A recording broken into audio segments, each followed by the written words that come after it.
The young lady stood in front of the mirror and looked into it desperately. She desperately asked the mirror to tell her who in the world was the cutest, the most ruddy, and the fairest. She sincerely wanted an answer to her question. The mirror answered her that in the whole world, Princess Blanche is the prettiest, most rosy, and whitest of all. Friedkin. The young lady was taken aback and slammed her fist furiously. She did not expect such an answer from the mirror. She looked intently into the mirror and saw a little girl there.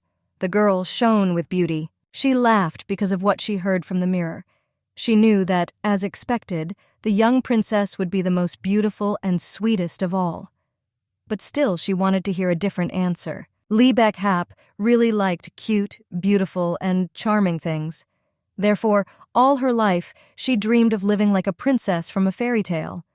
She sincerely wanted to change her life. In reality, she was just a very ordinary, run-of-the-mill person, but she made up for it by becoming a children's clothing designer and was happy. After all, she could turn girls into princesses. She gradually made her dream come true. But at one point, the young designer ceased to exist. At the age of 30, she died from overwork in the office break room. And then, when she opened her eyes, she became the beautiful, stunning, cruel villainess, Abigail Friedkin, Snow White's stepmother. Abigail looked at the princess and said that she was listening to her carefully. The young princess, frightened, looked at her stepmother. Blanche was very afraid of her stepmother. Abigail looked at the princess and did not understand how someone like her could exist. Her face was like a doll's, and her skin was white as snow. The princess had shiny black hair and large deep blue eyes. She was perfect. Abigail thought that she would be very happy if she wore the clothes she made. She knew that the girl would be her new muse, because she simply could not help but pick up the pencil again. The young princess was shocked by Abigail, and in a trembling voice asked her if she had somehow offended the queen. The young lady looked at the princess and said that it was nothing like that. She just wanted to sit and have tea with her, so she called her. The queen sincerely wanted to become friends with the princess. The young queen was a little embarrassed because she realized that when she smiled, she looked very creepy. Although the face is beautiful, this was the essence of the villainess. But she also knew that based on Abigail's vague periodic memories, besides her killer smile, she was the reason for the young princess's fear. It was completely normal for the extreme beauty-obsessed Abigail to chase away or torment all the beautiful women in the area. And the princess was bullied as well. Previously, Abigail screamed that she was disgusted with the child and did not want to deal with him at all. She screamed and threw everything she could. Because of her beauty, the queen rejected all communication with the princess. It's hard to imagine the fear of her stepmother, who tortures her to death and then almost kills her. The young girl trembled and lowered her eyes when she saw the queen. However, the young lady knew that she could not afford to worry about the princess alone now, since at this rate, she herself would meet a bad end. Abigail knew that whether she would die or be saved depended only on the young princess. Therefore, improving their relationship was her initial task. Abigail looked at the princess and said that she was truly sorry for everything that she had done to her. She said she was very sorry for every time she tormented her. The young princess was surprised by her stepmother's words. She never expected the queen to say something like that. Abigail said that when she returned from the other world, she regretted many things. She said that an apology would not erase all that she had done. But still, I wanted to express my regret. The young lady sat and looked at the floor. She couldn't utter a word. Princess Blanche froze in bewilderment. Abigail knew that a cold appearance was definitely very suitable for a villainess. But she did not understand why she would be jealous of a small child who had done nothing wrong. Abigail looked at the princess and asked for forgiveness for frightening her so abruptly. She really wanted to establish a relationship with the young girl. Abigail said that there was no need to overstep herself, and the princess could go and rest for now. Princess Blanche was dumbfounded and did not know what to do in such a situation. She looked at her stepmother and bowed, wishing her a good rest. In a hurry, she ran to the door but accidentally bumped into a man. The young princess hit herself and fell to the ground. Abigail was in shock and only managed to shout the name of the young princess. She looked at her and asked if the princess had hurt herself and if she was okay. The young princess said she was fine. Abigail ran up to the princess and asked if she was in pain or not, and if she was hurt. The princess looked at her timidly and said that everything was fine. The man looked at her and said with contempt that she was inattentive. The man said to call the family doctor as he urgently needed to talk to the queen, ruler of the kingdom of Nurgen's civilian Friedkin, Blanche's father and Abigail's husband. Abigail looked sideways at her husband.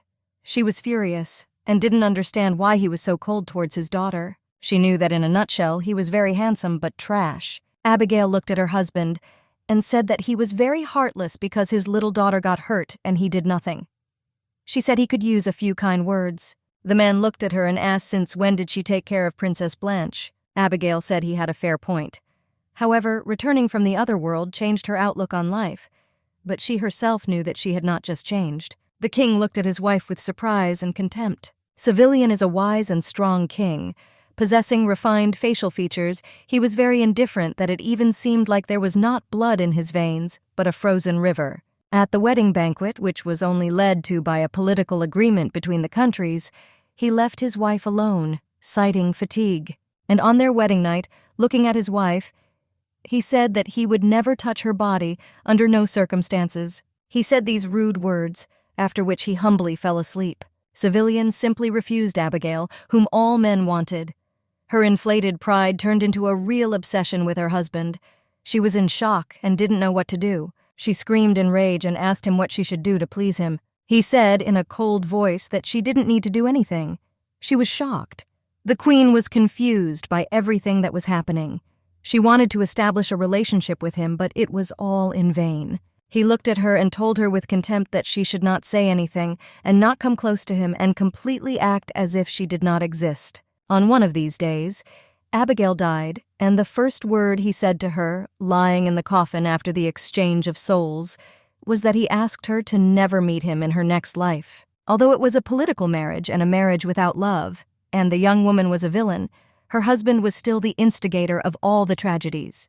The man looked at her and asked what was bothering her, as she did not have a very good expression on her face. Taking her eyes away from the king, Abigail said that the tea was simply very hot. The young lady looked at him and asked why he was looking for her and what he wanted to talk to her about. The man looked at her and said that he would like to talk about her death, since the cause of death was that she drank poison. The king said that an investigation is now underway, but most likely it was poison, and over time it will leave the body and not a trace will remain. The young lady was surprised and asked if this meant that they were going to kill her. Unfortunately, Abigail did not remember anything about death. The man looked at her and said that he had not performed an autopsy on the body, but most likely it was poison. But unfortunately, they do not have accurate evidence. The young lady was shocked by what he said about the autopsy. The king looked at her and asked if she still did not remember what happened before her death. The young lady said that, unfortunately, she did not remember anything.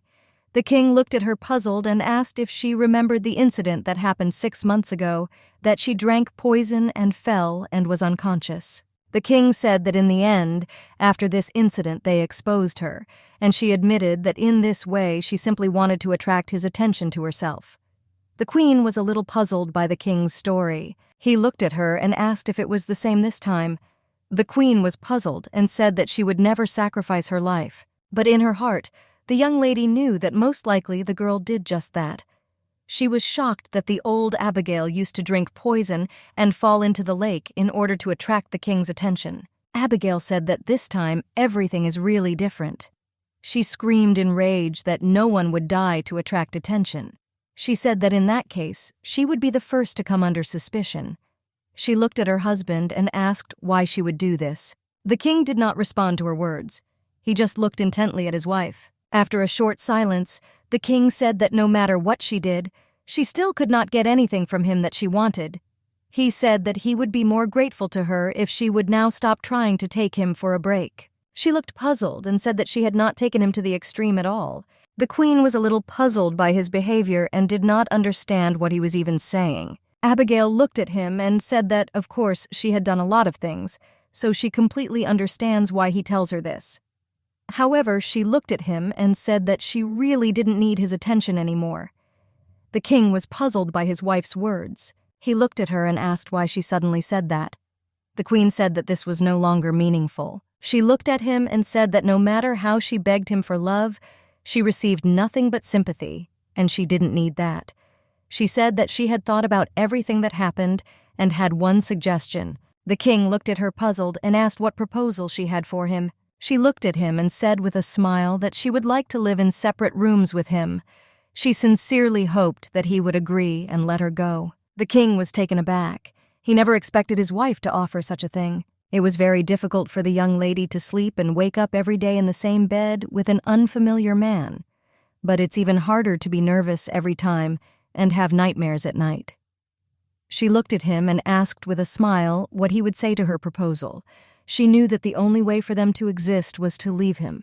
The king looked at her puzzled and said that he understood everything. He also added that he would order a separate sleeping place to be prepared for her. The young lady was very glad that everything worked out for her. She looked at him and asked if she could ask him something. He was angry and glared at her and asked what else she wanted. The young lady looked down, said that she would no longer require him to play the role of husband. She looked at him and said that he could at least approach the role of a father responsibly. This was her request. She sincerely wanted him to improve and behave appropriately towards his daughter. The king, puzzled, asked if she wanted him to play the role of father. He was surprised by his wife's request, since he knew how she used to feel about Princess Blanche. The queen looked at him and said that he no longer wanted to have heirs. Therefore, he should love and protect at least his existing child. She looked at him and said that the little princess was his only daughter, so the king should love her and protect her the most. The king, puzzled, said that this was his child. The queen wanted to say something, but he interrupted her and said that this was not her thing, but his, and therefore he would figure it out himself. The queen was shocked because he called his child a thing. She was furious that he considered the child a thing. She simply had no words. The queen stood up in a rage and hit the table. She said that he apparently forgot her name, since she is considered a member of his family. She looked at him and asked angrily whether her surname did not give her the right to at least take part in family affairs. The king looked intently at the queen and did not answer. He was dumbfounded by his wife's behavior. She looked at him and told him to treat Princess Blanche with love. She screamed that this is all she asks of him. The queen looked at him and said that that was all, and she took her leave. She didn't want to continue the pointless conversation any longer. She left, and the king, in turn, gazed after her. He said nothing. He sat for a moment in bewilderment. Approaching the door, she turned around, looked at him and said that she would prefer to start living separately today. The servants were discussing a hot topic about the fact that the queen lives in separate chambers. One maid said that it was true, and the most interesting thing was that the queen herself suggested separation. Mrs. Norma was puzzled by the queen's behavior. She didn't know what the queen had come up with this time. The young maid was perplexed and asked Mistress Norma if the king and queen stopped living together, not just because of strained relations. Mistress Norma looked at the young maid Clara and said that she was completely new here and therefore did not know anything. Mistress Norma said that one should not think so lightly about the queen. Mistress Norma said that when the queen is in a bad mood, she takes it out on the maids. Therefore, you need to carefully monitor your words. Even a slight deviation is unacceptable, so the young maid should dress modestly. Mistress Norma looked at the maid and said that she had better take off her earrings. Mrs. Norma looked at the young maid and thought that she would not even last a couple of days in the palace, since she knew the true essence of the queen. The lady looked at the young maid and said that the queen was calling them, so we had to hurry. With a quick step they came to the queen and bowed to her. They also asked if she called them. The queen looked at them and said that she wanted to ask them something. Mrs. Norma obediently agreed to answer all her questions, and she also knew that the queen wanted to throw her into hysterics again soon. The queen pointed to 2 pairs of shoes and asked the maids which pair of shoes would best suit the princess. The servants looked at the shoes, puzzled. They thought that most likely the queen was planning to put a button or a needle in them, because they knew who the queen was. Mrs. Norma looked at the shoes, puzzled, and did not know how to answer her. Mistress Norma muttered something in a trembling voice, and the young new maid smiled and said that both couples would be ideal for the princess. Mrs. Norma was shocked by Clara's behavior. She knew that they were finished and that the queen would definitely flog them. Mistress Norma drooped and trembled with fear. The queen looked at the shoes and said that both pairs would be perfect for the princess, so she couldn't choose one. The maid looked at the queen and said that she could give them both as a gift, since the princess would definitely be happy. The queen thought for a moment and asked if this would not burden the princess. Clara said that nothing like that would happen. Mrs. Norma was shocked and did not understand whether the queen was really choosing a gift for the young princess. The queen and Clara looked at Mistress Norma as they expected her to give them an answer. She looked at them and said something puzzled. She couldn't say a word. Having collected her thoughts a little, Norma said that the princess would definitely be happy with the gift. The young princess sadly looked out the window. Young Clara was having fun and cleaning the library. Another maid looked at her and said that she seemed to be in a very good mood. Clara looked at her and smiled, asking if she didn't look luxurious today. The maid looked at her and said that she is really very beautiful today. Clara smiled and said that the queen allowed the maids to dress as they wished, so she finally immediately bought a new dress and showed off the sapphire earrings. She remembered the queen giving her the jewelry and saying that she was thinking of getting rid of it anyway because she had too much jewelry. So she gave Clara the earrings. Clara looked at her friend puzzled and said that until now she had heard from everyone that the queen was very bad, and that's why she was very nervous. But it turned out that the queen is very good. The young maid said in a trembling voice that, to be honest, she also received a brooch, but she didn't know if she was really allowed to accept it. Clara looked at her friend and said that everything was in order because the queen herself gave the brooch. Mrs. Norma listened to their conversation and was a little puzzled because she understood that the queen was like a different person. She remembered how the queen called her to her and apologized. Abigail said that she felt very guilty towards her and it was very difficult for her. And she also gave her a gift. She didn't know if the queen had really changed. The queen looked at Clara and asked if today was the day for Princess Blanche's new dresses to be fitted. Clara said the queen was right. The queen was very happy and wanted to see the princess's new outfits as soon as possible. The queen was puzzled, since she knew that most likely the young princess would not be very happy about her appearance. Most likely she would be scared. The young maid looked at the queen and asked if this was not wonderful, because she knew that the queen had prepared a gift for the princess. The queen smiled and asked her maid to help her get ready to go out. The king sat puzzled in his office and sorted out documents. A servant came to him and asked if everything was okay with him, as he saw his puzzled look, and he also asked if the king would like him to come in later. The king looked at him and said that he was fine. The king said that for the first time since the wedding ceremony he slept deeply, so now he is in the best condition. The servant looked at him puzzled and asked why bother him in that case. The king said that he was haunted by the behavior that he saw for the first time. The servant was a little puzzled and did not understand what the king was talking about. The king looked at the young man and told him to carefully watch the queen for a while and report everything to him. The princess was brought many beautiful outfits to choose from. The princess sat puzzled and looked at all the outfits. The queen looked through the crack of the door and did not dare to enter. The maid looked at her puzzled. She didn't understand how much longer they had to wait. The man showed different outfits and asked the governess Blanche how she liked the outfits. The governess approached the dress and examined it carefully, and also asked to show other outfits. The queen, looking through the gap, realized that all the outfits were not suitable for the princess. The queen looked at their outfits, and I understood that all the styles were for adults. Clothing for children and adults is radically different.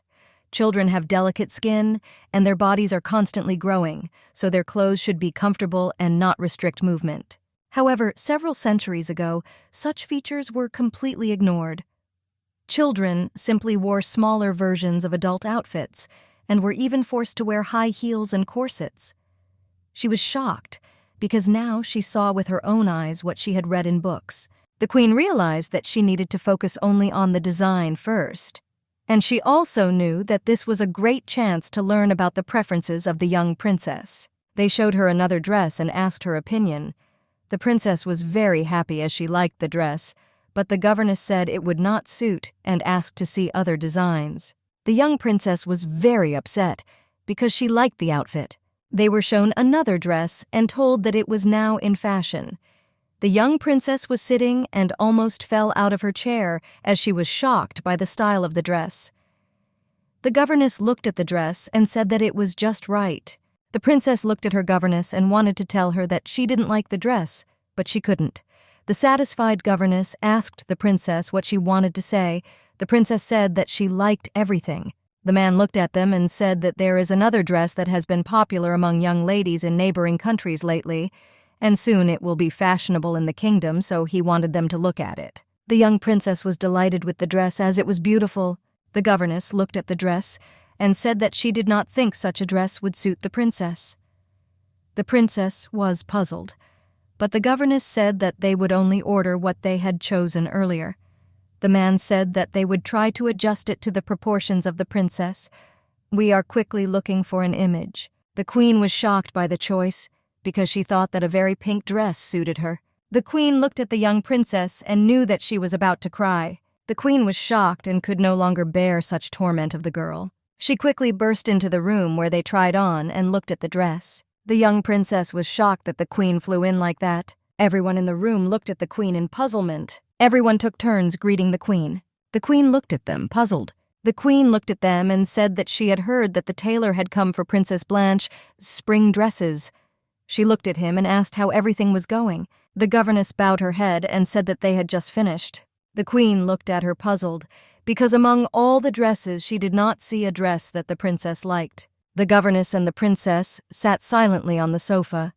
The queen asked the princess which dress she liked best. The young princess was puzzled and could not really answer and said that she liked everything. The queen understood that the girl could not speak openly. She walked over and opened the box, which contained a pink dress. The governess was shocked by the queen's behavior. The queen smiled and asked her maid to help her get the dress. The queen and Clara took out 2 dresses, the ones that the princess really liked. The queen looked at the princess and asked what she thought of the dresses. The princess was taken aback for a moment, because she was shocked by the queen's behavior, but after looking at the dress, she said she thought they were very beautiful. The queen looked at the young princess and remembered what other dresses she liked. The queen looked at the dress with puzzlement and remembered which other one she liked. The smile of the little princess made the queen feel very ill. Everyone looked warily and did not understand what was happening. The queen looked at them and told them to change all the dresses that were in the room for the princess. She said she would buy them all. Everyone present was shocked by the queen's behavior. The governess looked at the queen, puzzled, and wanted to tell her something. The governess looked at her and said with a serious look that she could not order all the dresses for the budget allocated to the princess. The queen looked at the governess and asked her if she had not heard that she would pay for everything herself. The queen said that she would pay for her own budget, so there would be no shortage. The governess and the task queen looked at each other. The queen disliked her, and the governess in turn was angry with the queen because of her actions. The princess approached the queen and pulled her dress. The princess looked at her with her beautiful blue eyes and asked if she was okay. She said she didn't want the queen to be unable to buy a dress because of her. The queen looked at her and said with a smile that everything was fine and she had nothing to worry about. She said that she had a lot of clothes, and that's why she wasn't going to buy more for herself. The princess was puzzled, and the queen in turn said that the princess could then fulfill one of her requests. The princess looked at her and said that she would do anything. The queen said that when new outfits arrive, the princess should wear the ones she likes the most and come to her. The princess looked at the queen, puzzled, and asked if this was all. The queen said that this would be enough. Mentally, the queen thought that it would be nice to take another photograph of the young princess. The queen looked at them and said that she would take her leave. The queen looked at the princess and said that she had brought her the shoes as a gift, and in fact, she had originally come to give them. Abigail wanted to quickly give the gift to the princess and see her reaction. The princess was shocked because there were too many shoes. The queen looked at her and said that she really wanted to see her in new shoes and asked her to appear in a new pair of shoes next time. Having said goodbye, the queen and her maid left those present. The tailor and governess were shocked by everything they saw. They did not expect such a change in behavior from the queen. The queen was a little puzzled, since she herself did not notice how sorry her heart was. She was a little puzzled because she didn't say anything strange. She didn't know whether she seemed too rude or not. She knew one thing: she shouldn't make more enemies for herself. She was glad because the young princess laughed. She was glad that Princess Blanche was not afraid today and called her very touchingly. The young princess flew down the corridor and shouted to the queen. The queen was puzzled and didn't understand what had happened and why the young princess was flying towards her like that. She looked at her puzzled and asked what happened. Blanche was a little shy and said that the queen wanted to look at the new shoes. The queen looked at the young princess with a puzzled expression. Abigail never expected such behavior from the princess. The princess laughed and said that she was indeed very happy and also thanked the queen. The queen looked fascinated at the child's smile, very warm, and it seemed to tickle her soul a little that spring had come and snow-white flowers bloomed. The governess shouted after the princess, as the princess ran away, and they needed to take measurements. In this strange and turbulent place, the young lady's smile was very warm and gentle. The maid looked at the queen and asked if she should call a doctor. The queen was a little puzzled, as she just felt like everyone was the happiest in the world, but she also thought that she wouldn't smile anymore. The queen could not sleep because she really wanted to make a dress for the young princess. The queen knew that now the princess would definitely wear even that rainbow dress if she gave it to her. The queen was puzzled by the fact that the young princess did not first learn to be capricious, but watched the reaction of adults. Abigail knew that now was the perfect age for pampering. The queen knew that she needed to get closer to the princess so that she could say no if she didn't like something. The queen thought that the princess would certainly look cute if she were angry. The king watched everything closely. One day he saw that the queen was again watching the crown princess. He realized that she was watching her again. The king was puzzled and did not know what plot the queen was preparing this time. The king remembered the queen's words. Last time she told him not to treat the young princess badly. He was wary of the queen's words, but still he could not understand her intentions towards the princess. The king was puzzled.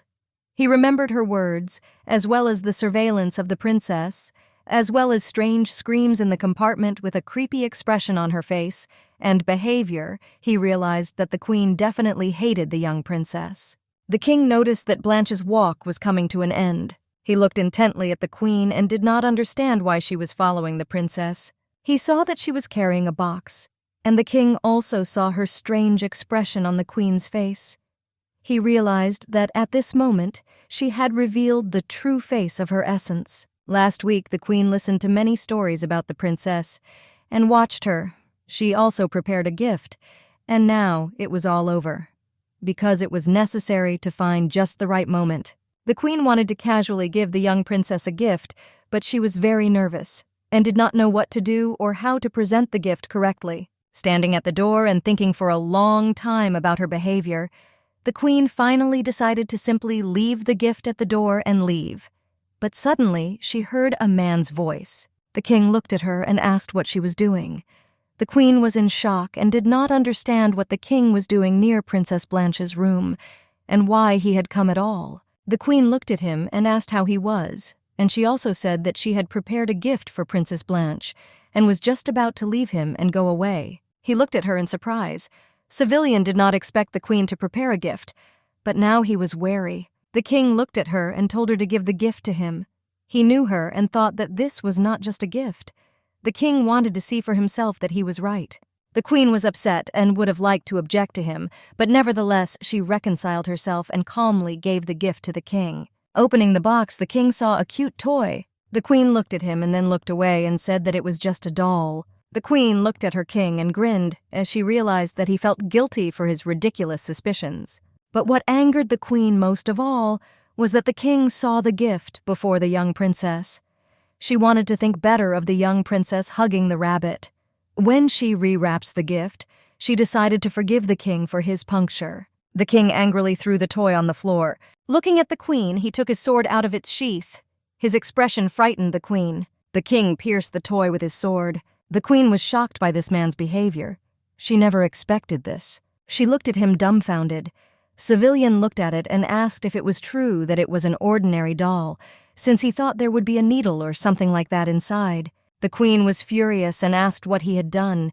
She couldn't believe her eyes. It hurt her that he had ruined the doll that she had so carefully made for the princess. He looked at her and said that he found all this surprising. The queen looked at him and was very angry, because looking at him she saw that he did not feel the least bit of guilt towards her. She had already come to terms with the fact that nothing could be done about his suspicion towards Abigail, but, however, she wondered whether it was really necessary to bring it to this point.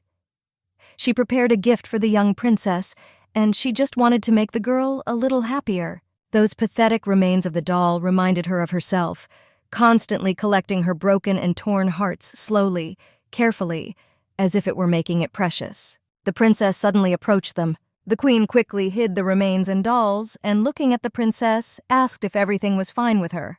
The princess looked at the queen and said that she was fine, and she also asked what it was, since the princess saw the box and the remains of the doll. The queen hesitated, not knowing what to answer. She knew that she could not tell the princess the truth. The queen glared at the king. He looked at her, puzzled. The queen knew that even though they had a marriage of convenience, parents should not quarrel in front of the child. The queen looked at the princess and said that this was the doll she wanted to give to her. But apparently it was poorly stitched, and the seam came apart and all the cotton wool fell out. The king looked at the queen, puzzled. He was surprised that she said that. The princess looked at the queen and said with a smile that she among her maids sews very well, so everything is in order. The princess said that the maid would definitely sew it up tightly. The queen dutifully gave the doll to the young princess. Princess Blanche hugged the doll tightly and said that she would treasure it very much, and also thanked the queen for the sweet gift. The queen looked at the young princess and did not understand how such a walking garbage bag could give birth to such an angel. The queen lowered her eyes and asked the young princess for forgiveness for making a noise in front of her room. She looked at her and said that she was leaving and wished the young princess a good rest. The young princess agreed with the queen. In a hurry, the queen left everyone present, with tears in her eyes. The king was shocked by his wife's behavior. He didn't expect her to behave this way. The queen ran without stopping. She understood that her behavior was very obscene. Abigail did not want to show her tears in front of a small child, and especially not in front of the king. The queen went outside and consoled herself. She understood that everything was more or less in order, and even a lot of good things had happened. After all, the princess accepted the gift and thanked her, and she also treated him very warmly, but still could not withstand the pressure. Abigail sat down and began to cry. It was hard for her in the new world, and she didn't even have a friend who could understand her experiences and help her cope at all. The king sat and silently looked at the piece of fabric. He was amazed by everything that happened. The servant who approached him looked at the king and asked what he was thinking about. The king hid the piece of cloth and said that he had not thought about anything. He looked at his servant and asked what the latest rumors were about Queen Abigail. The man looked at him and said that, first of all, everyone says that the queen no longer mocks the servants, and on the contrary, she now treats them well, and they also said that she very often brings gifts to Princess Blanche. The king was puzzled by such news. He looked at his subordinate and asked what he thought about everything. The king also asked if it seemed to him that the queen had reformed. The young man looked at the king and said that, given the queen's character, this is all a game. He thought she was simply trying to put pressure on the family to gain favor. The king looked into the distance, puzzled, and said that he, of course, also thought so. But however, in his thoughts he asked himself the question whether it was really a game. He was amazed that the queen began to change. A man came to their office and said that the ministers were asking for an audience with the king. The king looked at him and said that he understood everything, and also asked to call all the ministers to him. The men hurriedly entered the office, asked if the king was in good health, and also apologized for distracting him from his work. The king looked at the ministers with a cold gaze and told them to come closer to the point. The man looked at the king and said that he had come to discuss the king's remarriage. The king was puzzled and cast a cold glance at the minister. He hated the thought of remarriage. The minister looked at him and said that more than a year had passed since his wedding, and the queen had not become pregnant, and moreover, they also lived in different rooms. The minister looked at him and said with a grin that, since something like this happened, it means something is wrong with the queen. The duke wanted to finish and convey his thought to the king, but the king looked at him and, interrupting, did not allow him to finish his speech. He had no intention of listening to them. The king looked at him and said that, as he had said before and is now saying, he is not going to marry again. The duke said that although his eldest daughter, the queen, died in childbirth, his youngest daughter was much more beautiful and younger. The duke looked at the king and said that the king would definitely change his mind when he met her. The king did not listen to the duke and told him to stop talking, as he would not repeat it twice. The king wanted to quickly end the meaningless conversation. The duke was angry and puzzled. The duke looked at the king and asked for forgiveness with a smile, and also said that with age he began to have more and more worries, so he talks about everything because he sincerely worried about the king. He looked at the king and said that in that case he would leave him. The king looked at everyone present and asked if they wanted to add something to this situation. Those present looked at the king and said nothing. They had nothing to add in such a difficult situation. One of the men, nevertheless, decided to talk to the king. He said that he fully understood the king's discomfort that the duke was trying to force his daughter on him again. However, the duke's words were true. The man said that the birth of a successor is one of the responsibilities of the king. He looked at him and said that since he didn't like Stock's family, then maybe the king would think about another girl. The man looked at him and asked if the king wanted to say that there was nothing wrong with not having a direct heir. He also asked what the king would do if Mr. Raven married and had a son. The king was taken aback because he knew that this was possible and even inevitable. The man said, looking at the king, that even though he was an illegitimate child, Mr. Raven also had noble blood, the late king, in his veins. He was raised as the king's brother and shadow, and the master knows very well that aristocrats value blood most of all. After a short pause, the man asked what the king thought between his future husband, the princess, and the son of Mr. Raven, with royal blood in his veins, who the aristocracy would prefer to see as successor to the throne. The king was shocked and furiously said that he understood everything perfectly, and this was quite possible, but still today and tomorrow his only wife is Abigail. The king looked at the man and said that he did not want to hear anything about another marriage. He told them all to get over it and asked them to leave the office as he was very tired. The men looked indignantly at the closed door. They understood that they could not convince the king. The man looked at the young man and asked him if the rumors were true and the king really preferred men. The young man looked at the man puzzled and said that this was not true. The king was puzzled, as he was already tired of everyone continuing to insist on doing his duty. He knew that they were indifferent to his feelings, and everyone was only interested in the receiver. He knew that this was another duty of a king, and he knew that he had to become a good king. He threw back his chair in rage and stood up. He thought that he had imagined it all. He remembered his wife saying that she would no longer require him to play the role of a husband, but she asked that he approach the role of a father responsibly. The king was puzzled by such words from his wife. Again, this was the first time he had heard that he was not obliged to play the role of a husband. And as for the role of the father, the king understood that he could not cope with it either. The king was puzzled by everything and realized that he was unlikely to be able to start work today. He just wanted to go and relax. He was in a very bad mood. He didn't want to see anyone and didn't want to talk to anyone. He looked at the maids and was surprised by the fact that they were also acting very strangely. But as soon as he chalked it all up to a not-so-lucky day, he opened the bedroom door, and his wife appeared before him. She looked at him and greeted him with a smile. He looked at it and realized that this was the strangest picture he had ever seen in his entire life. He looked at her angrily and asked if they had not decided to live separately. The queen knew that the king hated her, but she was still surprised that his hatred became even stronger. But still, she prepared everything in order to seize with despair the man who hated Abigail to death. This romantic setting is the king's hell on earth, and the seductive appearance for him is rather akin to the predecessor of being devoured by a demon. She wanted him to suffer like her rabbit, who did not have time to really enjoy life. The queen looked at the man and asked how long he would stand there. The king looked at her and said that she had not changed at all. For a moment he believed in the sincerity of her desire to live separately, but still he was a fool. She looked at him and said that everything was right, and she at least slightly reduced his suspicion towards her. Therefore, she initiated separation. However, this did not help, and he did not gain even a drop of trust in her. She looked at him and said that all that remained was to constantly be near him to prove her innocence. She approached him and said that if he apologized for his suspicions, then she would go to a separate room as they had agreed. He looked at her and asked what would happen if he didn't apologize.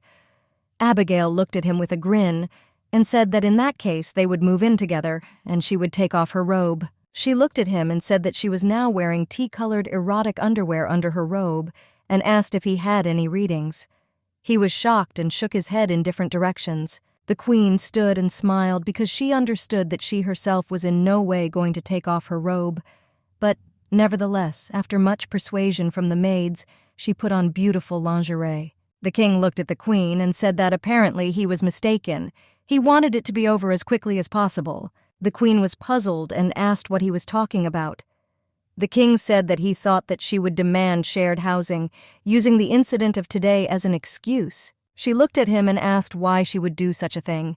She said that she no longer needed his love. She looked at him and said that she just couldn't see even attempts to apologize. The queen, puzzled, said that if he did not want to apologize, then she would not have to come to him every day until he apologized, when suddenly he asked her for forgiveness. The queen knew that the apology was too quick. She approached him and said that his apology sounded like he spat it out of pure desperation. The queen said that you need to apologize from the bottom of your heart, and sincerely. The king was puzzled by her words. He understood that she would not leave him so easily. He looked at her and with a bow asked for forgiveness for his suspicions, as well as for trying to find out the truth using a rude method, and for basically bringing everything to the point where she was waiting for his apology. She was shocked that he apologized like that. The queen thought that this was most likely the first time he was apologizing to someone. She saw that it cost him to repent, and he immediately became gloomy. The queen was embarrassed, but said that she herself had done a lot of things in the past, which is why the misunderstanding arose.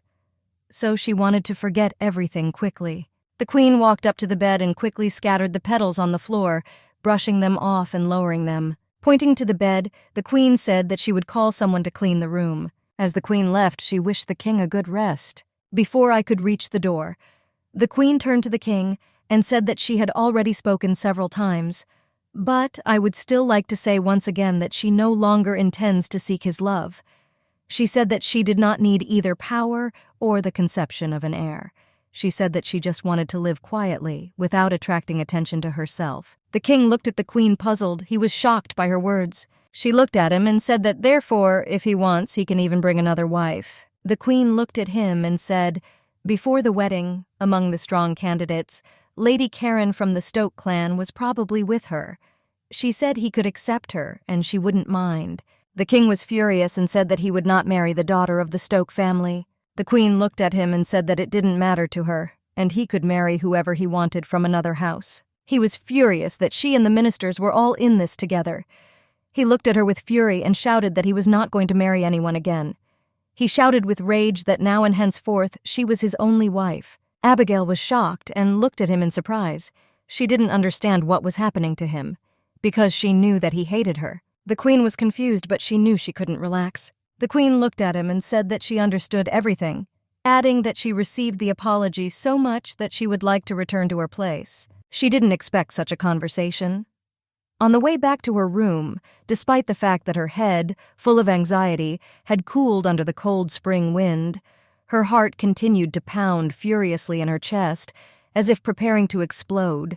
The reason for this was the scent of roses that had not yet disappeared from her. The next day, the queen lounged on the sofa and enjoyed being looked after by her maids. She liked the taste of power, but she also didn't understand where her inner modest girl to the core had gone. Gradually, she began to get used to the luxurious life. She thought that money really was the best in the world. The maid looked at her and said that she was bringing her fragrant oil for her hair. The queen obediently agreed. As the maid applied the oil to her hair, the queen realized what the smell was. She remembered the king who told her that she was his only wife. She shuddered. The maid was puzzled by her mistress's reaction. The queen looked at her maid and told her to take some other oil next time, and not rose-scented oil. Abigail did not want to remember her husband and his words every time. The maid looked at the queen, puzzled, and asked for forgiveness, and she also said that she was not sure whether she could talk about this. The queen was puzzled and did not understand what the maid wanted to say. The maid looked at the queen, puzzled, and asked if something had happened in the king's bedroom that day. The queen was puzzled and asked the maid what it was. The maid looked at the queen and said something. She returned very quickly from the king's chamber. She was very upset and asked if she had really picked the wrong fragrant herbs, since she had decorated everything with roses. The maid asked if the queen preferred the scent of roses. The queen knew that the maid was right. After all, she had put a lot of effort into decorating the room. But looking at the maid, she smiled and said that that was not the point. The maid looked at the queen and asked if that underwear was not to His Majesty's taste. The maid leaned over the queen, puzzled, and said that she had been careless. She didn't think there was a man who wouldn't like such underwear. The queen smiled and told her that it was nothing, and there was no need to worry as everything went well. The maid looked at her and said with a smile that this was good, and next time she would prepare the queen better. The maid also said that she had inquired about a very famous lingerie designer, so she asked her to trust her. The queen was puzzled by the maid's persistence and understood that at this rate they would go side by side to the gallows. Their conversation was interrupted by a maid who brought a gift for the queen. The queen was surprised because she did not know who the gift was from. The maid came closer and said that the gift was from the king. The maid looked at her mistress and said that it was the power of underwear, and that was why she received the gift. The queen was puzzled because she knew that everything was wrong. But she was surprised and did not understand why the king sent her a gift. The queen looked at her maid with a puzzled look and asked her to calm down. Because I knew that this was not the case at all. The queen hurried to unwrap the gift because I wanted to see what was there. The queen looked at the maid who brought the gift and asked if it was really the king who sent it. Clara was puzzled and asked what was in the box, as she really wanted to see what the king had sent. Clara was very surprised by such a gift and said that instead of eyes there were precious stones. She asked the lady with a smile if the rabbit didn't look like her. The queen looked at the rabbit and realized that the outfit was exactly the same as what she was wearing that day. Abigail looked confused for a moment. Clara looked at the other rabbit and said that the other rabbit was Princess Blanche. The queen thought for a while and realized that the king, it seems, was not such a bad person. The queen also saw a letter in the box. She was surprised. The queen opened the letter. The king himself wrote to her. The letter said that he was given information about the princess's dresses. He wrote that if another fact of ignoring the agreed budget of the royal palace is discovered, then from now on everything will be deducted from the budget relying on her share. And he also asked the meeting to be more restrained. The queen furiously pressed the letter. She wanted to quickly take back her words, as she realized that the king was a real scoundrel. She was angry with him and wanted to strangle him. The man came closer to the queen and thanked her for giving him time. The queen looked at him and said that she heard that he had one good thing. She looked at him and asked if his product was reliable, because she wanted to buy a gift for her beloved princess. He looked at her with a smile and said that, of course, all his goods are reliable. He pointed her to his goods and said that even the princess could not resist this. The queen looked at the man and said that she knew that this was a foreign and expensive product that was not imported into their country. She said with a smile that he was a professional. The man said that he had successfully secretly bought several jars while visiting Kronberg. The queen looked at him and said that she would thank him generously for the quality product. He thanked her and also said that he had other things that might appeal to her. He looked at her and asked if she would like to look at other products. They slowly brought in a variety of things. There were a lot of them. The queen's eyes widened. The queen looked at all the things and said that merchants used to carry all sorts of rubbish. But these things were quite worthy of attention. She smiled and said that she especially liked his products very much, so he would be on her special account. Abigail was glad that she was able to get such a merchant. The man looked at the queen and said that this product was expensive, worthwhile, and of high quality. So even the sea princess cannot afford it, but he will make an exception only for the queen and get it cheaper. The queen looked at him and asked if he had anything else in his arsenal.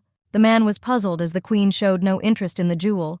The queen always looked unperturbed when she pretended to really know everything.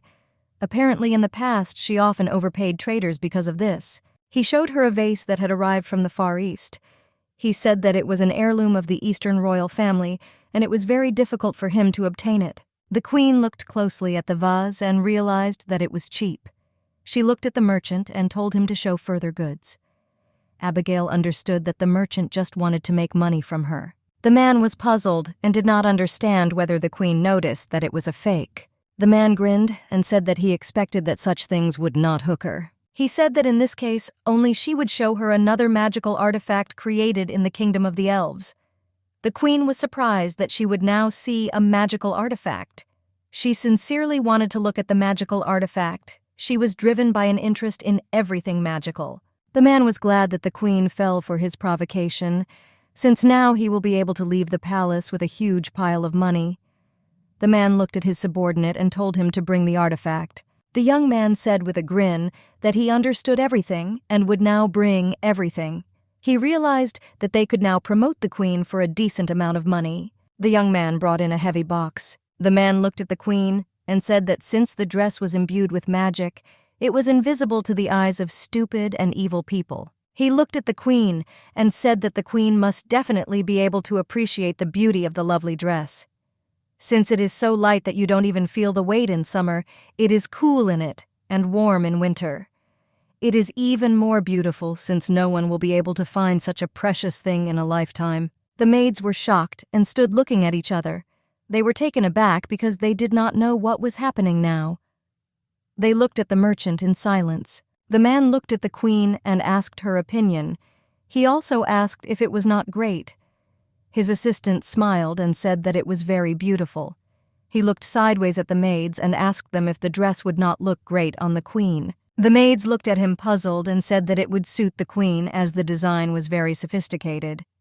They were in shock and did not know what to say or how to behave in such a situation. He looked at the queen and said that the dress was truly magnificent, and therefore he would sell it to her for only half the price. The queen looked at the whole circus and asked if this dress was true. She immediately realized that he was trying to fool her and get a large sum of money. But she still decided to play along with him. The man was puzzled. He asked if she really couldn't see him. He knew that the queen was too city and would not be able to say no. He decided that he could outplay her and get a good amount of money. She looked at him and said with a smile that this could not be, and as he said, the thing was truly beautiful. The queen looked at him and said that the situation was very strange since she had clearly seen a man's formal suit. She decided to beat him. Abigail decided to make sure that he confessed himself and suffered punishment. She looked at him and asked if the suit would suit him better than her woman. She looked and told him to try it on first. Smiling, she said that if the suit fit well, she would recommend it to the king. The man slammed the suitcase with lightning speed as he realized that he was in a hopeless situation and said that it seemed that he had brought the wrong thing and next time he would bring something else to her. The queen looked at him and with a smile told him to put it on as it was an order. The man was taken aback and scared. The queen ordered the guards to take the man into an empty room and as soon as he put on the suit, bring him immediately. The man was shocked. He realized that he had made an irreparable mistake. He was brought to the queen. She rejoiced as he himself fell into his own trap. The queen looked at the man and said that she could see that the suit looked good on him. The queen said with a smile that since he had dressed up, he should go to the most suitable place. The queen shouted with rage that it was sickening to look at him, and she ordered the knights to throw the man into prison. The man, shaking with fear, asked her to have mercy on him. He was very afraid for his life. The queen was furious that all the rabble were making fun of her. She realized that the former queen could easily be circled with her finger. She didn't want something like this to happen again. Abigail knew that the merchant must be punished for his stupid actions. The queen was furious because the merchants were offering her all sorts of rubbish. And the trade guild has fallen on bad times because of the queen. She shouted at them because she wanted to buy something cute or something for the princess. The merchant looked at her and said that there was one magical item in mind. The queen looked at him with contempt and asked if this was not an invisible dress. The merchant said that he would never offer such a product. He asked to bring in the goods, in the hope that everything will suit the queen. The merchant said that this magic mirror was created by the fairies themselves. It is also called the Mirror of Truth. The queen was surprised. She did not expect anything like this and had never seen such a product before. She looked at the mirror and came close. The queen asked the mirror who was the cutest, most rosy, and fairest in the world. She knew what the mirror would answer in advance. Abigail really wanted to hear what she already knew very well. The mirror said in response that she was certainly not the one asking such stupid questions. The queen was shocked by this answer since she knew exactly what the mirror had to say, but to her surprise, she heard a different answer. Everyone in the room was also stunned by the mirror's response. They couldn't believe their own ears, since no one dared to speak like that to the queen. The man sincerely asked the queen for forgiveness. He said that apparently the servant had brought defective goods, which he pulled out and frantically begged for forgiveness. He was scared because he knew that he would soon suffer severe punishment for such insolence towards the queen. The mirror was furious as the man called it a defective product. He did not want to deal with such an insult in his direction. The The mirror of rage screamed and asked if they believed that he, like two things, was created to walk through the hands of all sorts of madams. He was furious and could not stop his anger. The man screamed in rage to be taken away immediately. He also shouted that they should first lock him in the carriage and bring other goods. The men shouted that they understood everything and would now do it. He wanted to quickly take the mirror away and correct the situation as soon as possible. The queen went to the mirror and said that this did not need to be done. She came closer to the mirror and asked why he called her stupid. The mirror said she was asking absurd questions. He did not understand her or her strange question at all. The mirror said that no one could answer such a subjective and abstract question. The mirror said that there are a lot of people and many opinions of beauty in the world, and for some, she may be the most beautiful.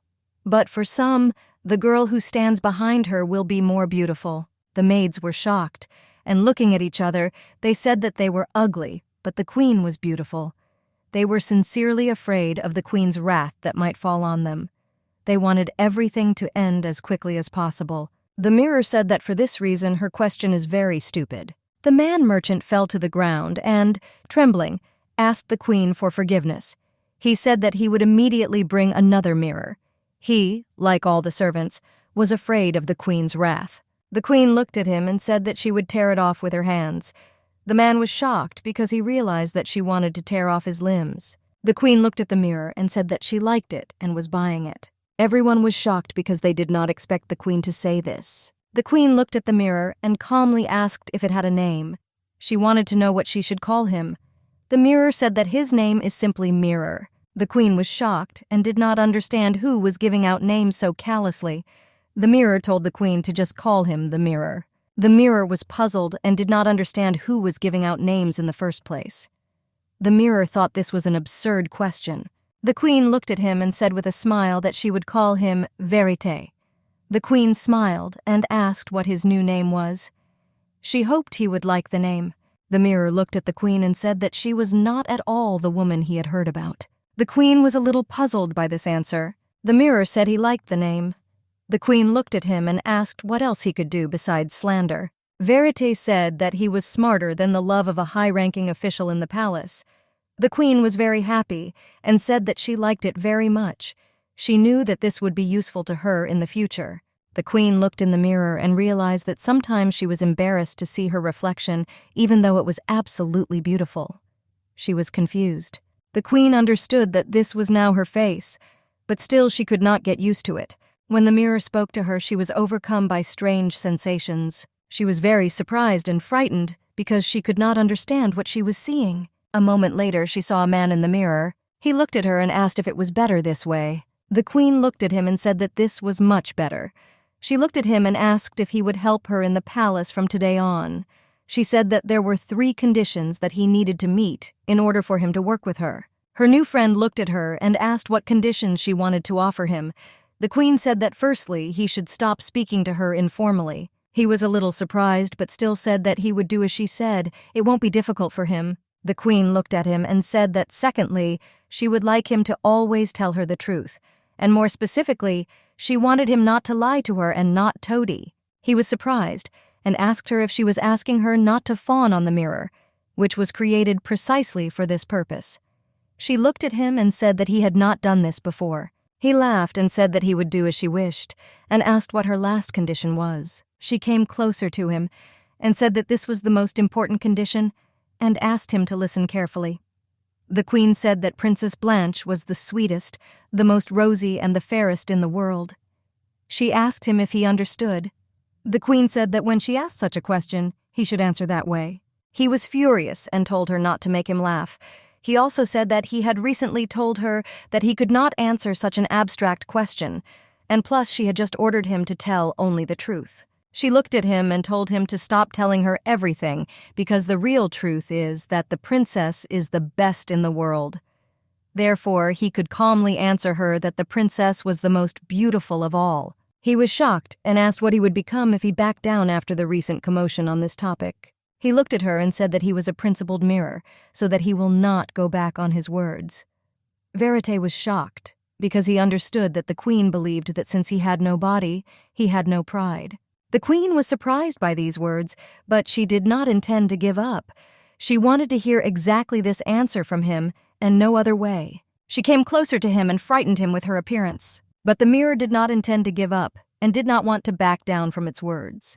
He had his own principles. The queen looked at him and asked who was the cutest in the world. He looked at her and said that Princess Blanche. The queen asked, "Who is the most beautiful person in the world?" The mirror answered that Princess Blanche.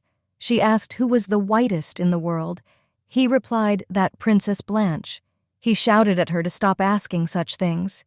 He didn't understand how many more times she would repeat it. The queen looked at him and asked in bewilderment how he managed to be so loud, even if he didn't have a real mouth. She asked him if she hadn't told him to speak to her respectfully. He said that he didn't care, and he didn't know anything else, and it would be better to flatter noble ladies. Verite did not understand how much longer the queen would force him to repeat the same thing. He was shocked by her behavior. She smiled and asked him if she had asked this so many times. She wanted to hear this answer forever. He looked at her, puzzled, and asked if she wasn't going overboard.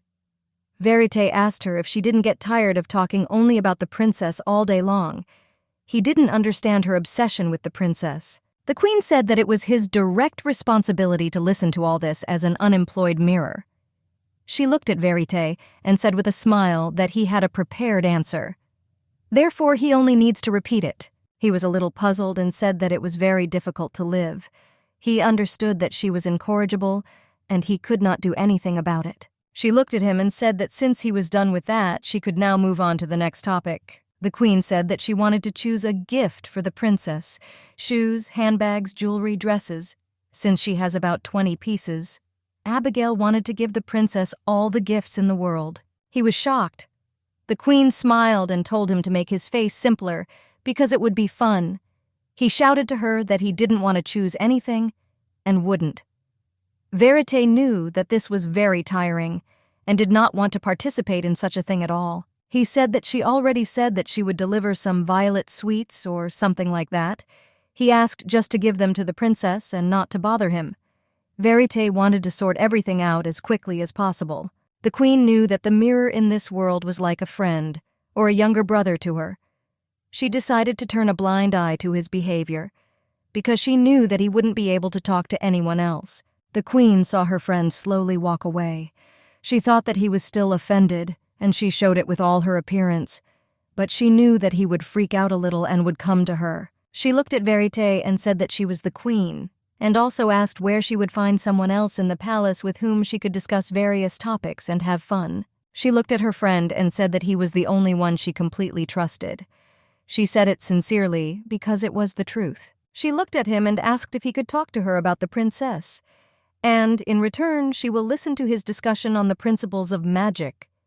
She knew that he could not resist such a temptation. He looked at her and said with a grin that there was nothing to be done, and he would help her. He himself wanted to talk to someone. The queen was very happy because he was caught in her net. She realized that he was a magic nerd, and her strategy worked on him. Of course, she didn't want to use this method, but she had no choice. She looked at him and asked if he would help her choose a ribbon. She wanted him to help with advice, as she really wanted to please the young princess. He looked at her and told her to bring everything closer to him as well. He called her by his affectionate nickname, Bibi. She smiled because she realized that since he was calling her by her nickname, it seemed like he was no longer offended. He looked and said the purple ribbon looked best. She was happy and had a lot of fun spending time with her new friend. The queen smiled and said that he had good taste. She really hoped that the princess would be happy with such a nice gift from her. He was puzzled because he saw that she looked happy. Verite was puzzled by the fact that he had heard various rumors about the queen, but was quietly convinced that they were not true. He smiled and said that the princess would definitely like everything. He asked who might not like the taste of violet sweets. The queen smiled and said that she would trust the opinion of the smartest mirror in the palace. She told him that she would be back soon and slowly walked towards the princess. The maid looked at the queen and asked what she wanted to give the princess. The queen looked at the maid and told her that she wanted to give the princess violet candies, since they could only be found in Kronberg in her homeland, and they were very tasty. The maid was shocked and said that she had heard about them because they were incredibly delicious. But they are very difficult to get, and they are absolutely not transported abroad. The maid shouted that the princess was very lucky. The queen looked at the maid and told her not to worry, since she had 2 more jars, and she will give one to them and the rest of the maids. The maid was shocked and said that the queen was a real angel, adding that the queen was still the best in the world. Walking to the princess, the queen saw unexpected guests. She didn't understand what they were doing outside the princess's room. She noticed that they were still communicating nicely.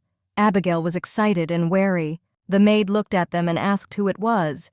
Mrs. Norma said that this was the Duke of Stoke, and apparently he came to the palace to see his younger sister. The queen did not understand that even if he came to his sister, why were they at Princess Blanche's room? The queen thought for a moment that Abigail's death might be their fault, but unfortunately, she could not confirm this with anything. The queen watched them closely until she saw them go in different directions. The queen knew that everything would be fine, and whoever the conspirators were, she would not allow them to realize their plans. She looked at her maids and said it was time for them to go. She wanted to quickly go to the princess. The maid greeted the queen politely. Blanche was currently having an etiquette lesson, and she also asked the queen to go in peace. The queen looked at the maid and asked if she was sure she could come in. The maid, lowering her eyes, said that of course she could come in. The maid knew that she was a queen and could not be contradicted. The queen looked at Norma and Clara and asked them to wait outside the door for a moment. Entering the room, she saw the princess, who was studying etiquette. The queen gazed at the young princess. She noticed that the princess looked elegant and sweet. The queen was very upset because in this era there were no cameras yet. She sincerely wanted to take a photo of her as a souvenir because she understood that the princess was the best, as always. Inadvertently, the princess missed the book, and it fell to the ground. The princess was very scared. Her nanny came closer to her and said that the princess was the daughter of the late Queen Miriam. Therefore, she should have the same ideal manners as her mother. The nanny came closer to her and told her to start all over again. Princess Blanche obediently agreed. The princess worked hard for some time, but still made mistakes. The nanny looked at her and said that she needed to carefully monitor her posture, since beauty came from the ability to hold herself. She said that no matter what luxurious dress the princess wears, as soon as she stumbles, her radiance will fade. The queen watched everything and realized that the woman was too harsh towards the princess. After all, she is just a child. The woman looked at her and said that the most important thing for a woman is her beauty. The nanny said that no matter how powerful or gifted a woman is, her opinion will not be taken into account if she is not attractive. The queen was shocked by the words of the princess's mentor. She didn't understand how anyone could tell such a thing to a small child. She knew it was wrong. Abigail wanted to intervene, but still glared at them. She remembered how in a past life she was told that it was enough for a girl to be cute in order for her life to be arranged. Then she, too, listened to everything attentively, but now she understood that this was complete nonsense. She was told that she needed to lose weight and have surgery to change her appearance. And this was told to her by a friend who believed that she cared about her. Abigail then listened to everything and did everything according to advice, but to the detriment of her health.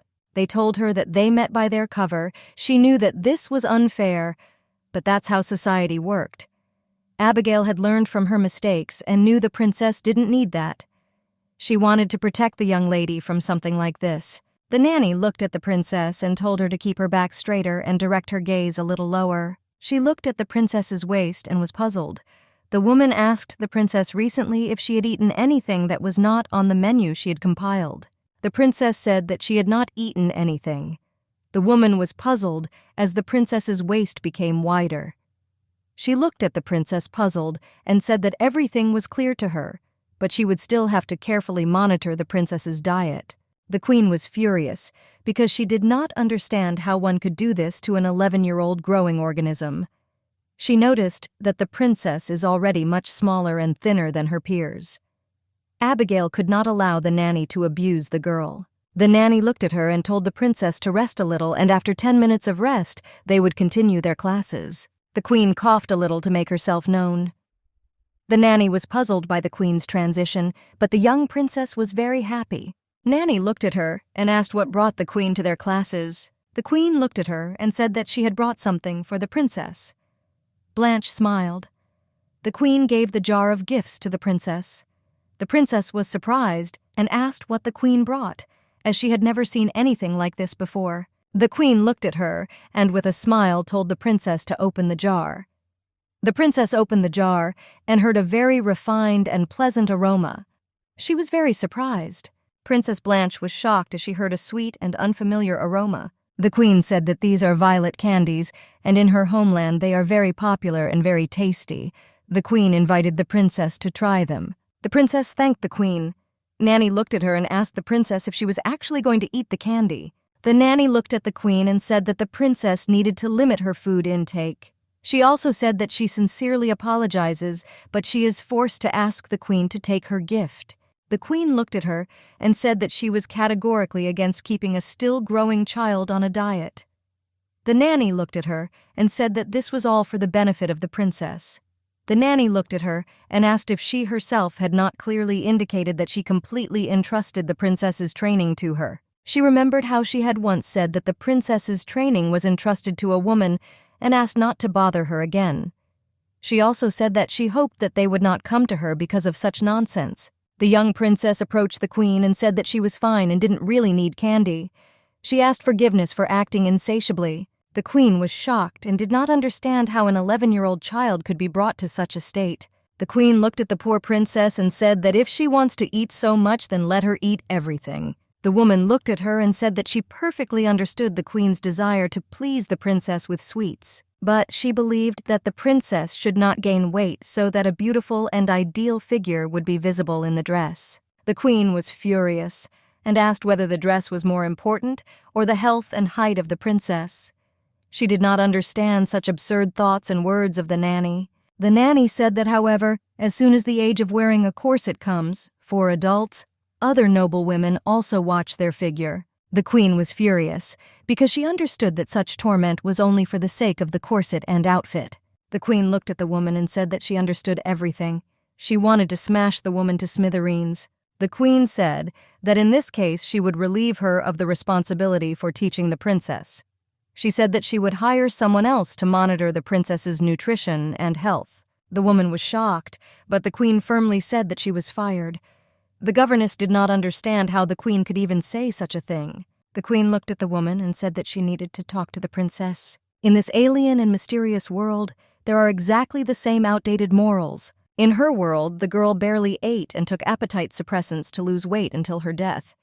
Social pressure ruined the young girl. The young princess looked at the queen and said that she was very sorry and she would no longer eat sweets, so she asked the queen not to be angry. The queen was shocked by this. She didn't understand how such absurd thoughts came into the princess's little head. She came closer to the princess and said that she was not angry at all and that she could eat sweets. She wanted to hold and protect the girl from the harmful influence of others. The queen looked at the princess and asked if she would like to enjoy the sweets together. The princess said in a trembling voice that if she replenished, she would not be able to fit into the dress. The queen looked at her and asked what was wrong. She understood that her head was filled with bad thoughts. The queen looked at the princess and said that children have every right to eat lots of goodies and grow up happy and healthy. She wanted the princess to get rid of such thoughts. The queen said no one should have these rights infringed upon as if she were an adult. The queen looked at her and said that the princess should remember these words very well, since there is nothing in the world more important than her happiness. The princess was shocked by these words. The queen pulled out a candy from the jar and offered it to the girl. The princess looked intently at the queen, not daring to take the gifts offered. Princess Blanche took the candy and tried it. The princess was absolutely delighted with the candy, as she had never eaten anything tastier. The queen looked at the princess and asked if it was delicious. She wanted the princess to like the gift. The princess looked at the queen and asked with a smile if she could have some more sweets. The queen said that of course she could, and took more treats from the jar. The princess ate more candy and began to cry. The queen was in shock and did not understand what had happened. Since everything was fine, the princess was happy and suddenly began to cry. The queen ran to the young princess and asked her what had happened. She asked if there was a pebble in the candy. The queen told the girl to spit it out immediately. The princess smiled and said that it was nothing. It was just her first time eating something so sweet. She cried with joy. The queen hugged the girl. She was shocked that the girl burst into tears because of one piece of candy. She did not understand what and how long this little defenseless girl had endured. The queen hugged the girl and said that from now on, whatever she wanted, she would give her all the sweets in the world. She wanted the young princess to grow up with love and care. The young princess hugged the queen tightly and cried quietly. The queen realized that the girl was very small for her height, and her growth slowed down due to the long-term diet. The queen wanted to bring even more sweets the next day, and later bring even more delicious sweets to the little girl. She knew that every day she would bring her sweets from all over the world. She did not want the young beauty to cry at all. Abigail wanted her smile to light up the whole world. After some time, the king and queen were eating together. The situation was tense, and they silently looked at each other. The queen was very embarrassed. She thought that she would soon have indigestion, since she could not even taste the taste. She really wanted to eat in silence, but was puzzled by the king calling her. He looked at her and said that he heard that she had a quarrel with the governess Blanche. The king asked if this was true. The queen was taken aback, and she even managed to choke on her food from the unexpected question. She looked closely at her husband. Abigail understood that an unpleasant conversation was about to follow. She was a little puzzled, as she wanted silence. She didn't want to talk to him at all. The queen said it was true. Abigail understood that now he would bombard her with questions and reproaches. He looked at her and asked what was the reason for their quarrel. Since he knew the queen, he wanted to know more about what happened incident. The queen said that the governess did not let the princess eat properly. Abigail had a hard time talking about this topic. The king was a little taken aback and said that the governess told him that she was doing everything for the benefit of the young Princess Blanche. The queen looked at him and asked if it was normal for a young princess to be forced to starve. She said that it was too harsh for the little princess. She was surprised that the king did not understand this. The queen said that, moreover, Madame had absolutely no respect for Princess Blanche. The king looked at her and asked what evidence she had on this matter. The queen said that the woman did not even ask the princess's opinion when choosing a dress for her. The king was puzzled, and after the queen's words he realized what had happened to Blanche's dresses, but he could not believe that the queen had just spent so much money on the princess. After all, he knew that she loved luxury very much. The king said that the governess claimed that she made such decisions for Blanche because she was too young for them. The queen was furious and said that even dogs and cats have their own will. She looked at the king and asked angrily if the woman was saying that Blanche was a person herself, did not know what she liked and what she did not. The king looked at her and asked what she wanted to do next, since they needed to look for a replacement governess.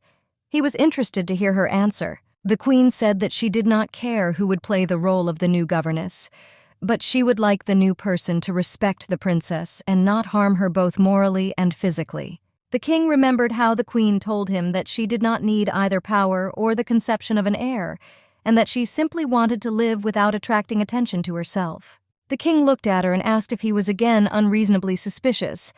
The queen did not understand what he was talking about. He looked at her and asked if she would mind if he brought someone from the Stoke house to act as a nanny. The queen said she didn't care. She just wants the girl to grow up in good conditions, and so that the new person does not force her to starve. The king was shocked by the queen's words. He did not expect this from such a woman. He stared at her with a shocked look for several minutes. The king could not believe the truth of her words. After a few minutes, the king said that he noticed that the queen was very concerned about food. The queen was a little shocked by his words. She felt that such a remark on his part was tactless. She didn't understand if he had just called her a glutton. Abigail didn't know if he was saying that the way she eats made her fat.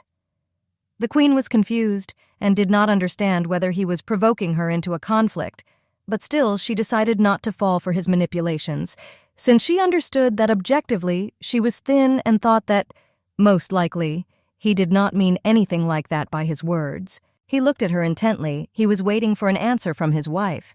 The king said that he understood her and would immediately remove the governess from her position. The king looked at her and said that the place was free now. Looking intently at his wife, he asked if she would like to take the seat herself. The queen was puzzled. She never expected that the king himself would offer something like that. The king said that although she was not blood, she was still the mother of the princess.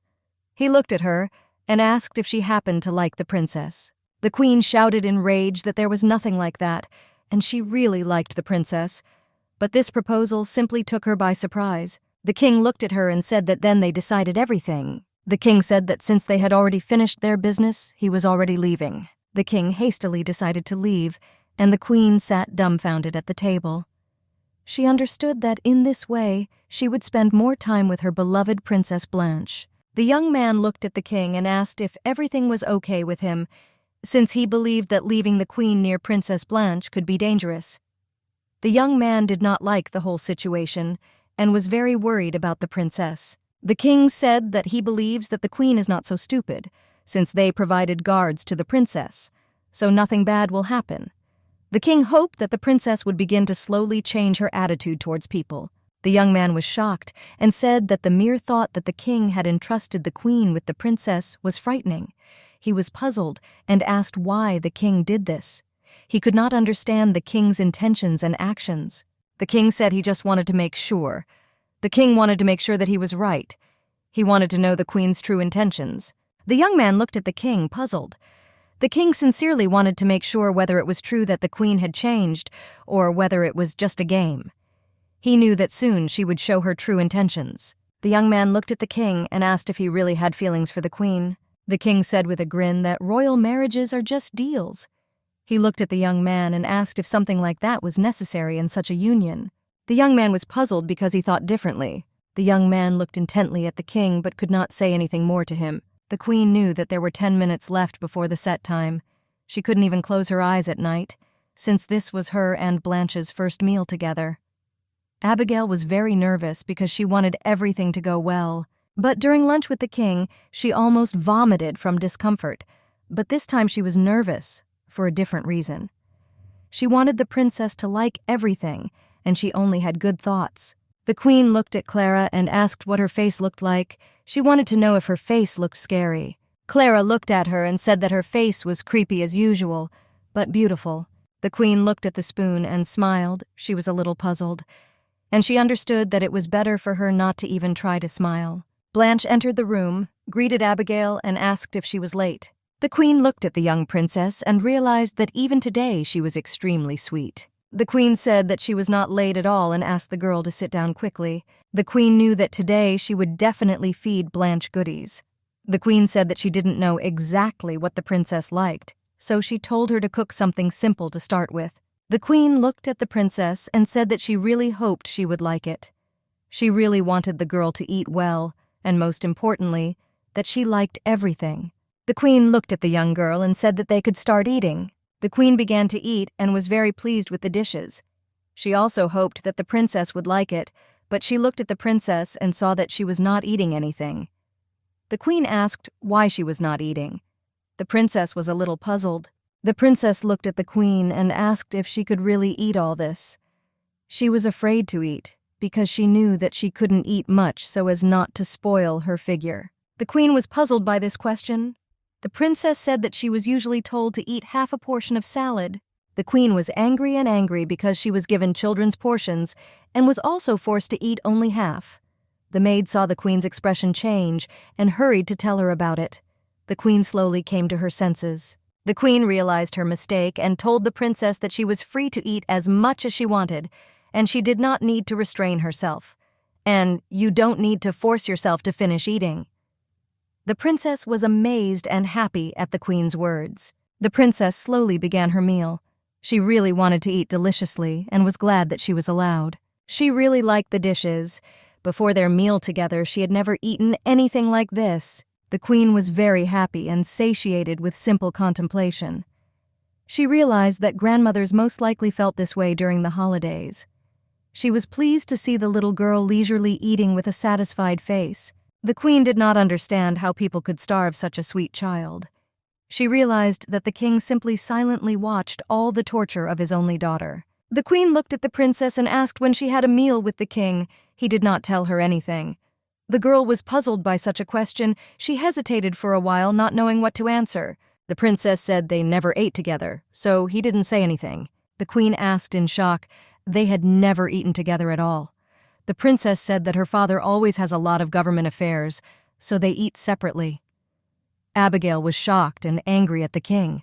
The queen did not understand why the king was so cold towards the princess. She knew few rumors about him.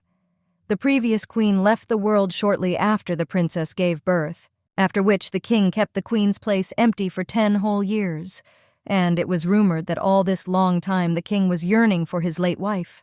But the queen also heard that the reason the king did not love Blanche was that he blamed her for the death of his beloved queen. But Abigail couldn't understand how anyone could blame such a sweet girl. The queen looked at the princess with a puzzled expression and understood that the girl was not at all to blame. The queen looked at the little girl and asked if she liked the dish. The princess said that she liked everything, and it was very tasty. She was very glad that she could share a meal with the queen. The queen said that since they were almost finished, they could start dessert. She smiled and asked the maid to bring them dessert. Abigail really wanted the princess to eat dessert. Dessert was brought to them, and the young princess gazed at all the treats. The queen started her meal. She tried a piece of dessert and was pleasantly shocked by the taste as the dessert melted in her mouth. She knew that Blanche must also enjoy the delicate taste of the dessert. The queen noticed that the girl did not even touch the dessert. The princess looked at the queen and asked if she could have her portion. The queen looked at her and asked if she liked the eclair. If this is so, then she immediately orders him to bring her something else. The princess hesitated and said that that was not the point, and that it was very tasty. She looked at her and asked if the portion was too big for her. Abigail didn't understand what was going on, and it really upset her. Princess P looked at the queen and said that the dessert was really very tasty, and that's why she really wanted to give it to the queen. The queen was very glad and happy from such words of the young princess. Abigail didn't know why she deserved such kindness from the princess. The queen was shocked and did not understand how the princess could be so kind and sweet. The young princess looked at the queen, puzzled. The queen said that she was very grateful, but her care was enough for her. So she sincerely wanted the princess to enjoy the eclairs. The queen said she could always ask for more, so she needn't have worried. She pushed the eclair towards the girl and said that she could eat as much as she wanted. The princess looked at the queen and thanked her with warmth in her voice. The queen gazed at the young girl and did not understand how the king could hate such a charming little child. She didn't understand how anyone could hate such a cute creature. The queen was sure that this was only because he had never really communicated. She knew that she could show him all her beauty. Abigail knew that she could make him regret completely ignoring such cuteness. The king was in his study, intently reading a book. He thought that he had not had time to rest for a long time. He heard someone's steps and thought that his assistant had come again. The king, puzzled, told him to go out. The queen came to the king's office and saw him standing at the window reading a book. Without looking up from his book, he asked what it was this time. The queen hesitated a little and asked if she had disturbed him. The king was surprised by the queen's arrival, as he did not expect to see her. He hastily closed the book. The king came closer to the queen and invited her to sit down first. She obediently agreed, because she knew that they had to have a serious conversation. The queen looked closely at the king and said that she actually had a request. The king was surprised and looked closely at his wife. He looked at her puzzled and asked what request she had of him. The queen said that from now on, he should have a meal with the princess once a day, as she would really like it. He looked at her and asked if there was a need for shared meals, since he knew that the princess was no longer a child. He looked at the queen and said that he did not want a stream of childish whims, the future heir to the throne. The queen was furious at this answer. She didn't understand how her father could even say that. Abigail was furious and said that these were no whims.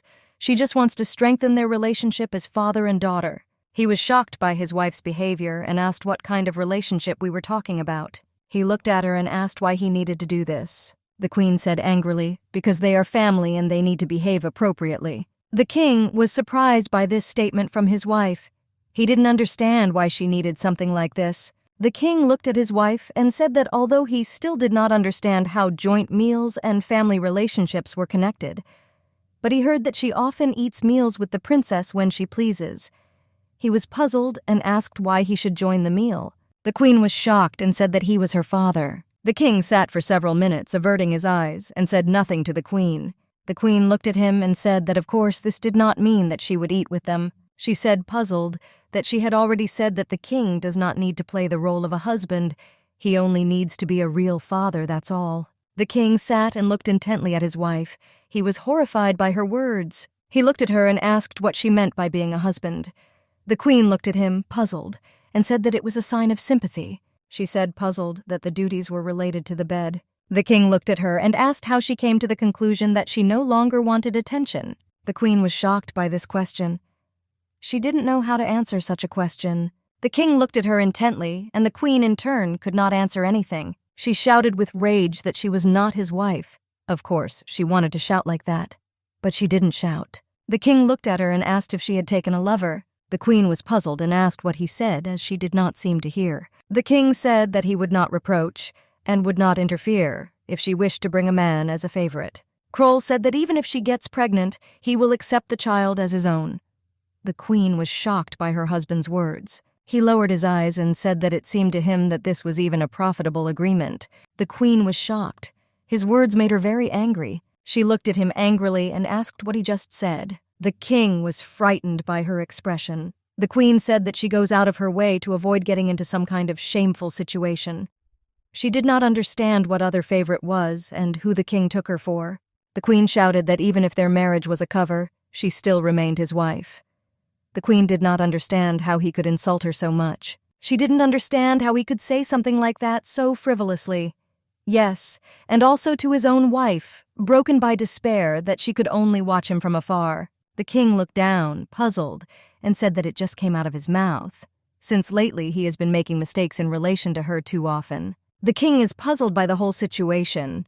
He asked her for forgiveness. The queen decided not to waste the opportunity and asked what about her request. She said that if he fulfills it, she will forgive him. He looked at her and asked if she was talking about the meal. The queen smiled, and the king said that he would fulfill her request. The king said that every day was too often and would greatly disrupt his schedule. He asked how about once a month. The queen looked at him and said that she agreed to once every 3 days. The king asked maybe once every 2 weeks. The queen said that once every 3 days would be enough. The king said he could only do it once every 10 days, but the queen was determined to do it once every 3 days. He began to object to her, but looking at her, he saw a girl behind whom a gladiator was standing. She was serious. She looked at him and with a menacing expression on her face said that once every 3 days and no more. Looking at her, he couldn't help but laugh. The king was puzzled by her assertiveness. The queen was perplexed and asked what was funny. He smiled at her and said that it was nothing funny, and he also agreed that he would have dinner with Princess Blanche once every 3 days. But he also added that he would like the queen to also be present. The queen was puzzled and asked if he really wanted her to have meals with her every 3 days. He looked at her and said that if she was not happy with this, then they could forget about the idea of eating together. The queen, puzzled, said that she was satisfied with everything and would have a meal with him.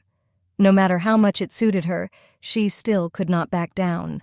He looked at her and said that if their negotiations were completed, he later asked her to inform her about a specific date. The queen smiled and said she would inform him. The queen looked at him and said that if it wasn't too arrogant on her part, could she ask him something? He looked at her and asked what she wanted to ask. She said that he avoids intimacy with her and keeps Princess Blanche at a distance.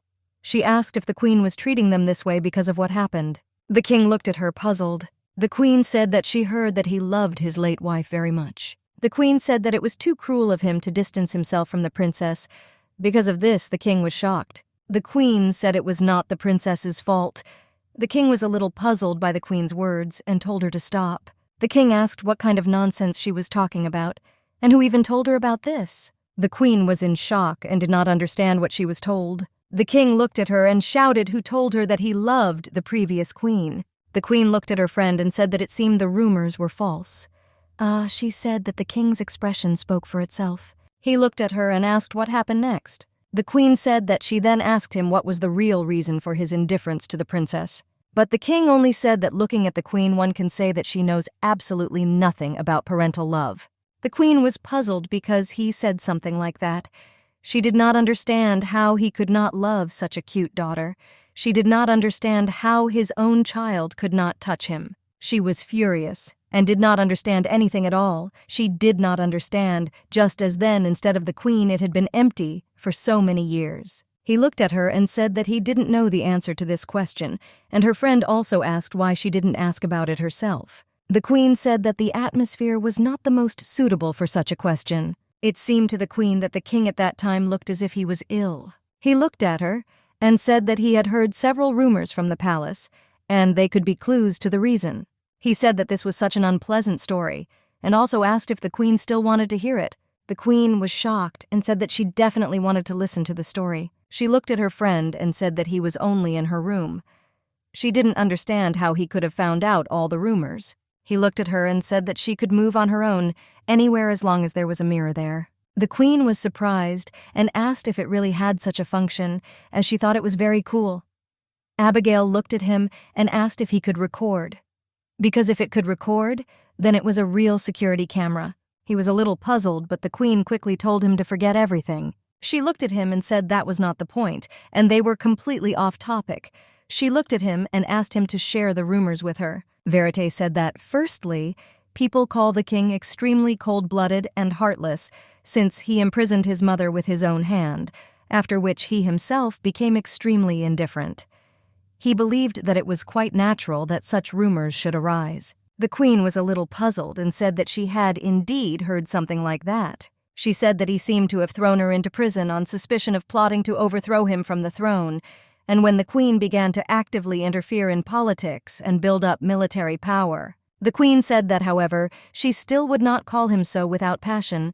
She looked at her friend and asked what other rumors were circulating about the king. The young man said that it was not a pleasant thing to say out loud. He didn't really want to tell her everything. He said that Blanche may not be his daughter. The queen looked at the mirror in shock. She looked at him and asked if the queen was having an affair. She did not expect this from the late queen. She quickly closed her mouth as she realized what she had said. The queen knew that walls also have ears, so I didn't really want to say something like that. The queen went to the mirror and asked if the late queen was really so fearless. She was shocked by the queen's actions. The young man said that there is no evidence of this, and these are just rumors. He said that this could very well be the reason for the king's hatred of the princess, and moreover, they said that after the incident with the queen, the king spent more than 10 years alone due to his distrust of women. The queen said that if this is true, then everything is logical. But no matter how you look at it, Blanche was a copy of the king, and there is no doubt that she is not his daughter. The young man said that she could be with someone who has similar features.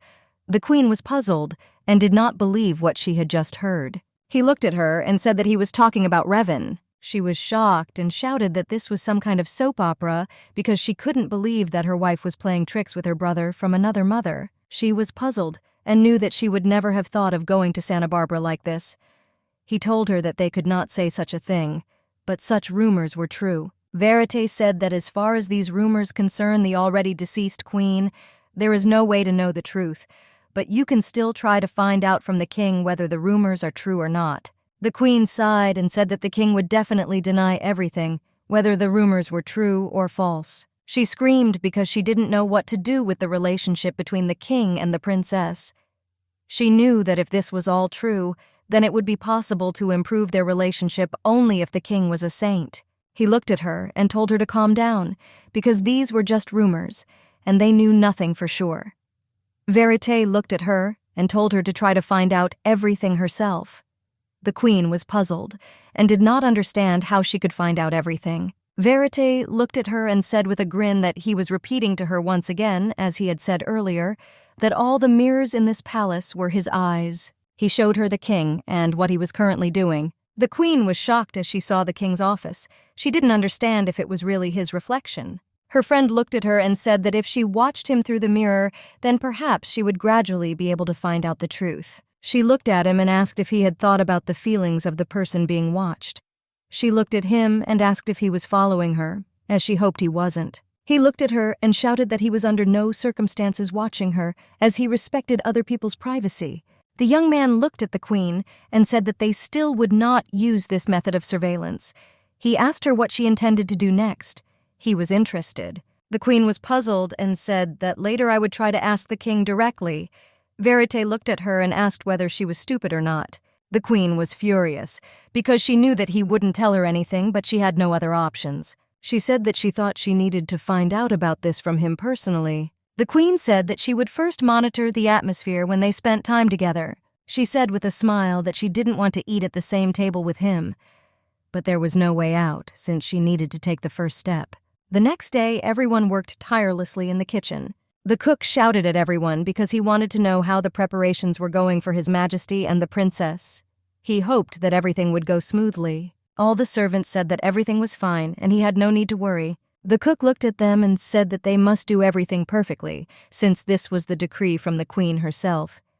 He wanted everything to happen without incident. He remembered how she came to him and said that the king and the princess would eat together, so they should try especially hard. The cook shouted that it was time to serve the main courses and told his assistant to hurry up, and she didn't forget what he told her. The young girl was very frightened and quickly hurried as fast as she could. As she walked down the corridor, she noticed a woman. The woman looked at the girl and said that she was a little late. She told her to quietly approach her. The maid looked at Madame Jeremy and asked if everything would be fine. Madame looked at the maid and said that of course everything would be fine, and it couldn't be any other way. She said that this incident would definitely not harm her. The woman was very angry with the queen and did not understand how she dared to shame her when she herself did not fulfill the duties of a queen. Madame said that she just wanted to return everything to normal. Lately, everything has been calm, but one tiny mistake and all trust in the king will instantly collapse. The maid asked Madame to quickly finish her business, because if she doesn't serve the dish before it cools down, she will feel very bad. Madame saw the humble dish and thought that this must be a dish for the princess. She opened a jar with unknown contents and poured it onto a dish. Madame pointed to the dish to the maid and told her to serve this particular dish to the princess. The maid was a little puzzled and asked what Madame sprinkled on the dish. Madame told the maid not to worry, as this was just to regulate the princess's appetite. Madame looked at the maid and asked if she would like to try it. The maid tried it and was surprised because she realized what it was. She realized that there was nothing wrong with this. Madame looked at the maid and told her to hurry up, otherwise the dish would really get cold. Madame hid the same bottle in the queen's room, and the first thing they would suspect of the incident, of course, was the queen. She knew it was just a little commotion. Slowly, the maid set the table and served the main dishes. The princess was very happy, and I hoped that everything would go perfectly. The maid looked at the young princess.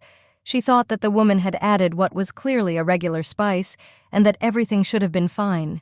The queen looked at the dish and asked for attention, because it seemed to her that they had mixed up the plates with the princess. The king looked at her and asked what was wrong.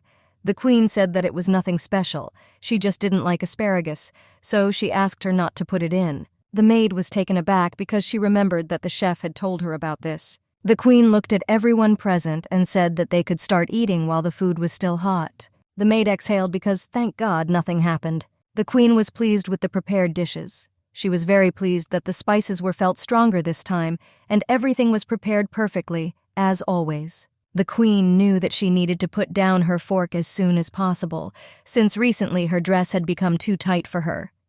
Therefore, she will have to go on a diet, although she told Blanche that the figure is not important. But still, she was puzzled. She was still afraid, but she knew that what was most important was the inner world, not the appearance. But she knew that only beautiful people have the right to speak like that. If she had said something like that in a past life, they would have only laughed at her. She knew she was damn lucky to be reborn in such a beautiful body, but still, she knew that if she gained a lot of weight again, they would start looking at her from under their foreheads again. As a result, although her appearance was different, she still couldn't change even a little from the time when she criticized herself because of other people's opinions. The queen knew that she did not need to think about it now, since it was the best time for tea and casual conversation. She noticed that the king was simply silently drinking tea and being silent. Abigail was angry with him. She knew that she would have to diffuse such an atmosphere herself. The queen looked at the princess and said that the dress suited her very well. She looked at the king and asked if he agreed with her opinion, since she claimed that the princess was simply lovely. The king looked at the young princess and said that she was lovely in this dress. The queen said that the princess always looks lovely, but today she is especially charming. The young princess looked a little embarrassed as she looked at the princess. The queen saw wings behind her. The queen was perplexed because she saw the wings. She rubbed her eyes because she thought she was just imagining it. Everyone was perplexed. The king looked at the queen and asked what happened to her. The queen was puzzled because she definitely saw wings. She looked at the young princess and said that nothing had happened and that she was fine. The queen, in turn, felt a little strange and dizzy. She noticed that she was not in the same mood. As always, she was much more cheerful. The princess looked at the queen and asked if she was okay. The queen looked at the princess and said with a smile that she was beautiful and charming, as always. The queen said with a smile that the princess was cute, as always. She thought their Blanche was just like a fairy. The king and princess looked at the queen with a puzzled look. The queen looked at her and glanced briefly at the king. She asked if his princess wasn't cute. The king was puzzled by his wife's behavior and said that the princess was very sweet. The queen looked at him and asked if he could repeat it again. The king looked at her and said that he thought the princess was very sweet. The queen was very happy and shouted that this is exactly how it is, and their Princess Blanche is the sweetest in the world, and she has a heart of gold. For a moment the queen looked down. She said that the princess had to go through a lot of hardships and had to endure such things at such a young age. She knew it must have been hard for her. The princess looked at the queen with her big blue eyes, puzzled. The queen looked at the king and asked with rage why he did not give such a lovely daughter love. She told him to look at her, since the princess was like a real fairy, and she even had wings. The king and the task looked at his wife and could not understand what was happening to her. He knew that she definitely didn't drink anything alcoholic, but she was acting like she was drunk, and even for a drunk person, her behavior was too strange. The queen looked at her husband and said that if she were him, she would hold Blanche on her lap every day. The queen looked at the princess and shouted for her to come to her. The princess was surprised, but said that she was coming to her. The princess jumped into the queen's arms. The queen, with a smile on her face, took the little princess into her arms. She was very glad that the girl came to her and sat on her lap. With tears in her eyes, the queen asked the young princess why she was so lovely. The king was surprised by his wife's behavior. He looked at her and asked why she was crying. The queen sighed heavily and said that she wanted Blanche to like her back, and she didn't even know what to do. The queen said as she hugged her sweet princess that she was very cute, and rabbits were cute too. The princess looked at the queen and asked if she was okay, because she saw that she was behaving differently than usual. The queen, in turn, screamed and hugged the princess tightly. She screamed with joy that she had a real fairy in her hands. The king was shocked and realized that the queen had clearly reached the stage where she did not even hear what was being said to her. The king looked at the princess and told her to come to him. The king took the young princess to a servant and asked to be shown into the room, and he also asked to bring the court doctor. The servant said that he would do everything immediately. The king approached his wife and asked how she was feeling. He was very worried about his wife. The queen said that, of course, she was perfectly fine, and she also began to mutter something inaudibly. The king was shocked by her behavior. The king noticed her condition and thought that she was not at all okay. The queen came closer to him and looked at him intently. He noticed that her eyes were pure violet. He didn't understand if they had always been like this. He was embarrassed for a moment. Unexpectedly for the king, his queen cupped his face with her hands and looked at him intently. He was shocked by this behavior, and he was frightened by her actions. She pulled him closer to her. He was in shock and frantically prayed that she would not come closer to him. She grabbed his face with her hands and told him to stop living like this. She looked at him and asked if he thought he could do anything since he was so hot. She asked him if he thought he would be forgiven for a rabbit torn to shreds just because of its beautiful face. Abigail was furious and told him that she had put a lot of effort into the toy. She screamed at him. She looked at him and asked if he thought that since he was a king, everything was allowed to him. She looked at him and asked what was so difficult about sharing a meal with her daughter, since they had never eaten together. Abigail didn't understand why he was so opposed to communication. The king began to shout at the queen and said that she had gone too far. The queen did not hear him, and she said that he and his daughter were still family. She lowered her eyes and said that it would be very wonderful if they got along. She sincerely wanted them to get along. Even in this state, she was talking about the princess. A servant entered their room and was stunned by the sight. He couldn't understand what was happening. The young man looked at them dumbfounded. He was speechless and even dropped his documents. After recovering a little from the shock, he came closer to the king and queen and asked if everything was okay with the king. The king, in turn, said that he was fine. He just needed to bring a doctor. A doctor came running to them and asked the king if he was all right. The king looked at the queen and said that first it was necessary to take her to the bedchamber and then figure out what was what. He was puzzled by her behavior and condition. The queen stood up proudly and said that she would get there herself. She didn't want anyone to help her. She stood on her feet for a while. She was in shock and did not understand what was happening to her as her head began to spin and the room began to blur. Abigail realized she was losing consciousness. Abigail didn't know whether she was dying or not. She heard someone's voice and it was very insistent. Abigail didn't understand who needed her at all and why they called her so persistently. She sincerely wanted to see who it was, but her eyelids were very heavy. Her head hurt very much. She didn't understand whether she had a hangover or not. Abigail didn't really remember drinking anything. She remembered how they had dinner with Blanche and Civilian, and then everything was in a fog.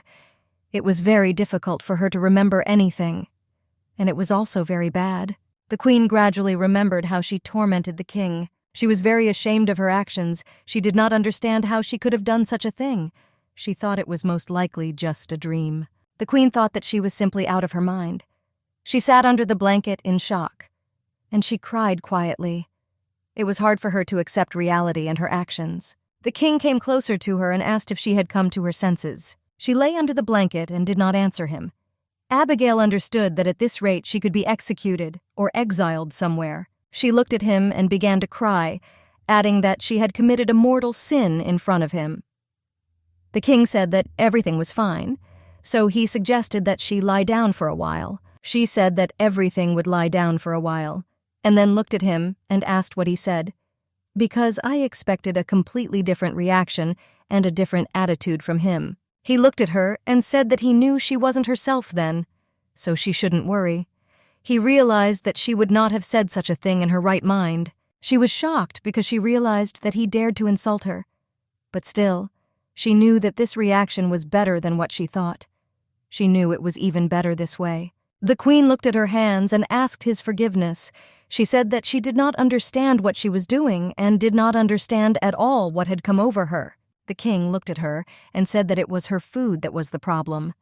The Queen was surprised because she didn't understand what food had to do with it. She was confused by everything.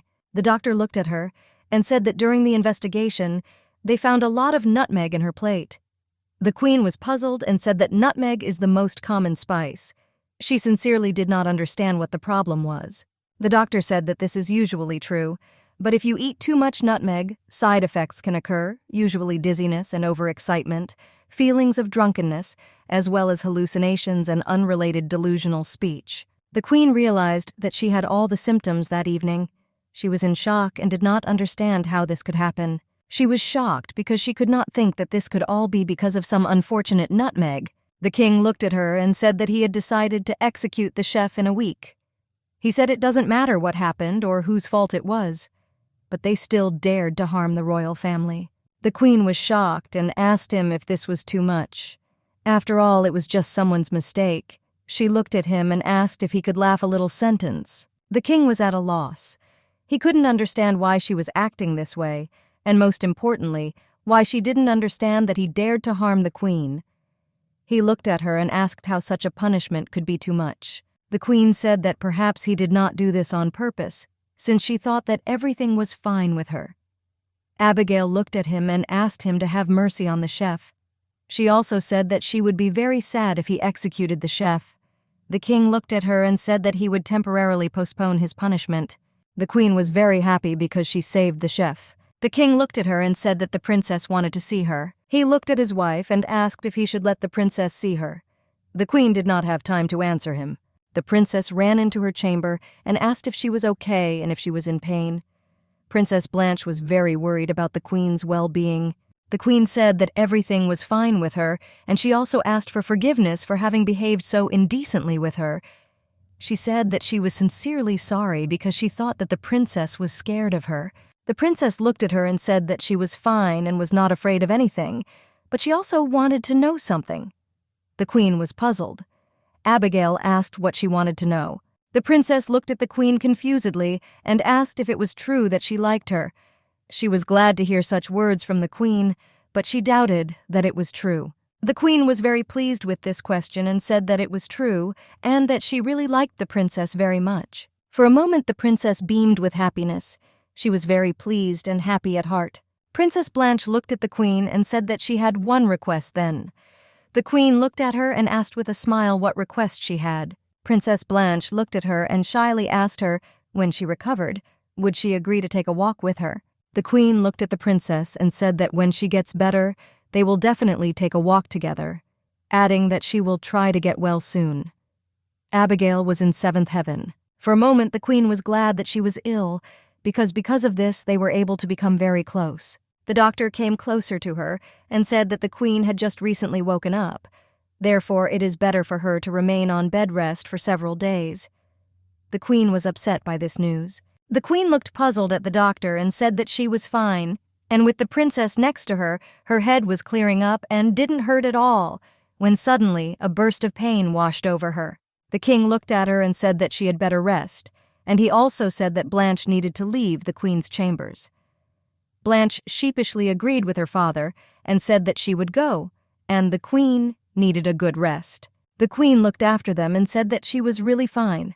She wanted to stay with the young princess as long as possible. For a moment she lay down on the bed, puzzled, and swore at her husband since he was slow-witted.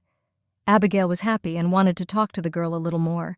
The queen was puzzled that nutmeg was such a dangerous spice. She actually had a headache and thought for a moment whether she should rest for a while. She heard her friend's voice. He asked if everything was okay with her and if she was alive. Abigail was very scared and yelled at him because she didn't expect him to come to her. He looked at her and asked how she was feeling. The queen was surprised and asked Verite how he got into the small mirror. The queen took the mirror in her hands and said that now she feels quite tolerable. She was surprised because she saw that he really had great capabilities and knew how to transfer to other mirrors. He looked at her and said that there was no use in this, since he could not even help her avoid the attack. The queen looked at him and said that she was very grateful for his concern, but that everything was really fine with her. He screamed in rage because he did not understand in what sense it was good, since he knew that she almost died. The queen was puzzled and did not understand what he meant. Verite said that if you eat too much nutmeg, you can die or go into a coma. You can also go blind. She was shocked by his words. The queen screamed at the mirror in shock. He looked at her and said that everything was limited to what was only because she was an adult. He was glad she was okay. He said that if little Princess Blanche had eaten such a dosage, she really could have died. The queen was shocked because she realized that Princess Blanche had almost eaten that dish. The queen understood that it was impossible to close her eyes to such a mistake. She said out loud that the chef needed to be fired. She was angry that someone had targeted the princess and nearly killed her. He said there was no point in firing the chef as the chef now had nothing to do with the incident. The queen was shocked and asked what he knew about the incident. She asked him to tell him and not to miss the details. The woman was shocked and very angry that it was the queen who ate the meat, as she realized that her plan had failed. She understood that she might pay for her actions. A maid hurriedly came in to see her. The woman rushed at her in rage and asked what she wanted. She didn't want to see anyone right now. The maid was taken aback and said that a woman was calling for Her Majesty. The woman was in shock and understood that the end awaited her. She was scared and did not know what to do or how to behave properly in the presence of the queen. But for a minute she thought that most likely the queen could not know anything, and she was calling her only for some trifle. She sincerely hoped so. She came to the queen and bowed obediently to her, and she also asked what the queen wanted. The queen looked at the woman with a terrifying gaze and greeted Madame Jeremy. The queen looked at her with an angry look and asked if Madame Jeremy knew why she had called her. Madame Jeremy knew that the queen looked rather intimidating, but she knew that she must not lose her composure. She looked at her and said in a calm voice that she did not know why the queen had called her to her. Madame knew that in high society, as in war, and she was already a veteran and such things could not split her. The queen looked at her and said that she knew that Madame had added nutmeg to Princess Blanche's food. She looked at her and asked if she continued to pretend that she had nothing to do with it. Madame Jeremy was shocked and did not understand how the queen could know this. But for a moment she was taken aback and thought that most likely the queen just wanted to feel her in this way. She knew that in this way she had to protect herself. She said that she did not know that the queen hated her so much and made such strange accusations against her. Madame Jeremy burst into tears and said that, in truth, this was too much. The queen gazed at the entire circus. Abigail wanted to bring Madame to light as soon as possible. The queen looked at her and asked Clara to bring the young maid. Madame Jeremy turned around sharply and saw the young maid who had served the table the last time, serving dishes. Clara looked at the queen and said that she had brought the maid from the palace kitchen she had spoken of. The maid was shocked by everything that was happening. She knew that she too would be overtaken by the queen's wrath. She was very afraid. Madame Jeremy realized that the girl had betrayed her, but she knew that nothing terrible would happen if she continued to stick to her line. Madame Jeremy looked at the young maid and asked the queen who this girl was, since it was the first time she had seen her. She decided that they would believe her first of all, because she had status. The queen looked at us closely, madame, and said that such an amusing spectacle was beyond belief. After all, she added nutmeg to the dish right in front of the young maid. Madame looked at the queen with tears in her eyes and said that she really knew nothing about it. Madame Jeremy tearfully asked the queen if it was really not enough for her to replace her as the princess's governess. Madame knew that if the queen had evidence, she would have already told the king everything. But since there is none, she will continue to deny everything. The queen said that it was a strange situation, and it seems that it was indeed some other person. She held the mirror up to Madame Jeremy's face.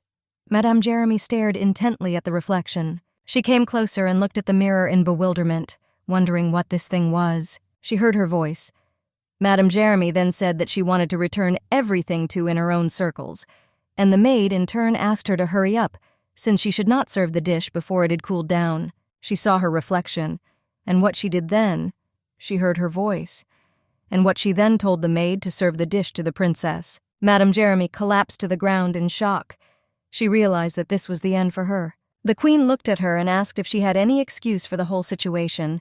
Madame Jeremy sat on the floor and begged for mercy from the queen. Madame Jeremy burst into tears and said that she only naively wanted to regain her position as governess, so she decided to cause a little commotion. The queen angrily walked closer to Madame and asked if she really wanted to cause a little commotion. Madame said that she only wanted to achieve an easy environment for the princess. The queen squeezed Madame's face with her hand. Madame cried and said that she was in great pain. The queen was furious and asked if she was hurt. She couldn't understand how such nonsense could hurt her.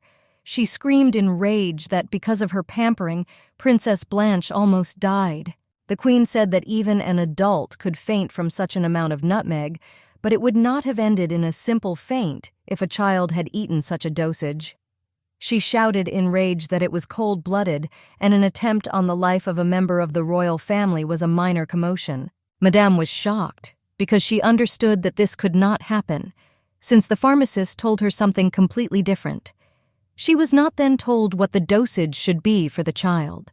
The queen looked closely at the woman and said that on the one hand she felt sorry for Madame, since she was completely trusted with raising the princess, and then the queen suddenly appeared and turned everything upside down.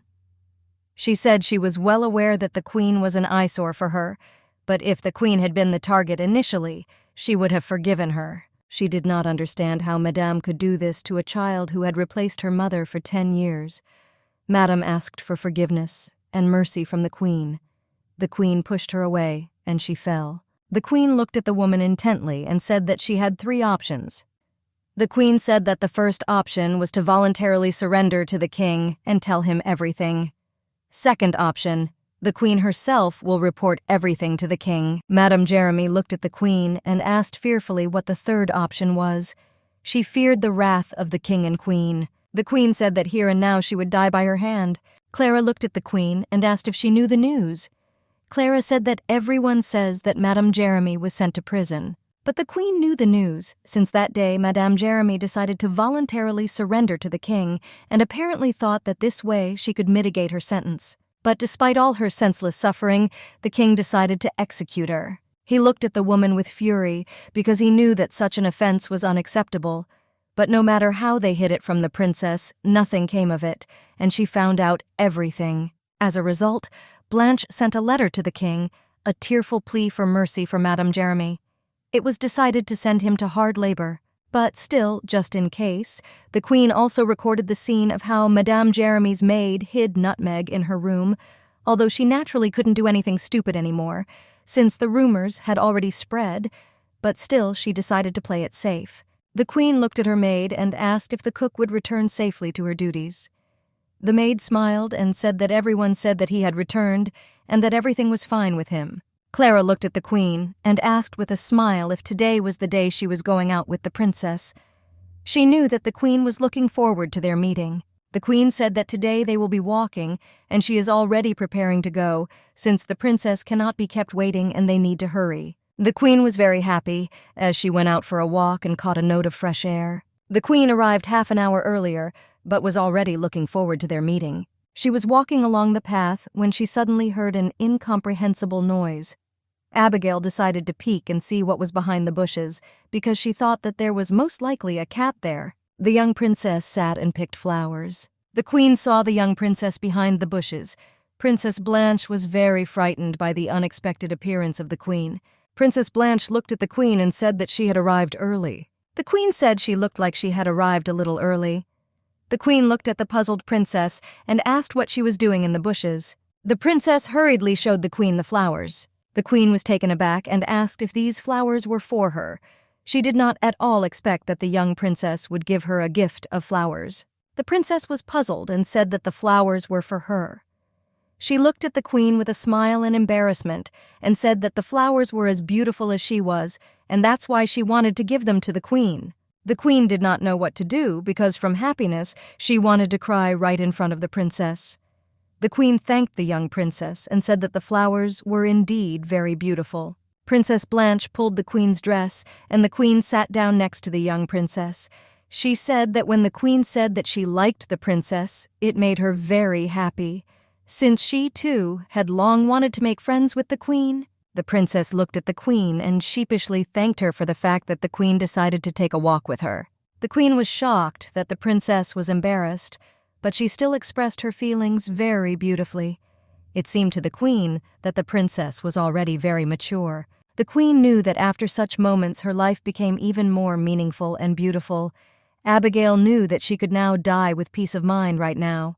The princess was in shock and did not understand why the queen was crying. The queen looked at her and said that her eyes were just sweating. The queen looked at the young princess and realized that she was very happy now. She was very happy that they were able to get so close to her. The queen looked at the princess and asked if she would like to go for a walk then.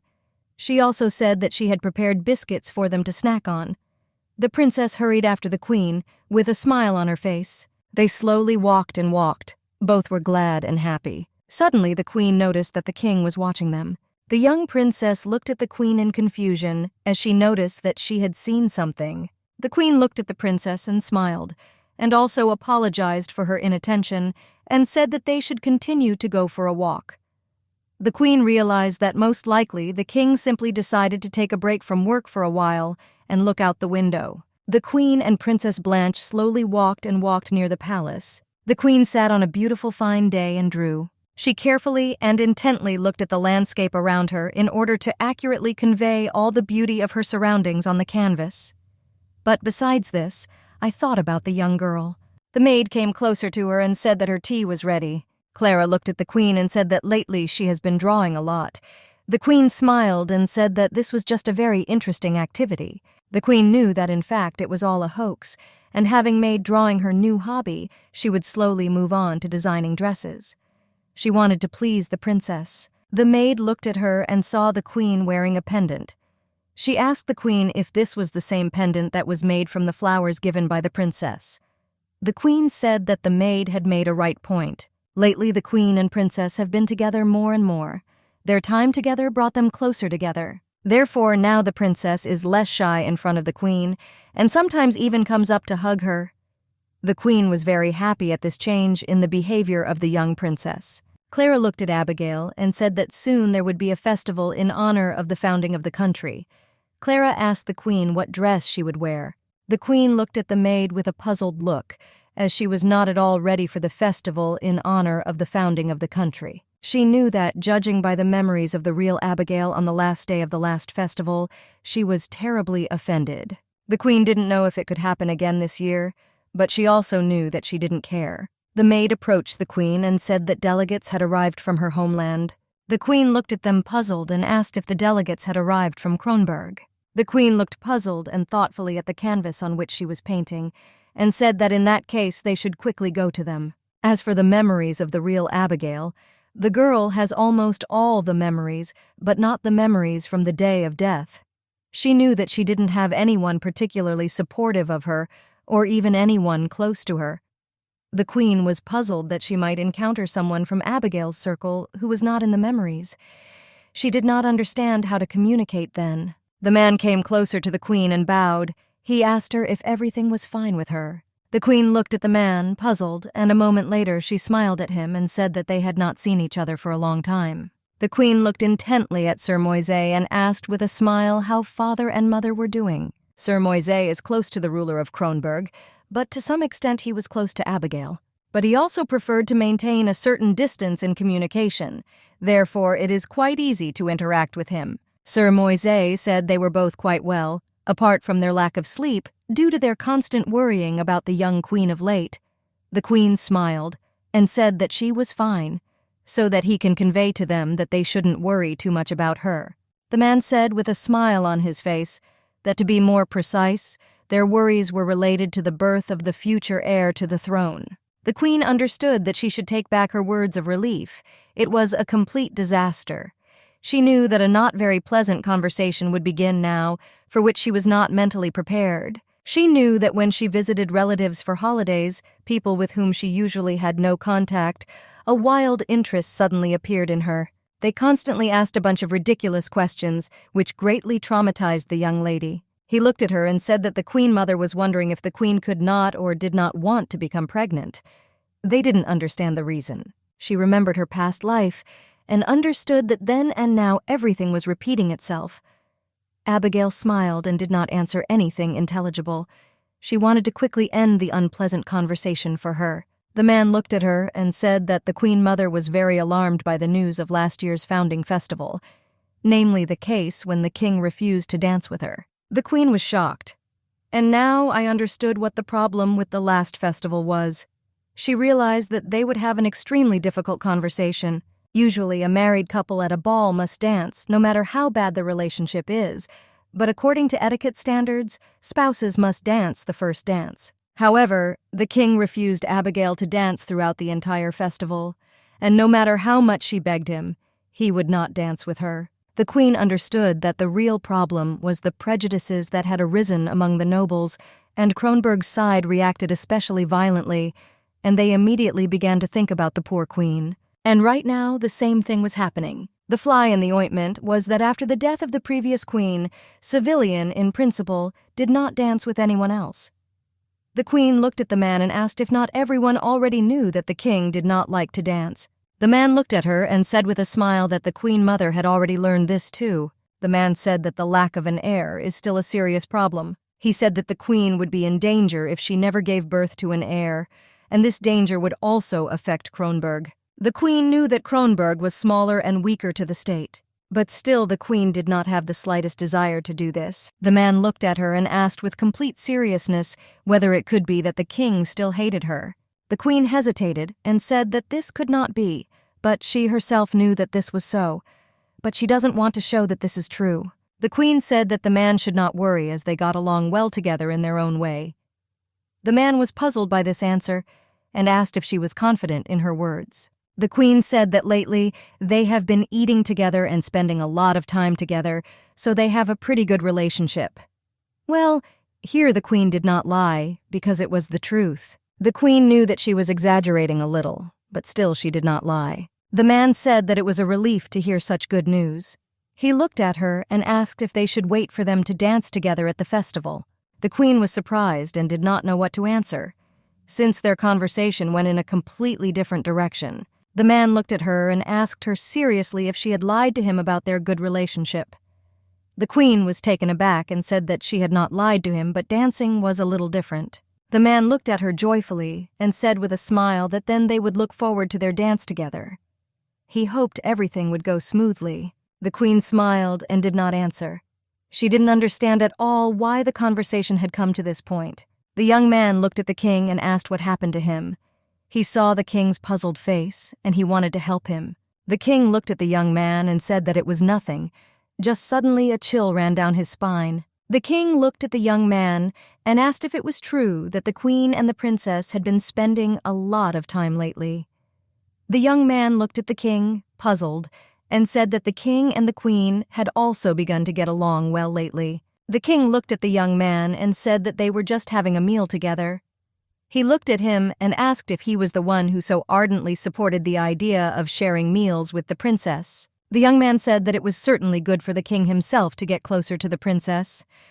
However, he added that he still does not trust the queen. The young man said that although the culprit in the recent incident with Nutmeg admitted to what she had done, it still seemed strange to him that some kind of plate with a dish came across to the queen. The king looked at the young man and said that he did not trust her completely.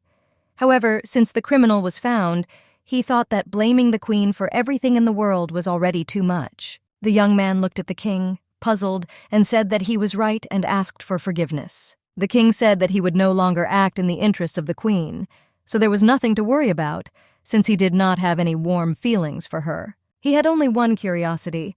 He was wondering why she suddenly warmed up and began to show a lot more feelings. They walked leisurely through the palace when suddenly a servant ran up to them. The servant was a little puzzled and said that the queen was asking for an audience with the king. The king was surprised, as he did not expect the queen to ask for an audience. The queen looked at the men who had arrived and asked the king if everything was all right with him, and also thanked Sir Millard for his good service. The king looked at his wife and asked what brought her to his audience. The queen looked at him and smiled. She said she needed to talk to him alone. She asked with a smile if he had a minute. The king looked at her and said that of course they would talk in private. He asked his subordinate to leave them alone. The servant looked at the queen in disbelief and said that he would leave them. The servant slowly left them and walked closer to the palace. The king looked at her and asked what she wanted to talk to him about. The queen was puzzled and did not know where to start the conversation. The queen looked at her king and asked if he could dance with her at the upcoming ball. The king was surprised by his wife's request. The queen said that she knew that he did not like to dance very much, but there was a small problem, and she needed him to dance with her. The king was puzzled and asked what happened. The queen said that a delegation had arrived from Kronberg. After her words, everything became clear to the king. The queen said that her paternal relatives seemed to think that they were not having a child because they had a rift. The queen said she denied it, but they didn't seem to believe her words. The king looked at her and said that if they didn't dance to her words, there would be even more rumors about their discord. The queen said that she still decided to ask him for a dance. The king was puzzled since she asked him to dance with her several times, but for some reason the feeling of her request was completely different than before. The queen said it was a matter of diplomacy. She sincerely hoped that he would put aside his personal feelings and dance with her. He remembered her the last time she asked him to dance, but her look was completely different. He remembered his dead wife and he felt uneasy. Kroll looked closely at his wife and realized that something had changed, and surprisingly, he did not feel hostility this time. The king hesitated and asked the queen for forgiveness. The king looked at her, and after a moment with 2 eyes from her, he said that he was a bad dancer, so he did not like to dance in front of others. The queen looked at him and asked if they could practice together then. The king was puzzled by this proposal. The queen looked at him and said with a smile that if this is the problem, then they need to train together. Since there was still a lot of time for the festivals, they will have time. The king looked at her, puzzled, and asked if she was really offering him training. The queen said with a smile that she, too, had not trained for a long time, and she needed training in dancing. The king looked at her in surprise, and he thought that now he could simply firmly refuse the offer as she had done before, but for some reason at the moment he could not say anything. The queen looked intently at her husband and expected an answer from him. He looked at her and said that he would think about it. The queen bowed to him and told him not to bother himself and asked for forgiveness for such an excessive request. The king stood dumbfounded for a moment. Some time later, the queen began holding rehearsals with the young princess. The maid showed the young princess how to dance correctly. Clara was very happy because the princess did everything very well. The queen watched the training and was very glad that the princess was doing well. The queen looked at the young talent and was very glad that the princess was still coming out with tears in her eyes. She clapped for her. The queen said that their Princess Blanche would definitely shine the brightest at this ball. The princess was a little embarrassed and said that she still wasn't very good at dancing. The queen looked at Clara and asked if she was not beautiful and a dancer. Clara praised the princess and said that she was the sweetest in the whole kingdom. The queen knew that it was a natural nudge, but she was still glad that her advertising worked on Clara. She knew that the princess was the cutest not only in their kingdom. Mistress Norma looked at Clara and said that calling gentlemen dear was a violation of decency. Clara smiled and asked the princess for forgiveness, since she herself did not notice her mistake. Princess smiled and said that everything was fine because she praised her.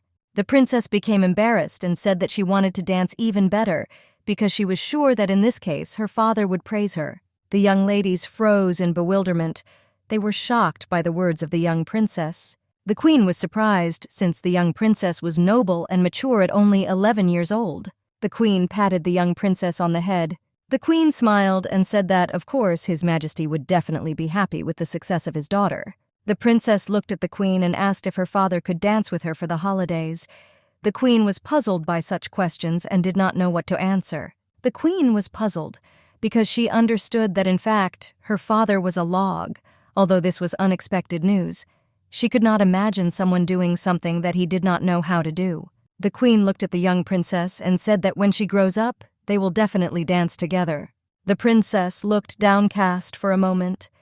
The queen was furious and did not understand why the king was so mischievous and did not want to dance and did not even want to study. The queen decided to immediately correct the current situation. She looked at the young princess and asked if she would like to dance with her. The princess was puzzled by this question but at the same time happy. The queen knew that, of course, it was a little strange for girls to dance together at balls. Blanche looked at the queen and said that she would dance with her, since she really wanted to dance with the queen. The queen was sincerely surprised by this turn of events. She did not expect the princess to agree. Clara looked at them and said that this was a very wonderful idea, and she had no doubt that it would definitely be wonderful. The queen was embarrassed and looked at the princess and asked if they could start training together. The queen told Clara to start the music again, and she and the princess started dancing. The princess was very happy. The queen looked intently at the princess. She was very pleased that the princess was so happy about dancing together. She also knew that she was very lucky that Abigail loved to dance. Abigail was hungry for attention and dancing, but she danced skillfully at the appropriate level. Fortunately, although the queen never danced in her vulgar life, thanks to Abigail's memories, her body moved on its own. She knew that dancing was a lot of fun. Previously, dancing for her felt as if she had a bomb in her hands, with which she needed to escape the enemy camp. She remembered the day when she danced against her will at a talent competition and also received a lot of attention, but of course in a bad way. Above, everyone mocked her because they thought that the stage might collapse under her, and they also pointed fingers and asked questions. Does the girl even know how to dance? She knew that since it was a sexy female idol dance, it would probably look ridiculous. The queen knew that nothing could be done. And the most important thing is that now, at that very second, she was simply dancing and enjoying the dance with the princess. She knew everything would be fine. After all, she is really happy. The maids watched the queen and the princess closely. They saw how the queen and little Blanche rejoiced. Clara looked at them and said that they looked simply amazing, and Blanche was the most beautiful of all. She said that everyone on the floor would be delighted with their dance. The queen smiled and thought that they were not so beautiful. She looked at the mirror and mentally asked if he had captured such beautiful moments. Clara looked at the queen and princess and asked, why don't they wear matching dresses since it was such an event? She said she was sure it would be very beautiful. The queen and princess looked at the maid, puzzled. The queen realized that her maid was simply a genius. Abigail looked at the princess and asked what she thought about this. The princess looked at the queen and said that she agreed. But since she was not very knowledgeable about beautiful clothes, she would like the queen to choose the outfit. The queen was shocked. But more than that, she could not believe that the princess would wear the dress she had personally chosen.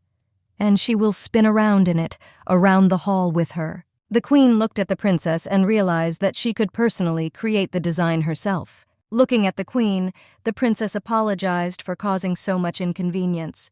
The queen was puzzled and said that she was not causing her any inconvenience at all and that everything was fine. The queen looked at the princess and said that it was the other way around and she would be happy to prepare a dress that would suit her perfectly. The queen looked at her and asked if she could tell her what style she liked. The princess smiled shyly and said that she would definitely tell her. The queen knew that nothing could stop her anymore. She wanted to give all of herself to be sure to win such a sacred game. She really wanted to make the dress the most beautiful at the festival. The queen looked at the sketches of dresses. She looked puzzled at all the sketches and asked her friend what would suit the princess better. He was surprised and looked at the queen and asked if his opinion mattered. He knew that the queen would say anyway that Blanche would look great in anything. The queen looked at him and said that of course he would look great in anything. Verite looked at her and said that it was a very difficult case. The queen said that if he argues with her, then it is better for him to leave and play somewhere. The queen had a ton of options in her head, but she knew that a design that was too ahead of the times would certainly be difficult to live with. She stared at the sketches and a wonderful idea came to her mind. She wanted to use a corset to emphasize her narrow waist and full breasts, while the dress adds volume to the skirt. However, she knew that she did not want to actually push little Blanchette into the corset, since the corset causes a lot of pain, even for adults.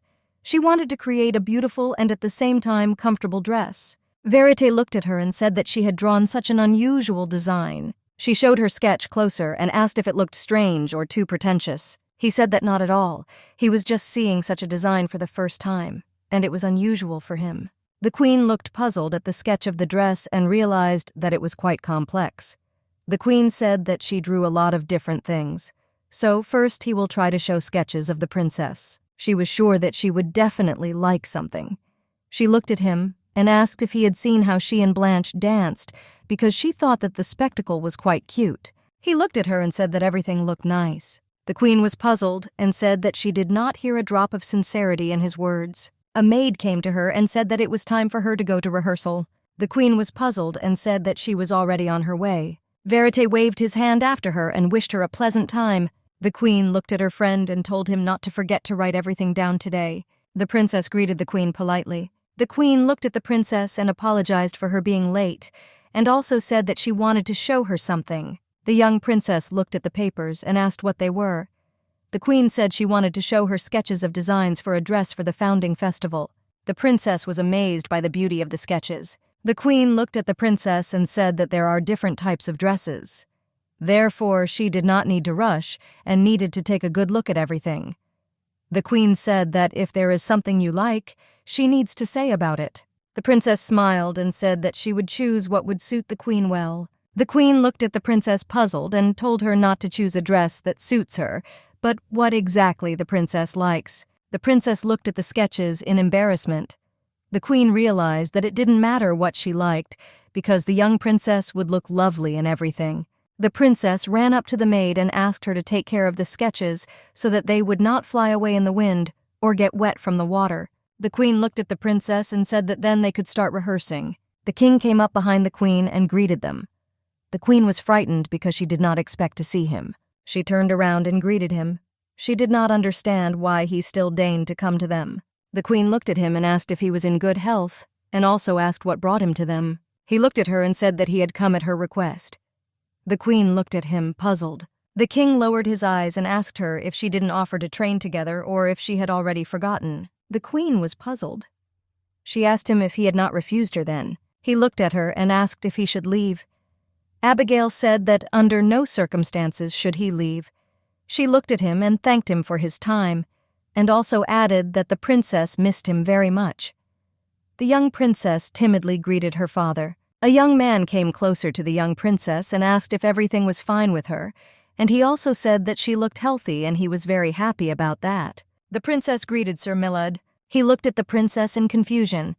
Abigail saw the young man and realized that in front of her he looked completely different. The queen noticed that Blanche herself did not seem to be very timid in front of Milord. The queen looked at the young man and asked if the princess's outfit was not luxurious today. The young man said that the blue material of the dress goes well with the color of her eyes, and there are not many ribbons, and they do not overload the outfit, but only emphasize her charm. And of course, all this is not so necessary for a princess to remain beautiful. The queen was shocked, and she understood that he fell for her trick. She noticed that he was also in the princess's fan club. The young man said that today, His Majesty came for a joint rehearsal with Her Majesty. He looked at the princess and asked that while they were dancing, he could be the princess's partner. The princess looked at him shyly and said that she would like to dance with Her Majesty. The queen was surprised and at the same time amazed by the words of the young princess. He looked furiously at the queen. Abigail was in shock as he scolded her with his eyes out of hopelessness. She mentally mocked him. Mentally, the queen said that if he was so jealous, then he could dance with Civilian.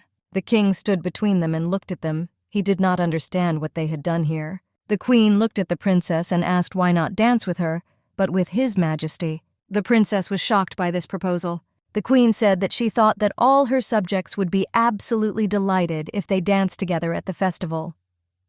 The queen looked at the young man and asked if she was wrong. My lord looked at the queen and said that he also thought it was a very great idea. The king looked at them, puzzled and questioning. The king looked away and asked what had even started here. He didn't understand why he should suddenly dance with his daughter. The queen looked at him and said with a smile that there was nothing wrong with him just practicing today. He looked at her, puzzled. The queen said that this is why he came here. The king looked at her, puzzled, but still agreed, and asked the princess to join him. The queen noticed that the young princess was uncomfortable. The queen said that they could then dance a little more again tomorrow and the day after tomorrow. She looked at the young princess and said that they could dance as much as they wanted. The princess timidly agreed to dance with her father. He slowly took her hand and they started dancing. Everyone looked at them, puzzled. The queen noticed that they were as awkward as possible. She did not understand what had happened. She noticed that the princess was more shy in front of her father than in front of her. The musicians started playing music. The queen was puzzled and did not understand what the king was doing. Moments later, she remembered that he had said he couldn't dance. The queen decided to help them a little. She said she would help and set an example. She also asked her maid to be her partner. Clara and the queen slowly began to dance. The queen looked at the king and said that the dance was only simple and repetitive movements, so they should cope. She looked at him and asked if he remembered all the movements, or should she show her again. The king said that this was quite enough. Slowly, the king and princess began to dance. The queen was puzzled, because she realized that the king was a surprisingly good dancer. The young princess accidentally stumbled and fell. Everyone was shocked. They quickly ran up to the princess and took turns asking if she was okay. The princess was scared and asked her father for forgiveness as she had made a mistake. The queen looked at the young princess that she had accidentally tripped, and the king looked at the princess and asked if she was okay. The queen and princess stood and looked at the king in bewilderment. The king came closer to her and asked if she had made a mistake. The princess said in a trembling voice that she was fine. He looked at her and said that in that case it was good. The king looked at her and said that if she was okay, then they could continue with the rehearsal. The queen knew that everyone was scared for the young princess, but they were also all surprised that there were no reproaches from the king, and it seemed like everyone had seen something like this for the first time. So we were very surprised. And the king resumed the dance as if nothing had happened. The princess looked at her father and asked forgiveness for being too inept. Kroll looked at her and said that with such a composition it was easy to make a mistake, and this was not skill at all. He looked at her and said that she just needed to practice a little more. The queen looked at the king in shock. She did not understand how he could say such a thing. The queen approached the princess and asked if she could rest a little, since she and the king needed to rehearse a little. The princess slowly retired to rest. The queen knew that now she would have a dance with the king. She saw his expression and realized that he wasn't even thinking about dancing with her. The queen looked at the king and said that if he was tired, they could rehearse another time. He walked closer to her and said he was fine. The queen looked at him and realized that he looked sick. She looked at him and said, puzzled, that if there were too many people watching, she could let them go. The king said that everything was fine and there was no problem. The queen knew that, of course, everything was abnormal, but she didn't want to argue with him. She asked him to play the composition. They inevitably got ready to dance. The queen looked at him and understood that even though he said that he could not dance, but it didn't look like an incompetent dancer at all. The queen slowly extended her hand to him. The king shuddered. He walked away from her and asked her to stop. The queen came closer to the king and tapped him on the shoulder and asked if he was all right. He pushed her away furiously and told her not to touch him. He looked at her furiously. The queen was shocked by this behavior of her husband. Everyone present looked intently at the king. They were shocked by his behavior. The king asked him to excuse him and quickly left. The dumbfounded servant wanted to say something, but could not utter a word. He looked at the queen and hastily said goodbye. The queen was in shock and did not understand what had happened. She stood for a moment and looked after the king. She was dumbfounded by her husband's behavior and understood that now she would have to resolve the whole situation herself. The queen looked puzzled and said that she had lost her partner. She looked at her maid and asked if she could dance with her. The maid was taken aback and said that she would dance with her. While dancing, the queen understood that the king hated her. She also knew that he most likely despised her. She didn't understand why she had so stupidly forgotten such a simple truth. For better or for worse, for a long time now, her best skill was pretending that she knew everything would be okay. The queen knew that she needed to keep her back straight and concentrate on the music and dance restlessly. The young queen smiled, despite the fact that she wanted to pretend that she was not in the least hurt by what had happened. The king gathered everyone for a meeting. They discussed various pressing matters for a long time. After the discussion, the king said that they needed to discuss a festival to celebrate the founding of the country. He looked intently at everyone present, but they irritated him greatly. One of the men said that he had prepared a list of honored guests for the festival. Duke Stoke smiled happily. The king briefly noticed that the Duke of Stoke looked particularly excited at the moment. He didn't know if rumors had already spread throughout the palace. After the meeting, the king hurriedly left the room. The servant looked at the king and said that the time for the meal had already come, and the princess and queen were waiting for him. The king shuddered and was taken aback. He was not ready to have a meal with his family. He didn't understand why he had to go to them today. He briefly remembered his wife, and his heart ached. The servant asked the king if everything was okay with him. The king told the servant to send someone to tell them that he would not eat with them today. The servant said that he would do everything. The king sat puzzled in his office. The young man stood and looked intently out the window when suddenly a man called out to him. He asked Sir Millard what he was doing. The young man said that the king skipped meals, does not say anything, only works continuously, and even he now feels uneasy around the king. The man laughed and said that he was just on his way to the king with the documents he asked for. The man looked at the young man and said that today work ended early. He did not understand that the king needed to finish so urgently. The man said that it seemed like something was bothering the king. The man came to the king and said that he had brought the documents that the king asked for. The man said that someone was asking for an audience with him. The king looked at him and asked if this was the queen by chance. The man said it was not the queen. The king exhaled, puzzled, and said that it was clear. The man said that Princess Blanche wanted to meet him. The king was surprised because he did not expect his daughter to ask for an audience. The young princess came to the king for an audience. The princess greeted him. She looked at her father and asked him if he was in good health. What is needed for a ruler is not kindness, but intelligence and determination. So the king was always worried about the softness and cowardice of his heir. He kept his distance in order to raise his weak-willed child in strictness. But Blanche herself never approached the king and did not make the first contact. However, he was surprised that she arrived first and began to get nervous. The young princess looked at him and greeted him. The king looked at her and told her not to stand on the threshold and come closer. He asked her what brought her to him. Princess Blanche looked at him and said that she heard that he could not come to dinner because he was busy, and therefore he did not have time to eat. The princess said that for this reason she brought him food. The king was completely puzzled because he did not understand why she did not simply ask the servants to bring him food. He didn't understand why she needed to come to him personally. He looked at what was in the basket and saw sweets. The king said that he doesn't like sweets. Princess Blanche looked at him, puzzled, and asked for forgiveness. For a moment he remembered his wife, who asked him to be a little affectionate to his little daughter. The king looked at the puzzled face of the princess and decided to eat the cookies. Blanche was very happy and surprised. He ate the cookies and was very disgusted because they were too sweet. The king thanked the young princess for bringing him food. He wished he could tell her not to do that again. The princess looked at him happily and said with a smile that next time she would bring something different. The king looked at her, puzzled. The princess looked at the king and said that she wanted to tell him something. The king was surprised and told her to speak. The young princess hesitated, not knowing how to tell him. She looked at him and said that during yesterday's rehearsal, after he left, Her Majesty looked very sad. The king was puzzled and surprised by these words of the young princess. He felt some inexplicable pain in his chest. He looked at the princess and asked what she wanted from him. He noticed that his daughter began to ripple in front of him. He was surprised because he himself did not notice how he raised his tone. He looked at her and said that was not what he wanted to say. Blanche looked at him and asked if he could apologize to the queen. The king was stunned by such a question from the young princess. He noticed that although his daughter was shaking with fear, she still did not run away and did not look away. He didn't understand if she had always been like this. The princess looked at the king and asked if he did this because Her Majesty had done something wrong. The king said that there was nothing of the kind. The princess looked at him and asked why he treated the queen like that.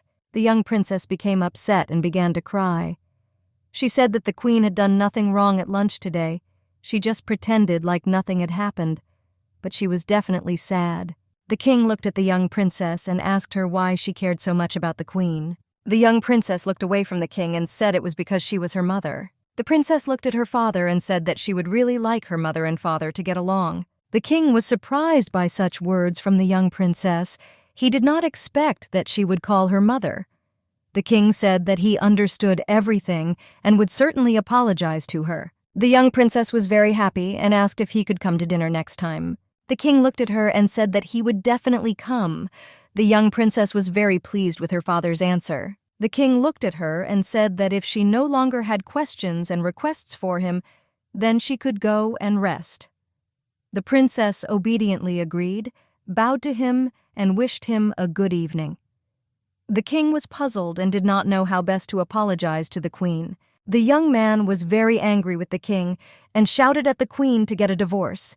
He didn't understand why the king came to the rehearsal and then suddenly became furious. Verite was furious and did not understand why he would beat others. The queen laughed sweetly. Her friend was puzzled and did not understand why she was laughing. The queen said she just liked that he was angry with her. He shouted that of course he was angry because it was very creepy and unfair to her. The queen said that she completely agreed with him, and she needed to scold him well. The young man looked at her and said that the king was simply very bad.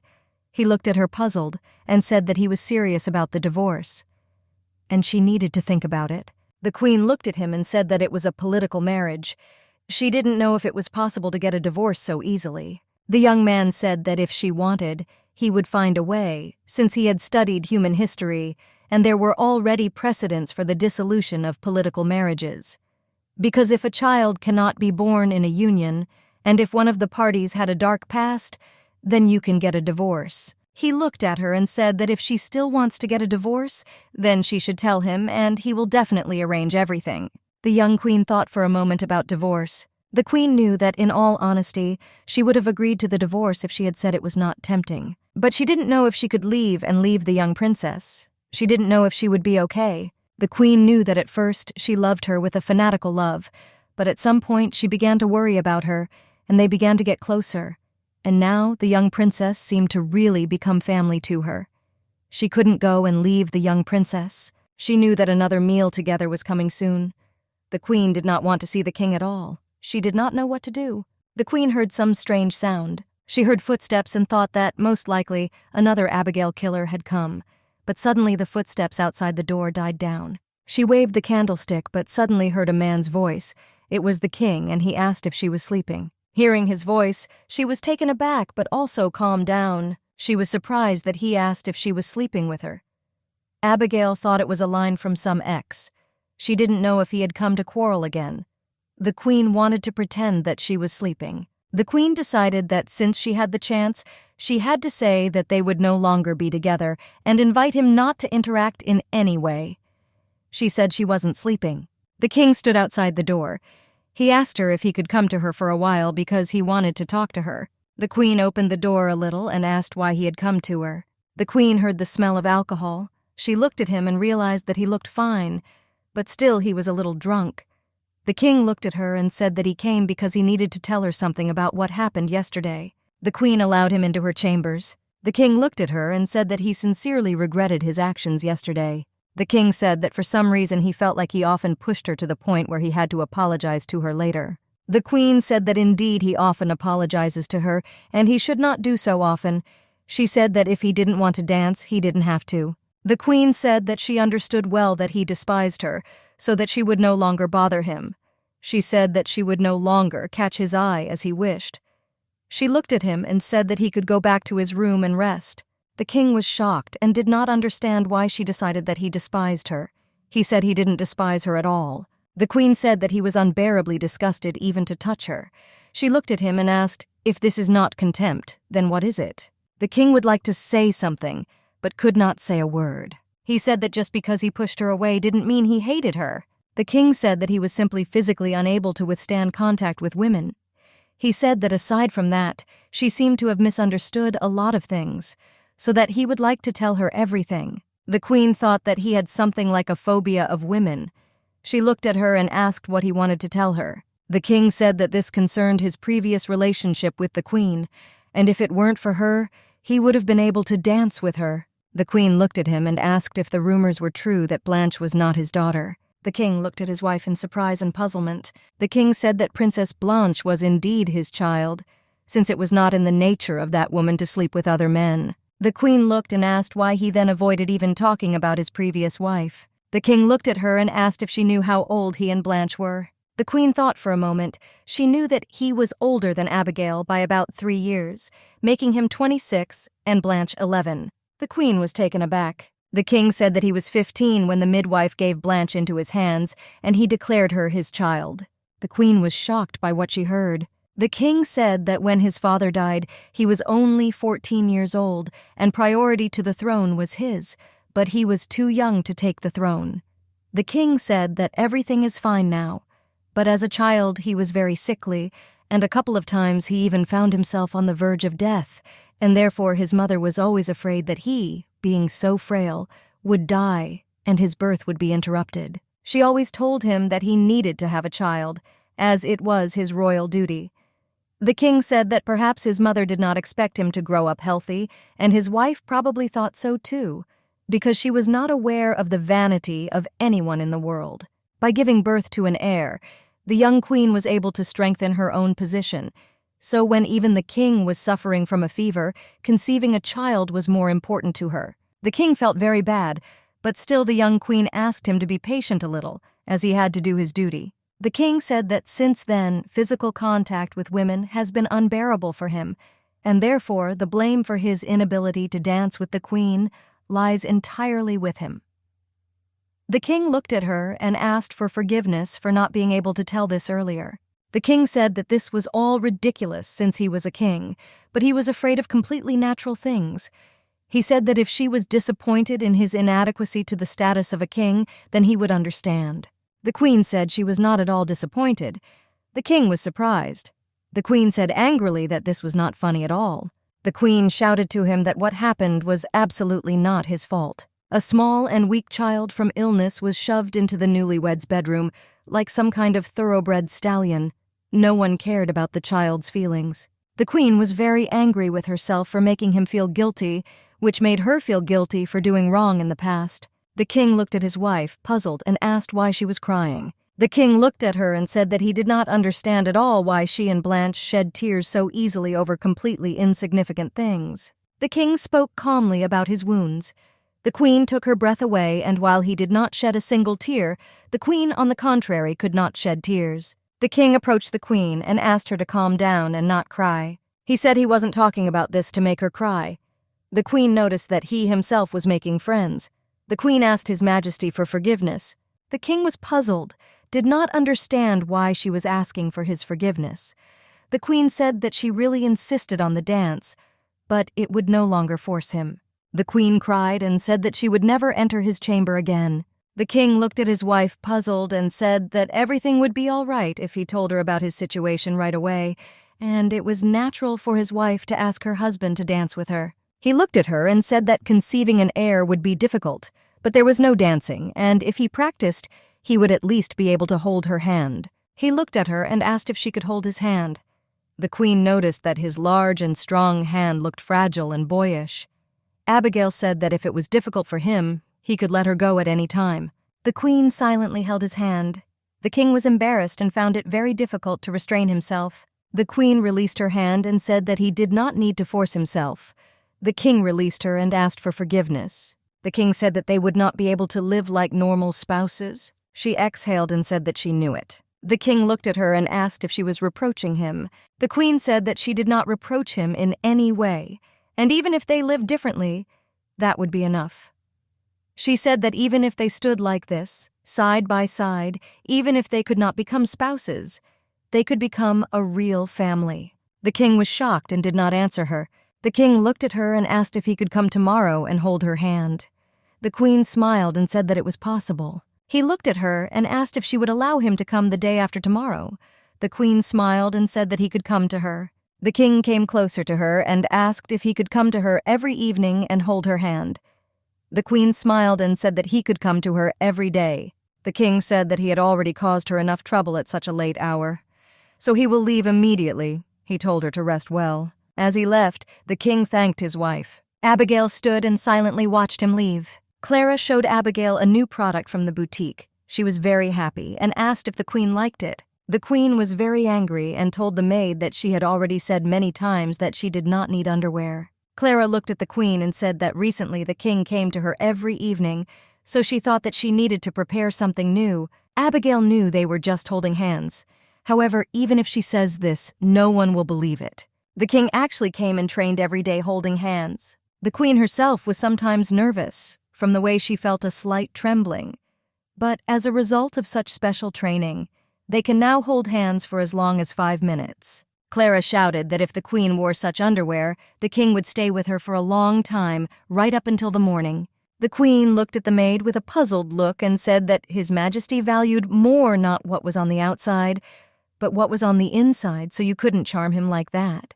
Thanks to everything that happened, the king and queen looked like a happy married couple. They ate meals together regularly. The king spoke more and more with the princess and queen, and their relationship actually became a little better. The queen thought that if things continued like this, then at the festival in a week, they would actually be able to dance. The maid approached the queen and said that Princess Blanche had come to see her. The young princess approached the queen, greeted her, and asked if she was okay. The queen smiled and said that of course she was doing well, and thanks to the young princess she was doing just fine. The queen smiled and asked what brought the princess to her today. The princess looked at the queen shyly and said that she had chosen the dress from the design she had drawn. The task queen didn't look at the design the princess had chosen. She thought the princess would choose a more conventional design. The queen looked at the princess shyly and asked if this dress would really suit her. The young princess said that she saw such a dress, and it was very beautiful and cute. She said she definitely wanted to wear it. The queen smiled and said that she would try to complete it as quickly as possible. The princess thanked the queen and said that her lesson would begin soon. So she had to go. The princess looked at the queen and asked if it would be okay if she came to see her next time. The queen said that she could come whenever she wanted and wished a good journey to the princess. The young princess thanked the queen and hurried off to her classes. The queen called her maids and told them to call the most skilled cutters and tailors in the kingdom. Along with summer, the expected festival in honor of the founding of the country began. The young ladies were looking forward to the festival, but unfortunately, the day turned out to be particularly hot. And they said that this day was the hottest in the last few decades. Everyone was surprised when they saw the beautiful Mrs. Karen. Everyone said that she was beautiful, as always. The young ladies greeted Mrs. Karen and asked if she would like to try canapés or tartare. Miss Karen said with a smile that she would try the snacks. The young ladies praised the young miss very much, and they said that the chosen dress suits her very well. The young lady accepted all the compliments because she knew that the dress was really beautiful, since it was very expensive. The young lady saw her father and asked the lovely ladies for forgiveness, because she needed to leave. The man looked at his dear daughter Karen and asked if she was having fun. The young girl said that, of course, she was having a lot of fun. The father looked at her and said that he was very happy. He came closer to her and asked if she had forgotten her role while chatting with the young girls. Karen smiled and said that this was simply impossible. The man came closer to his daughter and was surprised at her beauty. He said that the king would definitely like this. The man looked at the young ladies and said that the queen should have died then. He regretted that she suddenly survived, and he also added that they needed to make sure that the king's heir was from his family. The young lady looked at her father and told him not to worry too much as everything would be fine. The man said that everything would be fine, since a woman who looks like a witch cannot be compared with Karen. He left. He told her not to forget her role under any circumstances. The young lady said that she would try her best. One of the young ladies approached Lady Karen and asked if she would like to dance, since her brother really wanted to be her partner. Lady Karen laughed and said that it would be very difficult. She knew that she could not waste her time on some son from the Count's family. She knew that this year she had to do everything so that the king would dance with her. The The sound of music pulled her out of her thoughts. The queen and the princess slowly arrived at the ball. Everyone looked closely at the queen and princess, as they were in very elegant outfits. The gentlemen whispered to each other, and they said that they had never seen such dress designs in their lives. The queen was taken aback, as she realized that no one else had a dress like theirs. She saw how closely they were examined and began to talk about them. The queen thought they should quickly change their clothes. The young princess looked at the queen and said that she really liked the dress. Princess Blanche thanked the queen and said that she really liked her beautiful gift. The queen was in shock because she did not expect such a blow. It was critical for a minute, and she forgot that the princess was next to her. The queen thought that she should still trust Princess Blanche and leave her elegant dress. After all, no one in the world will criticize Blanche for such a beautiful image. The chemise dress they wore to the ball was designed and popularized by Marie Antoinette. It had no corset, and the material evolved naturally, demonstrating both comfort and grace. Chemise, widely used as an underdress nightgown. Having a bottom shape similar to a chemise, the chemise dress is tied at the waist with a ribbon, which creates natural movement of the fabric. The queen decorated their dress with a slightly more elegant ribbon, due to the festival as the founding of the country, since the fabric is thin and the lack of discomfort from the heat is the advantage of such a dress. The queen looked at all the guests present and thanked them for taking part in the festival. The queen said that as the sun illuminates the future kingdom, may all those present be blessed as well. She raised her glass and invited them to drink to the prosperity of Nurgan. Everyone supported the queen. The queen and princess looked at each other intently. The queen sincerely wanted to quickly get closer to other noble ladies.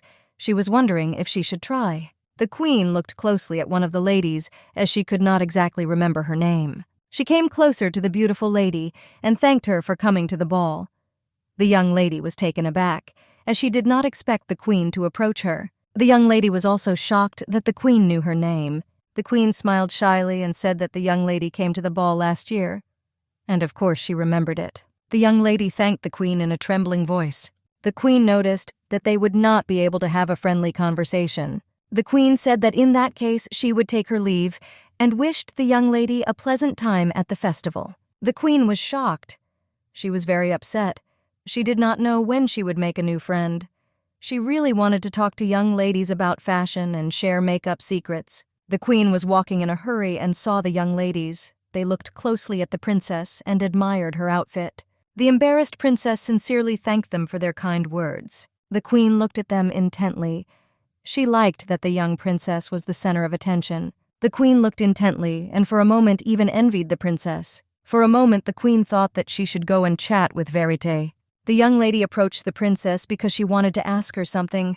The young lady said that it was her first time seeing such an exquisite dress, and she really wanted to know who the designer was. Everyone said that such a dress was probably invented by the most outstanding master. They told her that she seemed to be very perceptive for choosing such a dress. The young princess was surprised and embarrassed. She asked if it was really so beautiful. The queen listened warily to their conversation. The princess said with a smile that the dress was designed by Her Majesty the Queen. She was very happy that the queen was praised. The young ladies were very surprised and asked if this was really the queen's idea. The princess was puzzled. She said that this was only her idea and her merits. The princess heard a noise and turned around to see the queen. She was glad that the queen was nearby. Blanche ran headlong to the queen and hugged her. The princess said that all the ladies praised the dress she designed. The queen was puzzled and asked if what she was saying was true. She, of course, expected a reaction, but did not think it would be like this. The young ladies approached the queen and said that she was such an amazing person, since she was able to create a dress for the princess with her own hands. They were delighted and said that the outfit suited them both very well. The young princess looked at them and said that with such a dress, she did not need to wear a corset and panier, so it was very light and not hot in it. The young ladies were shocked as they were forced to wear corsets and the dress was very hot. The queen looked intently at the young ladies and understood their facial expressions very well. The queen looked at them and said that if they did not mind, then she could send them the chemise dress as a gift. The young ladies were shocked and asked if they could really accept such a favor from her. The young ladies were very glad that Her Majesty would give them beautiful and comfortable dresses, and the queen, in turn, wanted to make their life easier with a small gift. The queen smiled for a moment, as it seemed that the intense heat had had such an effect on the girls that they even lost their fear of the queen. The queen smiled and said that of course she would give it to them. The young ladies were very grateful and said it was very nice of the queen. The queen knew that there was nothing wrong with this, because the tailor would do all the work. But she wanted to please the lovely young ladies. The queen said that she would send all the gifts to them, and she also asked for forgiveness, since they needed to leave with the princess. She wanted to dance with Princess Blanche. The queen looked at the young princess and asked if they should go and dance. A cheerful and soft melody, an exciting and cheerful atmosphere. The queen's heart beat joyfully to the beat of the music. She looked at the beautiful Princess Blanche, who resembled an angel. She knew that this combination was the best. Everyone present clapped and looked at the princess and queen with warmth. They danced beautifully and had fun together. They said that the queen and princess danced beautifully and also looked beautiful in their clothes. The queen knew that Blanche was irresistible and sweet. She noticed that when the princess was next to her, people stopped being afraid of her and were even the first to talk to her. Lady Karen approached the queen. She smiled and asked if the queen was in good health. The queen was surprised that Karen Stock approached her. The queen looked intently at the young lady, as it seemed to her that she had seen her somewhere. She looked at her intently and realized that most likely the young lady was from the Stoke family, since the young lady was very similar to her father. The queen looked at young Lady Karen and asked if she was enjoying the holiday. The queen would like everyone to have a fun time. Young Lady Karen smiled and said that she was enjoying the holiday thanks to her. Karen said that her dance with the princess left a deep impression. The queen was surprised. But Lady Karen knew that the queen was a real demon and she could not deceive her. She sincerely wanted to reveal her essence to everyone. She wanted to show everyone the true inside of the queen. Lady Karen Stock looked at Queen Abigail and asked where His Majesty was now and whether they had come to the celebration together.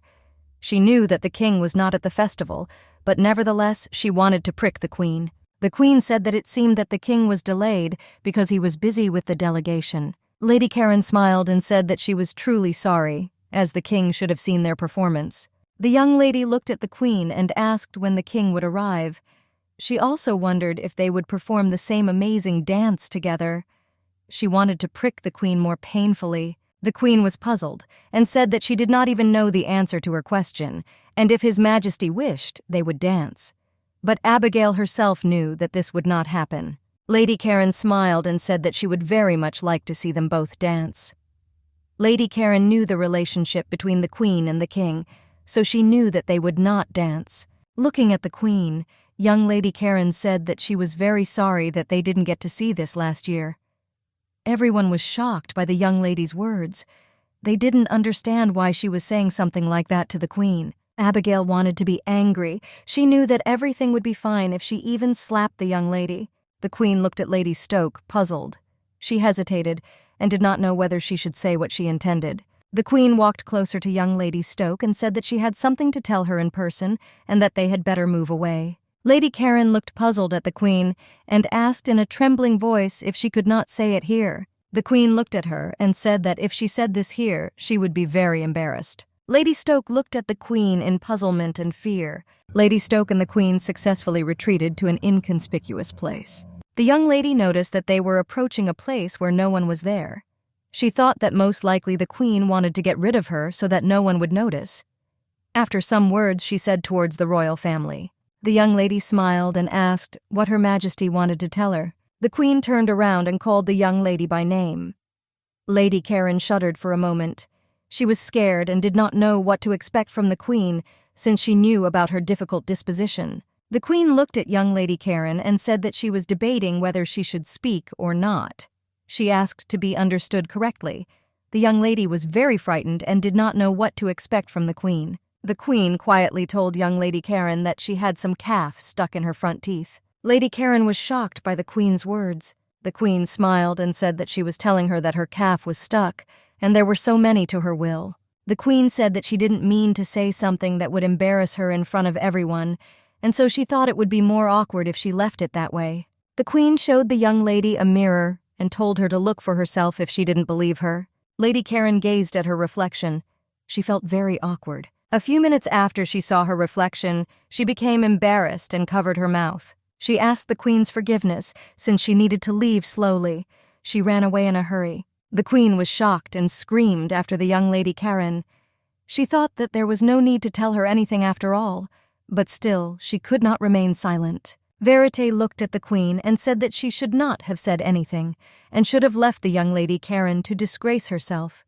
He was saddened by Lady Karen's attitude towards Abigail. The queen said that of course it could be done, but still she's still very Una. The queen said that she should have shown leniency towards young Lady Karen. Verite looked at her and asked how she was going to live in such a cruel world. The queen smiled back at her friend and asked what she should worry about when she had such a wise mirror at her side. She was grateful for all his help. Her friend was taken aback and said that it looked like someone was hiding behind her. Verite was afraid that they might be exposed. The queen turned around, puzzled. She was scared and didn't know if he heard what they were talking about. She saw the silhouette of a man behind the wall. She gazed into the distance. The queen asked who was there and asked the man to come forward. The young man looked out from behind the wall and greeted the queen. He told her that he didn't think they would meet in a place like this. The queen was very surprised by Raven's appearance. The young man said that he had no idea of sneaking up on her unnoticed. He looked at her intently and asked for forgiveness for his rudeness. The queen looked at him and greeted him. She said that she did not know that anyone besides her was present in the room. The young man said with a smile on his face that he also did not notice that someone had come. The queen was at a loss and did not know whether he heard her conversation. She was very worried about this. The young man looked at her intently and said that he did not know that she would be in such a luxurious dress. He looked at her and said that it suits her very well. The queen looked at him and thanked him. The queen looked at the young man and asked why he was alone in such a place. Raven said that he was hiding in order to avoid other people's gazes, and he also added that he did not really like to be in the public eye, and especially to be present at such a banquet. The queen was confused because she did not know what to answer him. She knew that he was not legitimate, and she also knew that people were whispering in front of him. The young man looked at her and asked if she needed a dance partner this year. The queen was confused and did not know what to answer him. In their country, there are several rules when dancing together. The partner offering the dance must be a family member, or a spouse, or a lover. The king refused Abigail to dance at the last festival.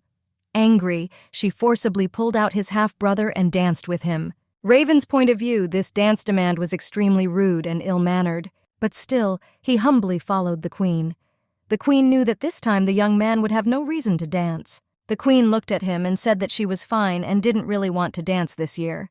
The young man said that he was very sorry, since he was really looking forward to their dance together. The queen was at a loss and did not understand at all what this strange situation was. She looked at him intently and said that he still did not like dancing, and she would not insist on dancing. The young man looked at her intently and said that he still liked to dance with her. In a trembling voice, the queen thanked him. She looked at him and realized that his smiling face reminded her of a princess. Perhaps that is why it was difficult for her to decisively refuse him. She thought that nothing bad would happen if they danced together, because she knew that the king was not particularly worried about this. Suddenly, the king came to them. He looked closely at his brother and asked what they were talking about. The queen was shocked, as she did not expect the king to suddenly appear in front of them. The queen was in shock and did not understand what kind of oppressive atmosphere it was. She noticed that there was a lot of hostility between them, and she couldn't even believe that they grew up together, and especially since they are brothers. The young man looked closely at the king and asked if he was in good health. The young man said that the queen needed a dance partner, and he just offered his candidacy. The queen looked at the king and said that everything was true and Sir Raven only offered to dance. The king looked closely at his brother and said that everything was clear to him, and also thanked him, adding that he did not need to worry. The king said that this year, however, the queen would dance with him, so that Sir Raven need not worry about such things. The queen was shocked and did not understand why the king suddenly decided to dance with her. She knew that last year he didn't care, and now he decided to dance with her. The young man bowed to the king and said that in that case he would not worry about this, and also asked for his forgiveness and wished him a pleasant evening. The king looked closely at his wife and asked if anything had happened between them. The queen looked at him and said, puzzled, that they were just talking and nothing more, and she also asked how he knew where they were. The king said that she was nowhere to be seen, so he asked for services. The queen gazed at her husband. She was shocked because she didn't know why he was personally looking for her. Taking his eyes away from the queen, the king invited her to go back. He said that after all, this is a festival in honor of the founding of the country, and there will be a commotion if the queen's place is empty for a long time. The king told his wife that he thought it would be better for her if she did not get close to Duke Raven. The queen was puzzled and did not understand why the king disliked his half-brother so much. The young princess looked at the king and queen and said that she was very worried because they were so late. The queen looked closely at the little princess and asked her how she spent her time and if she was tired. The princess looked at the queen and said that she was not tired at all, since the dress was very light. Therefore, she is comfortable and not hot. The king looked closely at the princess and queen and said that it was the first time he had seen such an outfit. Looking at the queen, he asked if the dress was designed by a famous designer. The queen looked at the king shyly and said that she was the one who came up with the design of the dress. The king was shocked. He said he didn't know she had such talent. The queen looked at him, puzzled, and asked if he was accidentally being sarcastic to her now. The king said that he was perfect, but he was not sarcastic and told the truth. The servant approached the king and said that he had an urgent conversation with him. After listening to the servant, the king looked at his daughter and told her to come to him. The queen was at a loss. The young princess shuddered because she did not understand why her father was calling her. The king looked closely at the princess and asked her if they had not agreed to dance. The princess was very surprised as she did not expect this from the king. The king looked closely at his daughter and asked if she had really changed her mind and didn't want to dance with him. The young princess said in a trembling voice that she really wanted to dance with him. They danced merrily to the beat of the music. The young man looked at the queen and thanked her. The queen, puzzled, asked why he was thanking her since she had done nothing. The young man said that he was grateful to her because, thanks to her, the relationship between the king and the princess had improved. The queen said that such behavior from the young man was unexpected for her, because she thought he hated her. Mayor Millard looked closely at the queen, but did not answer. The queen was surprised and understood that he did not even deny his hatred of her. She smiled and said that she didn't really hate him. Having finished the dance, the young princess ran to the queen. She smiled happily and asked if she'd seen the dance. The princess said that until the very end, she danced without a single mistake. The queen looked intently at the young princess and could not take her eyes off the cutie. The queen said that she really did well and thought that the king would agree with her. The queen looked at the king and said that it was a magnificent dance. The king, without expressing any emotion, said that it was nothing special. The king looked intently at the queen.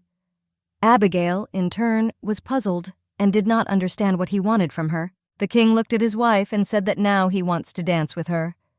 Sir Mellard was surprised because he did not expect that the king would want to dance with the queen. The king gave his subordinate a cold look. Abigail looked at the king and said that he should not force himself, since she knew that it was very difficult for him to contact anyone. The king looked closely at his wife and said that he was not forcing himself at all, but on the contrary, he would like to dance with her. Abigail was shocked and perplexed. She said that since he insisted, she would dance with him. This hand, which was holding her hand with difficulty, trembled as always, but until the very end he did not let go of it. Everyone was shocked that the king deigned to dance with the queen.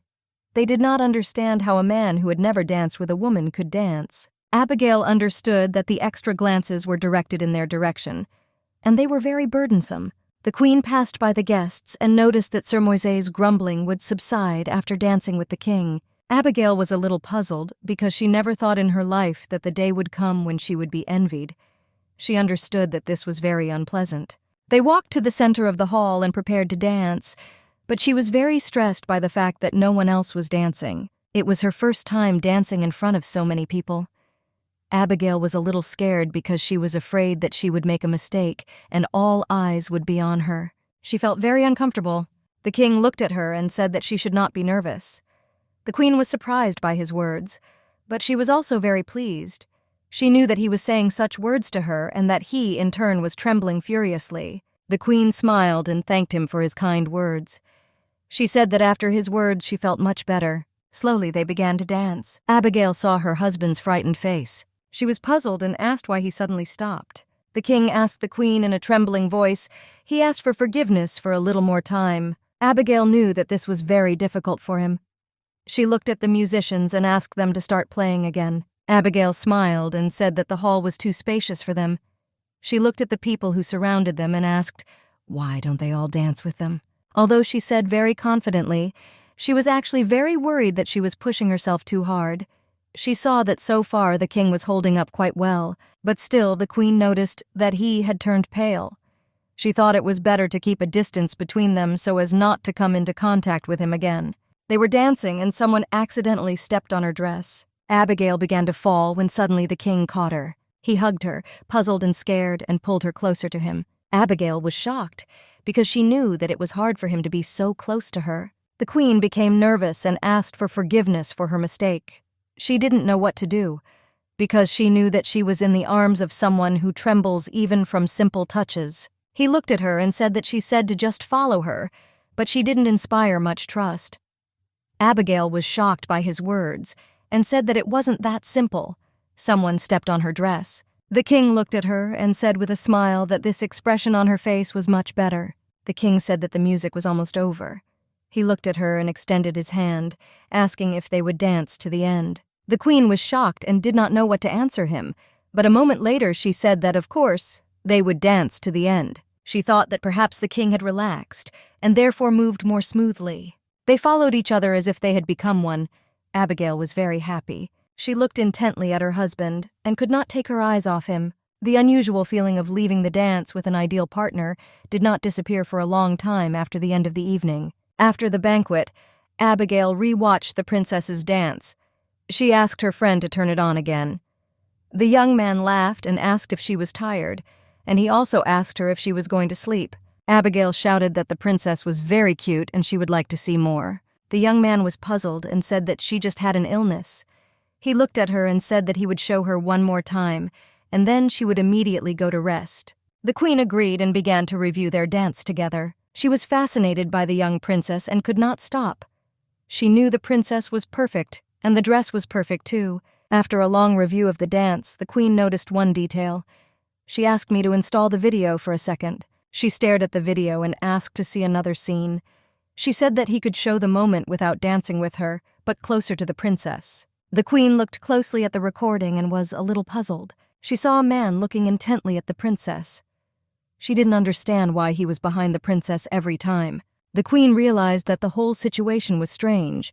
She did not understand why the man was pursuing the princess. The queen heard a knock on the door. She was puzzled and did not understand who could come to her at such a time. Opening the door, she saw the king. The queen was surprised and asked why he came at such a late time and on what business. The king looked at his wife in confusion and asked if she didn't say that he could come to her every night. The queen was puzzled as she did not expect him to come to her after the festival ended. In a trembling voice, she said that she had said such things. She looked at him puzzled and told him to come into the room. The queen said that it was very good that the festival in honor of the founding of the country had ended successfully, and she also said that she really enjoyed dancing with him. The king was surprised because he did not expect that she would enjoy dancing with him. The queen was a little puzzled and asked his forgiveness as she knew he had a hard time during the dance. He looked at her intently and smiled. The king said that everything was fine, and she had no need to apologize, since he also liked dancing with her, and today he also came for the same reason. The king said that if she didn't mind, he would still like to hold her hand. The queen was puzzled and embarrassed. She didn't understand why he kept coming to her and asking her to hold her hand. She said that the ball was already over and there was no need for it. The king looked at her intently and said that, of course, this was not necessary. He looked at her and asked if she didn't want to. Abigail was surprised and confused by the question. She said, puzzled, that there was nothing like that and agreed. They sat and held hands for some time. Abigail felt a little uncomfortable. The king looked at his wife and said in a soft voice that she was truly an amazing person. A moment later, he saw that she had fallen asleep holding his hand. The king smiled and took his wife in his arms and carried her to the bed. He laid his wife on the bed. He looked at her intently for some time. The king kissed his wife's hand with warmth and tenderness and wished good night to his queen. The next day, the young ladies discussed the banquet. One young lady looked at them and said with a smile that it looked like they had bought a new dress and shirt. The young lady smiled and said that she had already bought a third dress of this style, and now she probably wouldn't be able to wear anything else. She said that not only is it very beautiful and simple, it is also light and comfortable. However, the dress that the queen created is the most beautiful. The young lady said that she was even jealous. Another lady said that, contrary to rumors, Her Majesty's reality is very kind. They discussed the topic of the queen and princess a little more, when suddenly other ladies approached them. The young lady looked at the group of young ladies with contempt. Noticing Mrs. Karen, the girls hesitated and asked if she would like some treats. They said they had caviar as an appetizer. Lady Karen was taken aback and said that she hated caviar more than anything else in the world. Everyone was puzzled by this reaction. They didn't expect anything like this. Lady Karen looked at the girls and asked how they could have a picnic outside in such heat. She asked them if they would like to go inside. One of the ladies looked at Miss Karen and said that it was actually very hot. She asked if Lady Karen would like to wear a cool and comfortable chemise. Lady Karen looked at them and smiled. She said that no matter how hot it was, she would not wear a dress that looked like pajamas. The young ladies were taken aback by this answer. Lady Karen looked at them and said that they, too, do not strive for only comfort, and they need to maintain dignity, since such unkempt behavior shows a lack of proper education. One of the young ladies ran to the picnic in a hurry. She apologized for being late. One of the ladies looked at Lady Clara and said that they thought she would be in the palace. Clara said that the queen allowed her to take a day off and also showed her a handbag that the queen made and said that it was called a reticule. Everyone looked closely at the handbag and praised it. One of the ladies said that the queen is very kind even to the maids. Lady Clara smiled and said that the queen allowed her to meet the young ladies and also gave her dessert prepared in the palace. Karen was very angry. She looked at them and asked for forgiveness and left the young ladies in a hurry. The young ladies were puzzled by Lady Karen's behavior. Lady Karen looked into the distance, puzzled. She hoped that one day she would definitely rip off Abigail's mask. She knew that then everything that belonged to the queen would be hers. As she left, she looked again at the young ladies, and the young ladies in turn chatted cheerfully and looked at the desserts and reticule. Lady Karen was very angry and walked faster. The queen enjoyed dessert in hot weather. The queen looked at the princess and said that lemon sorbet was very tasty.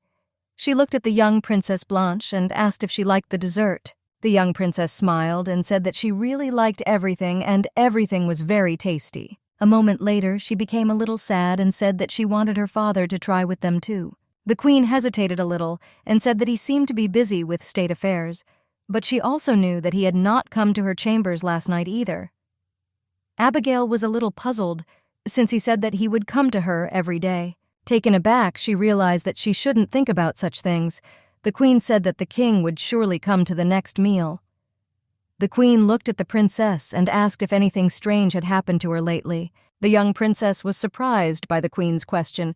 She smiled and said that nothing strange had happened to her. The queen calmed down for a moment and said that she was very glad. She knew that the strange man who was at the festival in honor of the founding of the country was very suspicious.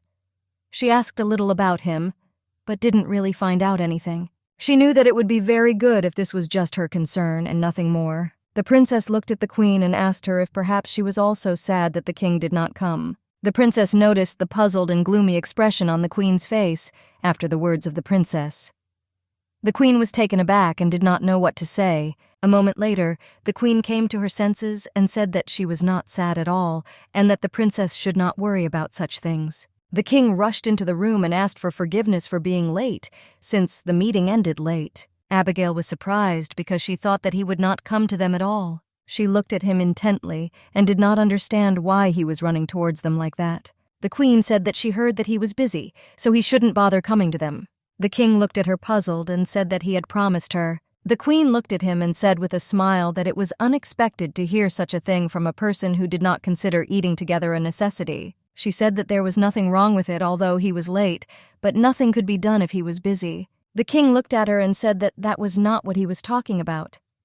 Abigail was puzzled and did not understand what was going on. The king looked at her and said that he promised her to come to her every night. Abigail was shocked by such words. Abigail looked at the king in shock and asked what he was talking about.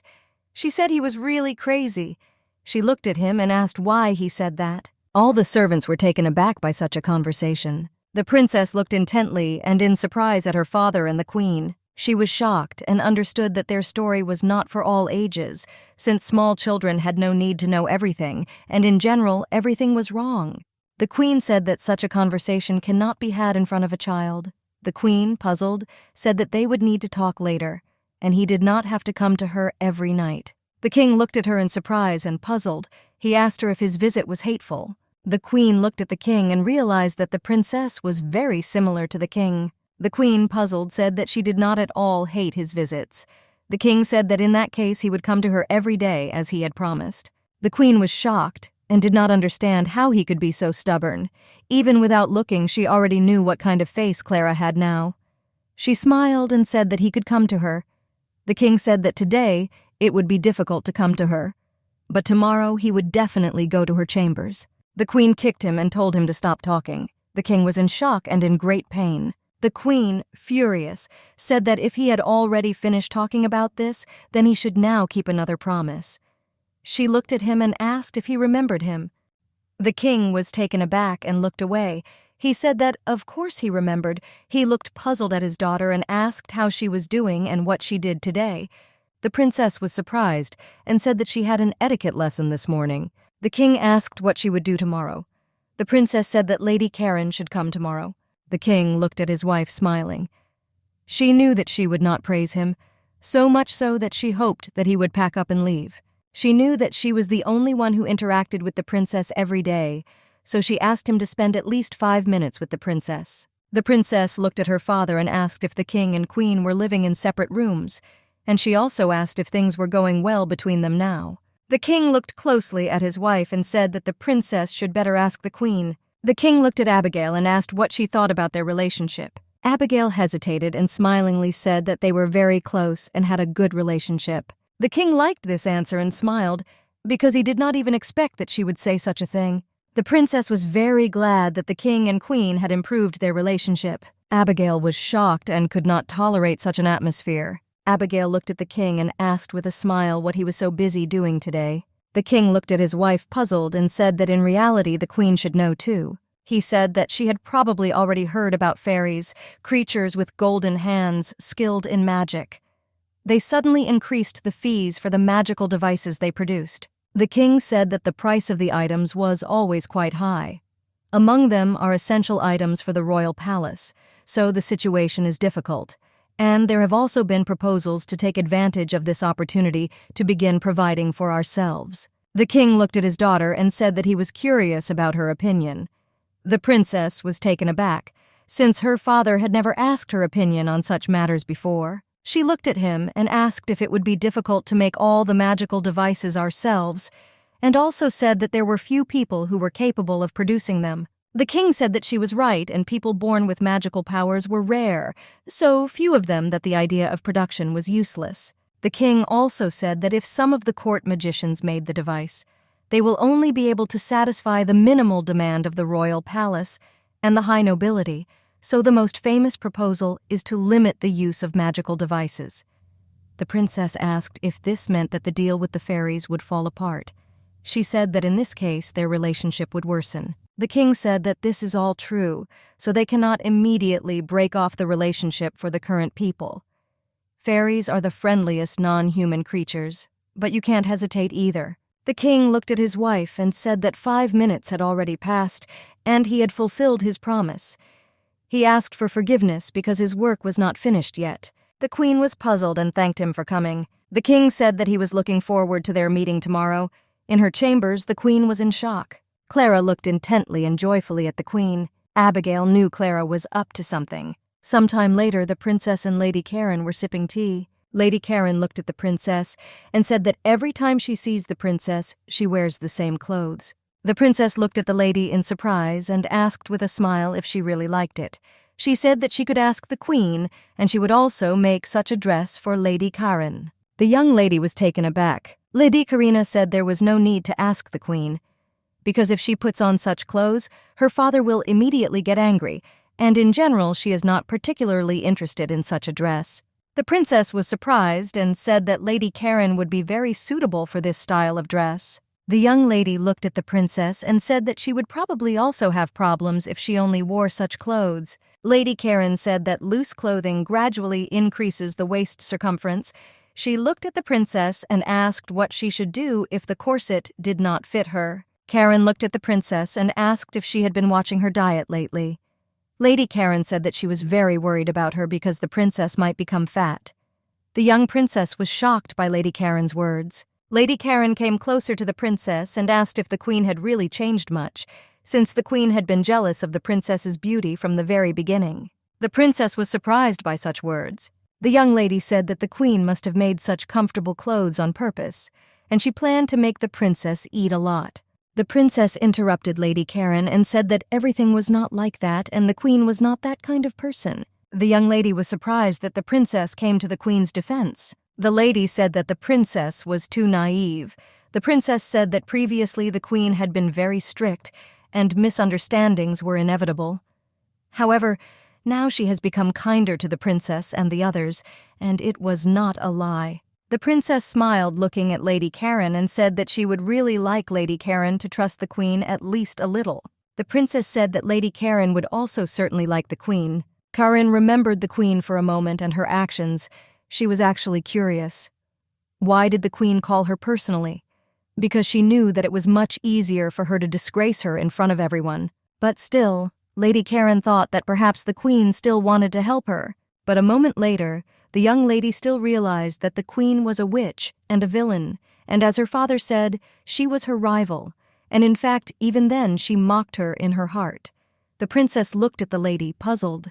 The young lady smiled and said that it seemed that she had misunderstood everything, and after listening to the princess, she also wanted to talk to the queen.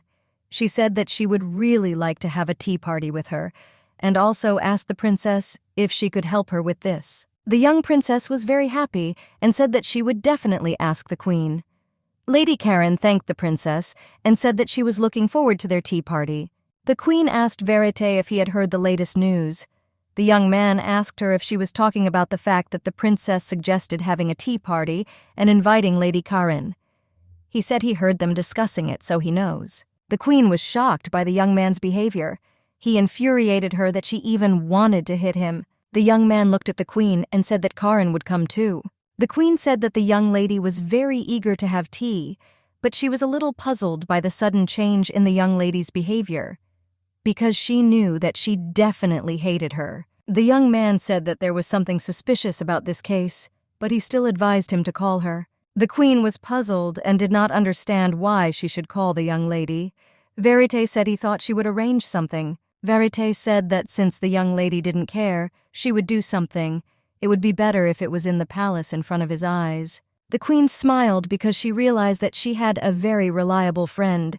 She said that in this case, just relax and get ready for tea. The queen was very glad that she finally had friends. She was very glad that she could have picnics and go shopping with the lady. Verite looked at her and asked if she had enough. She looked at him, puzzled. Verite looked at the queen and asked if it was not enough for her that he was her friend.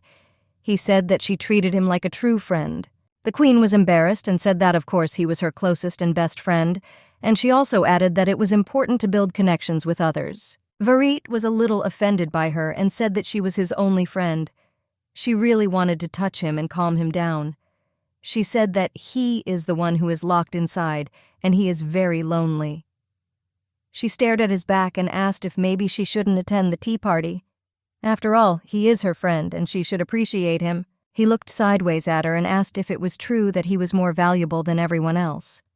And he also asked her, even if she gets a friend, she really won't forget him. The queen said that she truly would not forget. Smiling, she promised him that she would never forget. He looked at her embarrassedly and smiled, because he knew that she would never have such a capable friend. Smiling, he said that he still needed to go to the tea party, adding that it would be very bad if secular circles rejected her. Abigail said it would be nice if he had someone else to talk to when he was lonely. The young man said that it was better to hide his abilities, otherwise she and he could be in danger. She looked at him and said that he was really strong and helpful in everything. She said that the king could take him away from her and force him to work. She also said that he is still a person who can be trusted. She looked at him and asked if she could tell Blanche about him. Verite was surprised. He said that there was no need for this, since she had shown him a lot before her will, and he did not want to see her. The queen was furious because she did not understand how anyone could not love the young princess.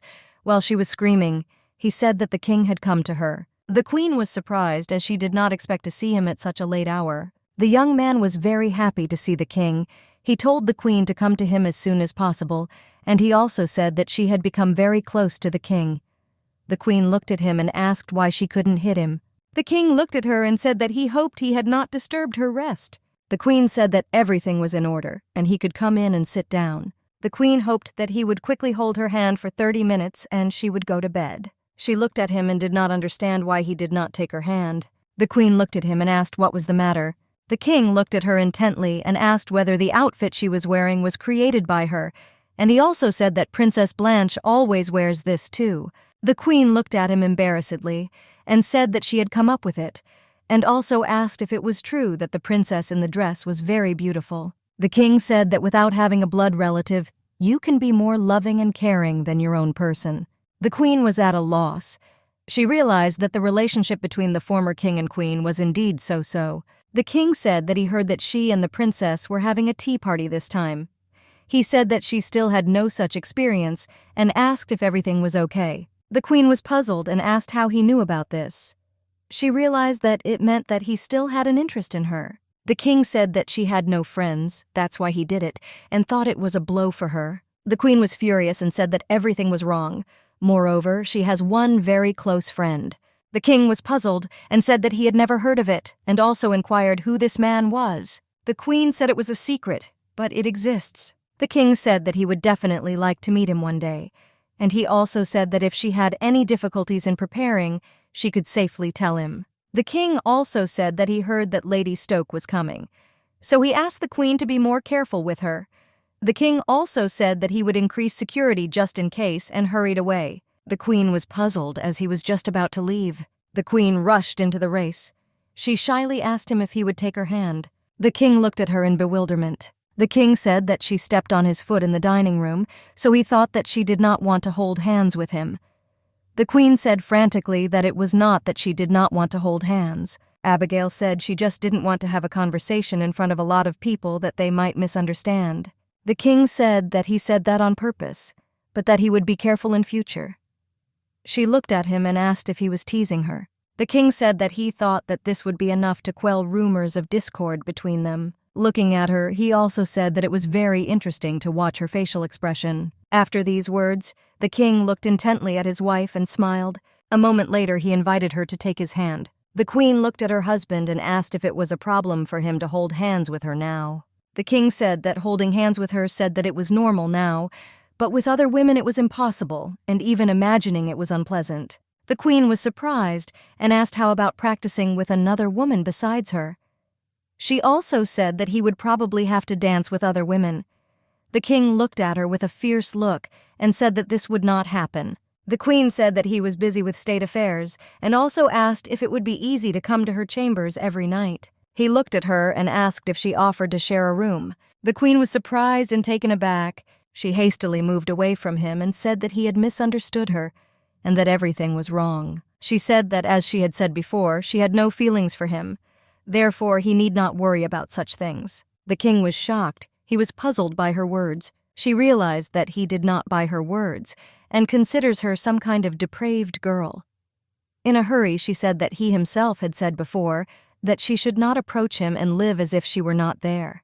The queen said that she had not thought one bit about living together and that she was comfortable and happy sleeping alone. So he doesn't have to worry. She said that's why he should trust her, and she really doesn't love him. The queen finished off the king verbally. He was shocked because he had not expected such words. She knew that she wouldn't lay a finger on him, so he didn't need to be afraid of her and didn't need to avoid her. The upset king said that it was almost midnight, so he asked her to forgive him as he was leaving and wished her a good rest. She looked after him and realized that he was very ashamed. The queen knew that thanks to such words addressed to her husband, her harmlessness was now obvious. She wondered for a moment what she should really do about the tea party. She looked at the sketches and realized that instead of agonizing over something she knew nothing about, it's better for her to do what she's good at. The king looked thoughtfully out the window. A servant entered his office. The king looked at him and asked if there was any news from the queen, and he also said that they should strengthen the security. The young man looked at him and said that it was just a tea party and he was greatly exaggerating.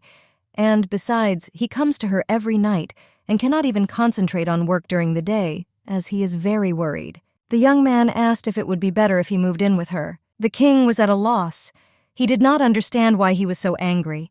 He thought that if he had been softer, then everything would have been different. He thought what would happen if he moved into her room. The king decided to banish his thoughts and hit his head on the table. His servant was shocked and confused by the king's behavior. The king said that he was fine. He just needed to take a breath. The young man looked at the king and said that, to tell the truth, the king had been surprising him a lot lately, since he had changed noticeably. The king was surprised. He did not notice any changes in his behavior. A man entered their office and brought a gift from the queen. The king was surprised because he did not expect the queen to send him something. The queen and princess were having tea. The queen was a little puzzled as everyone was effusively complimenting their outfits. The young ladies said that princess and queen outfits were the most discussed topic. Suddenly, they heard that a young lady had arrived. She looked at everyone present and asked if she was late by any chance. One of the ladies was surprised because she had never seen such a dress before. Lady Karen showed her new outfit and said that it can be worn without a pannier or corset, and it does not look like a nightgown. Also, the dress is very beautiful and elegant. She looked at all the ladies present and asked with a grin if they liked her outfit. The queen knew that the young lady simply wanted to draw attention to herself, but still the queen was delighted with the young lady's outfit. She said that the dress is called Miparthi. Lady Karen was shocked, as she did not expect the queen to know about this. The queen said that she knew, but unfortunately, this was the first time she had seen the dress, and she came closer and asked Lady Karen if she could see the dress up close. With a trembling voice, and looking at the queen in surprise, Lady Karen agreed. The queen frantically enjoyed the exquisite look of the dress. The queen looked at the dress and asked Lady Karen to twirl a little and raise her hands. She suggested where else different accessories could be added. The queen said that she would like to see how the dress was made. Lady Karen became very upset and asked her to stop the examination. The queen asked the young lady for forgiveness for creating a small booth. Everyone looked at the queen and Lady Karen in bewilderment. One of the ladies present asked the queen what style of dress this was. The queen was eager to tell them about the delightful style of the dress. Mipantan is a dress that was in fashion several hundred years ago. Elegant and classic, the queen lowered her voice and asked Lady Karen to pose for a bit, and she also said it was perfect for Miss Stock. The young ladies looked at Karen in bewilderment. One of the ladies laughed and asked for forgiveness for her behavior. She said that the queen looked so sweetly at the dress that she couldn't help herself, but she didn't mean anything like that. The queen was at a loss and did not know what to do, since she was already tired of the booth. The young lady trembled looking at the queen. The queen said that she could not help herself, as she was extremely excited when she saw a beautiful dress. The young ladies were shocked and delighted by the queen's behavior. They frantically asked her to tell them more about the dresses and their types. The queen looked at them and said that all the ladies seemed to really like the interesting dress. She said it was very good and she would tell you everything. Enthusiastic, Abigail told everyone story after story. Curiosity, surprise, and fascination never ceased to emanate from the young ladies. Everyone was completely immersed in the stories, and the atmosphere in the room became friendly. At the same time, Lady Karen was again ignored. She said that she remembered that she had several things to do, so she ran away in a hurry. The young lady realized that she had lost to the queen again. She knew that she had the perfect dress, and she expected that the day would go perfectly. The young ladies and men who were present as guards fixed their gazes on her. She did not understand what it was and what was the reason for such views. She thought she must look funny because of everything. She knew that everyone was probably discussing her now, since she didn't run away out of nowhere. As she passed the mirror, she noticed something. The young lady was surprised because she noticed blood on her dress. She knew it wasn't time for that yet. She was very uncomfortable and ashamed. She didn't know what to do or why things turned out this way. She was in shock and crying while sitting on the ground. She didn't know what to do, because if she hadn't had a tea party, everything would have been fine. When suddenly the queen approached her. The queen noticed that the young lady was sitting on the floor, confused. She called Miss Karen several times, but she didn't answer. Karen looked at the queen in tears. The young lady burst into tears and asked the queen why she followed her. The queen said that Lady Karen ran very hard, and besides, she saw blood on her dress. Lady Karen was furious and asked the queen if she had come to insult her. Lady Karen was ready to be insulted by the queen, but the queen slowly approached her and brought the cape to her. The queen slowly wrapped the cape around the young lady. Abigail looked at Lady Karen and said that first they needed to go to her room, adding that she would provide the necessary clothes so that Lady could change. They came into the room, and the queen said that she had prepared a change of clothes for the lady. Abigail said that the size may not fit, but it's still temporary. She also said that she would wait for her outside the door, and if she needed anything, she needed to tell her right away. Lady Karen looked intently at the queen but did not answer. Entering the bathroom, she saw a warm towel. She was very pleased. She saw the dress that the queen had prepared for her. Smiling, she thought that she had put it on after all. Lady Karen left the room and said that she had dressed everything. The queen looked at her and smiled and said that fortunately the size suited her. The queen said that she would wash her dress and send it to her later. Abigail looked closely at Lady Karen and said that the dress suits her very well and looks great. A woman whom everyone considered a villain, a woman who lived in luxury, condemned others for carelessness and suppressed a daughter who was not even her own. Karen looked closely at the queen and asked why she was helping her. The queen said that she was helping her because she felt her pain. Abigail said that she was also a woman and understood how awkward she was, so she helped her. The young lady shouted that she was, after all, Stokes' daughter, and she would be of no use, even if the queen helped her. The queen came closer to her and said that it did not matter. Abigail looked at the young lady and said that no matter whose daughter she was, she would still help her. The young lady asked for forgiveness and said that she needed to return. Lady Karen was surprised because the queen said such things seriously, and she seemed to trust her. Lady Karen looked closely in the mirror and was surprised at the beauty of the dress. It was light and comfortable. She was surprised at the queen's concern, but she was very pleased. The young ladies sat and discussed the situation that happened at the tea party. They thought the queen was angry with Lady Karen. The young princess looked at the young ladies and said that they should not worry, since Abigail was not angry with Lady Karen. One of the young ladies was a little puzzled, since the atmosphere at the tea party at that moment was not very good. The princess said that Her Majesty was a little scared and nothing more. The princess said that the queen is very kind and full of love. The princess did not know how to convey to them that she was happy when Her Majesty Abigail became her mother. Abigail rushed into the room and looked at the lady, puzzled. She apologized for her delay and said that she was only seeing Lady Stock off. She noticed that the atmosphere at the tea party had not changed. The queen said that she would like to give them something, as she had prepared a little surprise.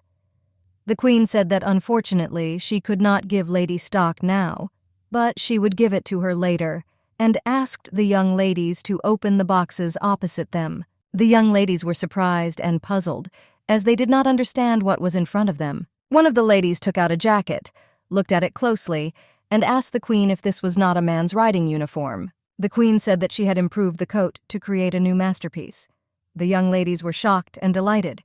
They said that the queen is very original, but in turn they were a little confused because they didn't know if they could wear men's clothes. The queen was a little puzzled, but she also knew that Clara and Norma reacted the same way. In order to set an example for everyone, the queen slowly put on her jacket. She looked charming. The queen looked closely at the young ladies and asked how she looked, as she wanted to hear their feedback. One of the young ladies said that the chemise dress gives the look sophistication and innocence, and they also said that this look looks very mature. The princess was shocked and delighted.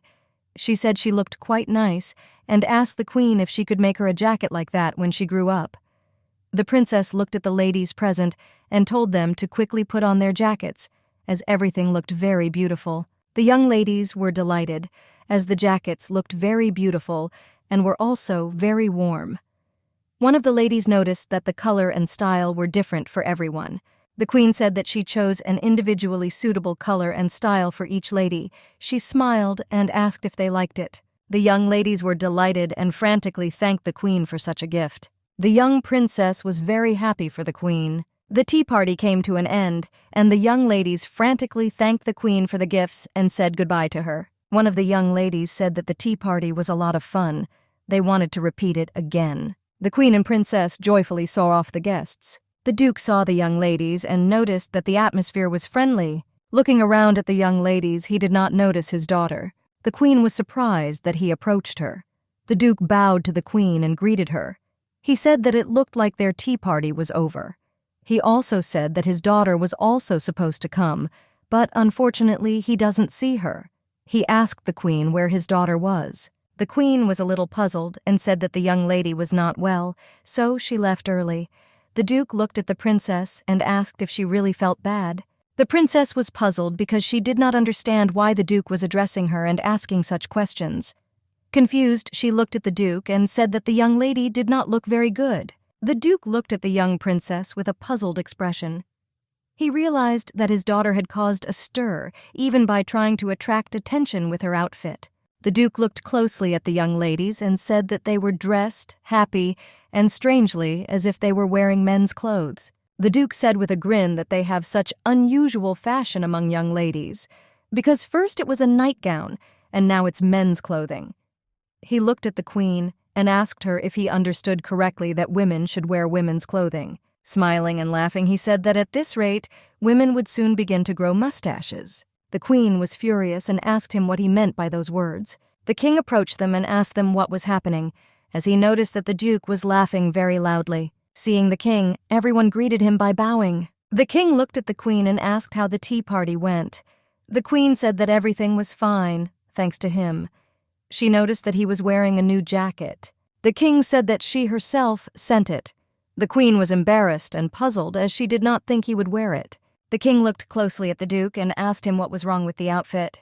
The duke hesitated a little and said that he was simply asking the queen why girls wear men's clothes. The king looked at him and asked what was the matter since he also wore what the queen wore. The duke was puzzled because he did not understand why girls should wear the same clothes as men. Looking at the king, he asked for forgiveness for his rudeness. The queen said that she accepted his apology, and the queen also told him to come back, since the girls were already waiting for him. The queen looked intently at her husband and asked why he had come. The king was embarrassed and said that he just wanted to ask how the tea party went, and he was very pleased to hear that nothing special happened. The king said that he had a lot to do, so it was time for him to go. The queen became embarrassed and thanked him for coming. Abigail was shocked and could not believe that the king was wearing the jacket that she had made for him in his hours of boredom. It seemed to her that he did not care about clothes. The young ladies were delighted and said that their clothes matched with the king, and they looked so romantic, and they were also surprised that he just walked up to her, despite the fact that he was busy. The young ladies said that the king was certainly in love with the queen. Abigail told the young ladies that she had previously told the king not to come, but still he came. The young ladies were very excited and said that the queen seemed very happy. Abigail understood that she would ruin everything if she was very serious, and she forced herself to smile. The king gazed at the gift the queen sent. Abigail walked around the room and could not warm up, since autumn had come unexpectedly and it was very cold. Verite looked at the queen and said that lately everyone has been dressing like her, and what's more, the king and queen are very popular. Abigail was puzzled, because I knew that after the tea party, paired clothes became a trend. Along with rumors that the king and queen wear matching clothes, the number of couples wearing frock coats has increased. She understood that people were simply crazy and wondered if it was not her fault that everything was happening like this now. She felt guilty. The queen said she hoped Moise satisfied. Verite smiled and said that it was very good that Lady Karen's strange outfits were not in fashion. The queen was a little puzzled, because I knew that Lady Karen's dress did not become a trend. There may be disagreements about the design, but that dress bearing the family sign will be the time for girls from simple families. Abigail said that she really hopes that the next clothes will be comfortable and without corsets. Verite said new clothes are great and people can change their clothes in winter. Verite looked at Abigail and said that the jacket she made for the king was very beautiful. Verite said that the king seemed very happy, and even the shape of the jacket is correct. He was puzzled and did not understand what he was feeling now. He said that he seemed to be lost in the autumn, and his heart sank. Abigail decided to leave for a moment. She went into the next room. Entering the room where Verite was, she called him, showing the box. She asked if he was interested in what was in the box. The queen showed her friend a lovely jacket. He was surprised and asked why she needed a man's outfit. He was wondering what she was going to do with it. The queen said it was a gift to her friend, to whom she was very grateful. Verite was a little confused, but he also said that he could not put it on. The queen asked if he could recreate it inside his mirror. The queen said it took longer than the king's outfit because it involved a shirt and a jacket. She asked him to put it on quickly. The young man was puzzled. A moment later, he recreated her outfit. The young man said that he really liked it and thanked him for such a lovely gift. The queen smiled and said that she was very glad that her gift suited him. The queen put the gift back into the box and began to close it. Verite shouted that she should not close the box since she said that it was his. He was surprised and asked if she really wanted to give it to someone else. Looking at the queen, he asked if she could just hang it in the room. The queen smiled and said that she would go and get a hanger. Looking at her friend, she said that she would be back soon, since they were having a family dinner today. He smiled and wished her luck. The queen looked sideways at her friend and was touched, because sometimes he behaved like a child. Entering the room, the queen greeted the king and princess. She liked the scene she saw. The queen smiled and said that she was a little late and asked what they were talking about. The princess smiled joyfully and said that Dad told her very amazing things. The king said that they talked about the current situation in the world and measures to counteract the bitter cold. The king looked at his wife and, smiling, said that she was late by a couple of minutes. The queen smiled and said that she was very pleased that they communicated, and she hoped that they could communicate more like this. The young princess looked at the queen and said that her birthday was coming soon, and she was looking forward to the party. The king looked at his wife puzzled and asked how many days she wanted the party to last. The queen was surprised and did not understand why there was a party on her birthday. She thought for a moment and remembered that the real Abigail's birthday was coming up. She remembered that Abigail's birthday was in the fall, but her true birthday was in the summer, and she completely forgot about the holiday. The queen said that she was thinking about doing something modest this year and inviting the princess and a couple of maids. Unlike a simple young lady, Abigail was born a princess and was accustomed to celebrate her birthday for several days, magnificently and widely. And the king never came to her for her birthday. She remembered that the birthday party last year lasted 4 days. She saw that the king turned a little pale, but she did not understand what had happened to him. The young princess said that the king should also be present and they should spend a wonderful day together. The queen looked at him and asked if he wanted to come to his birthday party. The king looked at her and said with a smile that he really wanted to. The young princess smiled because she was glad that everything was fine between her parents. The king said that he felt that 1 day would not be enough to celebrate. It's better to let it be 4 days, otherwise there may be rumors that he is limiting her financially. The king also said that he was sure that she did not want them to gossip. The queen looked at him and said that he was right, but still she would like it to be 2 days. The king said that he still insisted on 4. The queen said with a smile that it seemed to her that 2 days would be enough, but the king did not want to back down and said 4 days. He looked at her with a fierce look and said that he wanted her birthday to be spread out over 4 days. The queen was puzzled and didn't know what was happening, but she had déjà vu. The queen agreed, and the princess in turn was very happy, and because she wanted this day to come as soon as possible. The king looked at his servant and said that an unknown disease was spreading in the south. The young man was taken aback. The young man looked at the king and asked if this would be a problem. The king said that fortunately there are no deaths at the moment, but the disease is still serious. The main symptoms are vomiting, nausea, and diarrhea. The young man looked at the king and asked if he thought it was just poisoning. The king said that he was not sure, but it was still strange that the situation had not improved even after 2 months. The king looked at the secretary and asked him to send someone to find out more about the disease, and he also told him to increase the amount of funds allocated for help and workers. The king hastily signed the documents, and he also asked to send them to the Minister of Finance. The young man looked at the king, puzzled, and asked what he gave for the documents. The king looked at the young man and said that he had given a document informing about the introduction of an additional budget for organizing the queen's birthday. The king said that he did not want to give rise to rumors that his relationship with the queen had deteriorated. The young man looked at the king, puzzled, and asked whether rumors would not continue until they had a common heir. The king said that it did not matter at all, because the next ruler would be the princess. Since Raven apparently has no intention of getting married, the king thought that this would not be a problem. The young man said that everything was so, but he also asked the king if he thought that the duke would always be lonely. The young man said that it is not so easy to meet him in Soviet circles, but still he is handsome and charming. He is also popular among ladies. The king was a little confused by such words. Raven really is so loving to his heart's content, and that's probably why they had no political differences. But when the king thought about him, it became difficult for him. The king was furious. He hoped that the queen would not succumb to his charms. Sir Millard looked at the king, puzzled. He did not understand what had happened.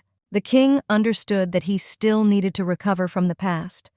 The king looked at the young man and told him to urgently call the merchants from whom the queen often shopped, and he also told him to make sure that everyone would come. The princess sat and enjoyed the music. The queen said she had everything ready and asked if the princess would like to take a look. The young princess was delighted and asked the queen how she managed to make such flowers from her hair. The queen asked if she liked it. The princess smiled and said it was very beautiful. The princess was delighted and said that the queen was simply a sorceress, as she could create beautiful clothes and wonderful hairstyles. The queen said it was a secret and asked how she knew it. The queen also said that she was very glad that she was able to please the princess. The young princess looked in the mirror for a few more minutes. She asked why the queen didn't braid her hair like that and wear almost no jewelry. The queen said that she did not know and was perfectly content to make beautiful clothes for the princess. The queen realized that habits are a terrible thing. Even when she personally sewed according to fashion, she used a mannequin to get the size and was sure that she had nothing in common with such clothes. Besides, no one would ever be interested in a girl who was not attractive, no matter whether she tried to embellish herself. The young princess looked at the queen and asked if it was because she had difficulties with money. The queen was at a loss and did not understand why the princess was saying this. The princess asked her if this was all because she was saving her money to buy her clothes and shoes. The princess said that she would give her all the money and after that she could buy herself whatever she wanted. The queen said that everything is not so, and she has enough funds, and even the king increased her budget before the birthday party.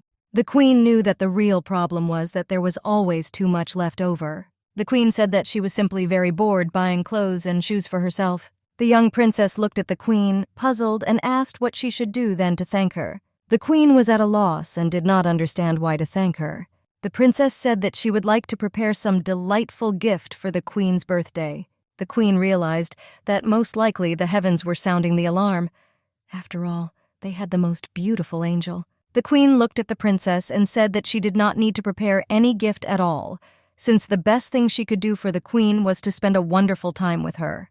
The young princess was at a loss because she wanted to give her something. A maid approached the queen and said that His Majesty had come to visit. The queen was shocked because she did not expect the king to come to her. The queen smiled and said that the maid could invite him. The queen did not understand why the king came to her so suddenly, since they had dinner together yesterday, and later he came in the evening.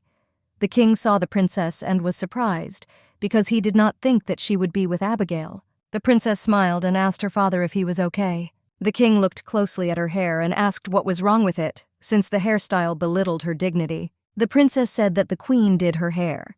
The king said that it doesn't show her title, but it looks cute, which means the hairstyle is very beautiful and suits her very well. The king also said that a member of the royal family does not have to show his dignity. The queen sincerely wanted the king to leave, and this time she decided to remain silent. The queen looked at the king and asked what he had to do with her. The king said that her birthday was coming soon, so he brought her gifts. The queen was surprised because she did not expect him to give her a birthday present. In the blink of an eye, servants entered her room and brought a large number of gifts. The queen was at a loss as she did not expect such a huge number of gifts. The king said that he had prepared several gifts for her, and he also asked if she liked them. The queen was puzzled and said that they were beautiful as hell. She was frightened by the number of gifts, and she thought it was too much. The queen looked at the king, puzzled. The king said that he would like to talk a little, alone with the queen, so he asked everyone to leave. The queen was puzzled and did not understand why he chose the princess. She looked at him puzzled, waiting for a conversation. He looked at her and asked if she liked the gifts or not. Abigail was puzzled by the situation. She said that she just likes there are so many of them. The king said that he thought the opposite and that the gifts were just enough. He pulled out earrings from the box and began trying them on, placing them on his wife's face. The queen was puzzled and a little embarrassed. The king said that they suit her very well. After his words, the queen became embarrassed. She looked at him and asked if it was difficult to indulge society's expectations. The king said it was not so. The king looked at her and said that he gave all the gifts because he wanted to. The queen was puzzled and did not know how to respond to his words. A moment later, she said she didn't deserve all the gifts he gave her. The king was taken aback. He never expected to hear such words from her. The queen, with a trembling voice, asked the king's forgiveness and said that she could not accept such gifts. The king was taken aback and hesitated. He did not expect this. The king looked at the gift and said that he understood everything and would order the servants to take them away. In a trembling voice, he said that he had to go. The queen thanked him in a hurry for coming to her. The young princess was shocked that all the gifts were taken away. The princess came closer to the queen and asked her if something had happened to her father. The queen said that nothing had happened. She just thought there were too many gifts. The young princess was taken aback. The queen remembered that she had completely forgotten to thank her husband. She was shocked at what she had done, because she knew that she should have thanked him even if she did not accept the gifts. The young princess came closer to the queen and took her hand. Abigail was surprised and asked the princess what happened. The young princess hesitated and said that everything was fine. Nothing had happened.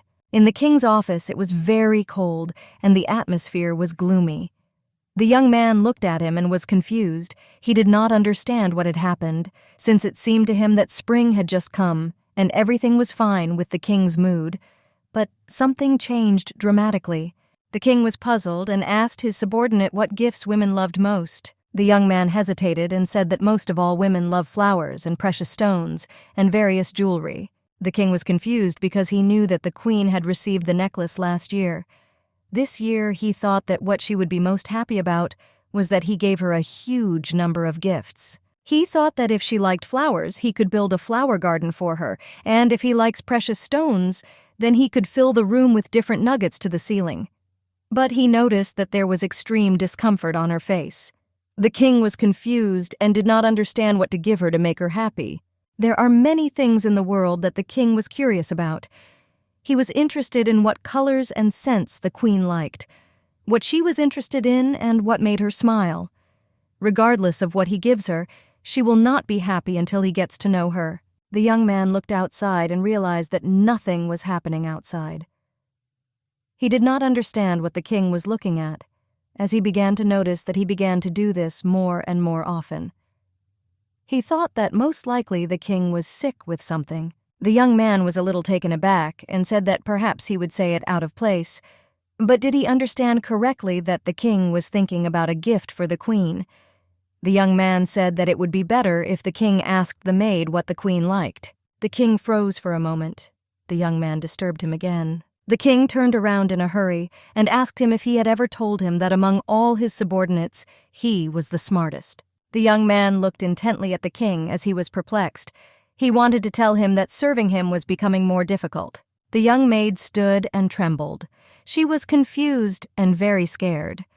She asked if she understood correctly that the king was asking what the queen had been interested in lately. The king looked at her with a cold gaze. The young maid asked the king's forgiveness in a trembling voice and asked him if it would be rude of her to ask why he was asking such questions of her. The king said that he wanted to give a gift to the queen. Clara changed instantly. She said that in this case there is a gift that a husband can give to his beloved wife. Clara said she was sure Her Majesty would like it very much. A messenger came to the queen and announced a list of people who congratulated the queen, and the maids also arranged gifts from different families who congratulated the queen. The queen was shocked by the influx of gifts, and the maids no longer knew where to put the gifts. The queen was surprised and did not understand why there were so many gifts this year.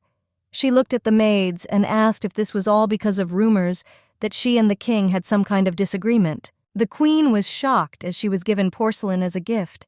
She was pleasantly surprised when she saw the oriental thing after a long time. Clara looked at the queen and asked if they needed to sort the clothes so she could take a look. The queen smiled and thanked Clara. The queen smiled looking at all the clothes and said that it looked like she wouldn't need to buy clothes for another 5 years. The queen was surprised because she saw different versions of the chemise dress. She felt as if she had lived in the Empire of Rocco's time before the French Revolution.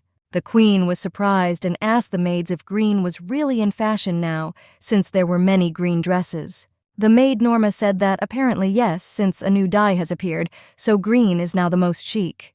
The queen really likes green. The maid looked at the queen and said that she thought she should open the gift herself. The maid said it was a gift from His Majesty.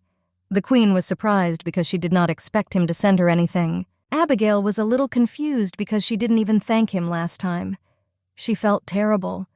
Even despite such a cold attitude towards him, he nevertheless prepared a gift and sent it to her. The queen asked the maid to remove the clothes from the table. The queen hoped that this time the gift would not be very expensive, but still, whatever it was, she had to thank her husband. Before she could open the box, she immediately closed it. She was in shock and thought that most likely it was her imagination. The queen looked at the maid and asked if she was sure it was a gift from the king. But Norma said that she was completely sure, since the royal servant brought the box in the morning. The queen was at a loss and thought that this was probably some kind of mistake. But she also knew that Norma could not be wrong. The queen thought that most likely it was her imagination. The queen was taken aback after taking a closer look at the contents. She realized that she absolutely did not like the gift. The queen was shocked and did not know what the king wanted to say with this gift. She thought it was most likely revenge or a threat. Puzzled, she told Clara to burn the gift. Taken aback, she said that it would be better if Clara took him to the dressing room. Clara looked at the queen, puzzled, and asked if she was pleased with the gift. The queen said it's just not her style. Clara quietly walked into the dressing room. The queen looked at her intently. Norma approached the queen and said that Duke Raven had asked to see her. She asked what to answer him. The queen was surprised, as she did not at all expect that he would come to her. Abigail didn't understand why he suddenly wanted to meet her. She looked at the maid and told her to tell her that she would now come to the guest room. The Duke looked at the queen and said that he actually heard that today was her birthday. Therefore, I decided to drop by to her with gifts. The Duke said that he was, of course, embarrassed when he saw the nobles with mountains of gifts. But he brought little, but from the bottom of his heart. He said he hoped she would accept the gift. The Duke said that he would like to give her a magical item called a purifier. He asked if she had a similar product. The queen was puzzled. She said she had never had this happen before, and this is the first time they have heard about this. The queen said that she had heard that it had become much more expensive lately, but she also knew that it was better than underwear, but she was told not to accept other gifts. The Duke said that this was an inexpensive gift, but a very ordinary thing. He said that she can use it as a perfume. Just spray it on any place where there is powder or any liquid and it will disappear. The queen asked what the purifier was used for. The Duke said people often use it to correct mistakes in letters, but he thought women could find other uses. The queen gazed at the bottle with its contents. The Duke said that she could use it because it helps remove makeup. The queen was shocked. She didn't expect the gift to be so useful. Abigail said that she was buying and, taken aback and puzzled, said that she would gladly accept it. And she also said that she would like to purchase such an item and asked who the supplier was. The Duke said that even if he told her, she would still not need to buy the goods. Therefore, if she refills the vial with magical liquid, she will be able to use the funds almost indefinitely. The queen was amazed by what she heard. She couldn't be happier. The Duke said that she could go and find the magicians in the palace, but everyone was very busy, so if possible, she could contact him. The Duke said that if she needed magic for such things, then he had one. The queen did not understand what she was seeing and thought that it was most likely an illusion. She knew it was very generous of him. After a while, Abigail realized that he was most likely a sorcerer. The Duke said that he was not quite a sorcerer. The Duke said that he was embarrassed to even talk about it, but he was born with little ability for magic, but there was nothing to be surprised about. The queen looked at him and said that he did not need to be shy since he was gifted. She also said that she thinks that many dukes are very modest. She looked at him and said with a smile that if she were in his place, she would have boasted to everyone long ago. The Duke was a little embarrassed. The queen said that he had come in person to present her with a gift, so he should at least get an invitation. The Duke was puzzled and asked if he understood correctly that she wanted to invite him to the party. The Duke said that this would be difficult as he did not want to draw attention to himself, and he also said that he did not think His Majesty would appreciate it. The queen was puzzled because she understood where the legs were coming from. She thought that the Duke could still be a good brother in his own way. She hesitated a little because she thought that, most likely, she had become too sensitive. The queen looked at him and said that it was a pity, but nothing could be done. She also thanked the Duke for the gift. The Duke said that he was very glad that she liked it.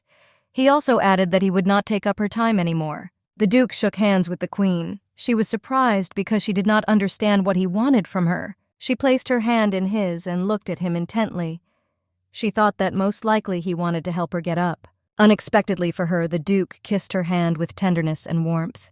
The Queen was shocked by this behavior. The Duke looked at her intently and congratulated her on her birthday with a smile on his face. The Queen looked at her gift and asked Clara to place the gift on the table. Clara agreed with a smile and asked what to do with the laundry.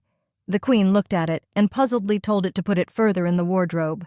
The Queen did not understand the maid's reaction. She looked as if she was completely exhausted. The Queen thought she could give her some purifier. The King sat puzzled in his room. He was shocked by everything that was happening. He didn't understand why he still listened to the maid and why he managed to give such an intimate gift. He remembered that at this time the Queen usually went to bed. He didn't know if she had received his gift or if she liked it. He wondered for a moment what would happen if she put it on. He thought that he still needed to talk to her, since he expected absolutely nothing, and knew that he could at least take her hand. He was sure that he wouldn't faint if he saw her in her underwear. He knocked on the Queen's door. She said he could come in. The King was puzzled and frightened and also embarrassed. He told himself that he wouldn't be surprised by her appearance no matter what she wore. The King saw her in his usual form. She looked at him closely. The Queen looked at her husband and greeted him. The King froze in place. He knew that he had a serious conversation with his wife. He greeted her timidly. She looked at the King and told him to prepare herbal tea, as it is good for good sleep. She was a little puzzled by the upcoming conversation with the King. The King thanked his wife, and he also asked in a trembling voice if she had received the gift. He was incredibly nervous. The Queen looked at it and said that she had it. He turned pale because he knew what was coming. The King realized that this time he screwed up. The Queen said that since she received a gift, she would like to ask why exactly he sent her underwear. The King hesitated and lowered his eyes. He didn't know what he would answer. The Queen said it didn't matter what she thought about it, but it was really strange. She asked him why underwear, because she knew that this was definitely not something that could please him, and most likely the maid would have sent it. Abigail glared at the King, waiting for an answer. She was confident in her theory. The King turned pale. He did not know what to answer her.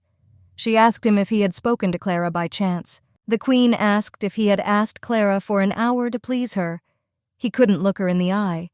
The King said that he did not know what to give her, since all the gifts were too luxurious, and he asked the maid for advice. Because I thought this would be the best option. The Queen laughed and said that she did not think that he would go so far as to ask Clara. She looked at him and asked if he had any idea how surprised she was. The King was confused and puzzled. He didn't know what to answer her. He felt uneasy. She looked at him and said with a smile that she was almost mistaken and didn't think that he wanted her to wait for him in her underwear. The King was embarrassed and turned pale. He said, of course not. It was difficult for him to continue such a conversation, and the King was very ashamed. The Queen looked at him and said with a smile that she understood and knew everything, since he himself told her that he would cut her budget if she did that again, and, of course, she didn't think that he would think about that. So she asked him not to worry. The King did not know what he should tell her, since it was his own fault. The King said that from now on, such a thing could not become a reason for cutting her budget. The Queen was shocked. She didn't know what to answer to his words, because I was very surprised and taken aback. The King looked at her and with a smile asked for forgiveness for being late with her. He wished her good night and hurried out of her room. The Queen was perplexed and looked after him. He hoped she didn't realize that he felt guilty about her. He was ashamed of his actions. Abigail nevertheless decided to try on the gift that the King gave her. The Queen looked at herself in the mirror and realized that it was not very sexy like the one Clara had given her earlier. She thought it was still beautiful. She wondered if the King might like this. She saw that it was pure and innocent. Verite asked if she had put it on because she wanted to show it to the King. The Queen was shocked. She said she just put it on so as not to throw it away. She screamed at him because she didn't tell him to peek at her. She realized that, in fact, it would not be visible what she had under her clothes, and decided that she would wear underwear. Still, she liked the gift. The Queen knew that she was much more comfortable with clothes. She told her friend that she was ready, and he could come back. The young man looked at her, puzzled and upset. The Queen did not understand why he was looking at her so strangely. His behavior was incomprehensible to her. Verite looked at her and asked if she liked the King. If not, then why did she wear his gift? He was embarrassed by her behavior. The queen shouted that everything was not true, and she could not understand whether the young man wanted to say that they were dating. After he sent her 2 gifts, Verite said that they were still married. He looked at her and asked if she hated him. The queen said that she was not a child and asked him why she should love someone and hate someone. She said that she was much more comfortable with the king now than she was before, and it wasn't that she liked him. She remembered his puzzled and embarrassed look. The queen realized that the king looked like a huge whining dog. She thought he was cute. She realized that he was very similar to his daughter. The young man was furious and did not understand how she could not understand that appearance was not the main thing, since he had already told her this 1,000 times. The queen was at a loss, as they were married after all, and she thought she needed to get along a little better. The young man looked at her and said that she was very cruel. He also told her not to dare to come to him and cry, as he would not tolerate this. The queen said that he did not need to worry, since this could not happen, that she felt sympathy for the king. After all, she knew how many problems love could cause. There was still a heart that could be broken at any moment. In her past life, she actually liked one young man. She came closer to him and told him that after graduation they would never meet again, but she hoped that he would have good memories.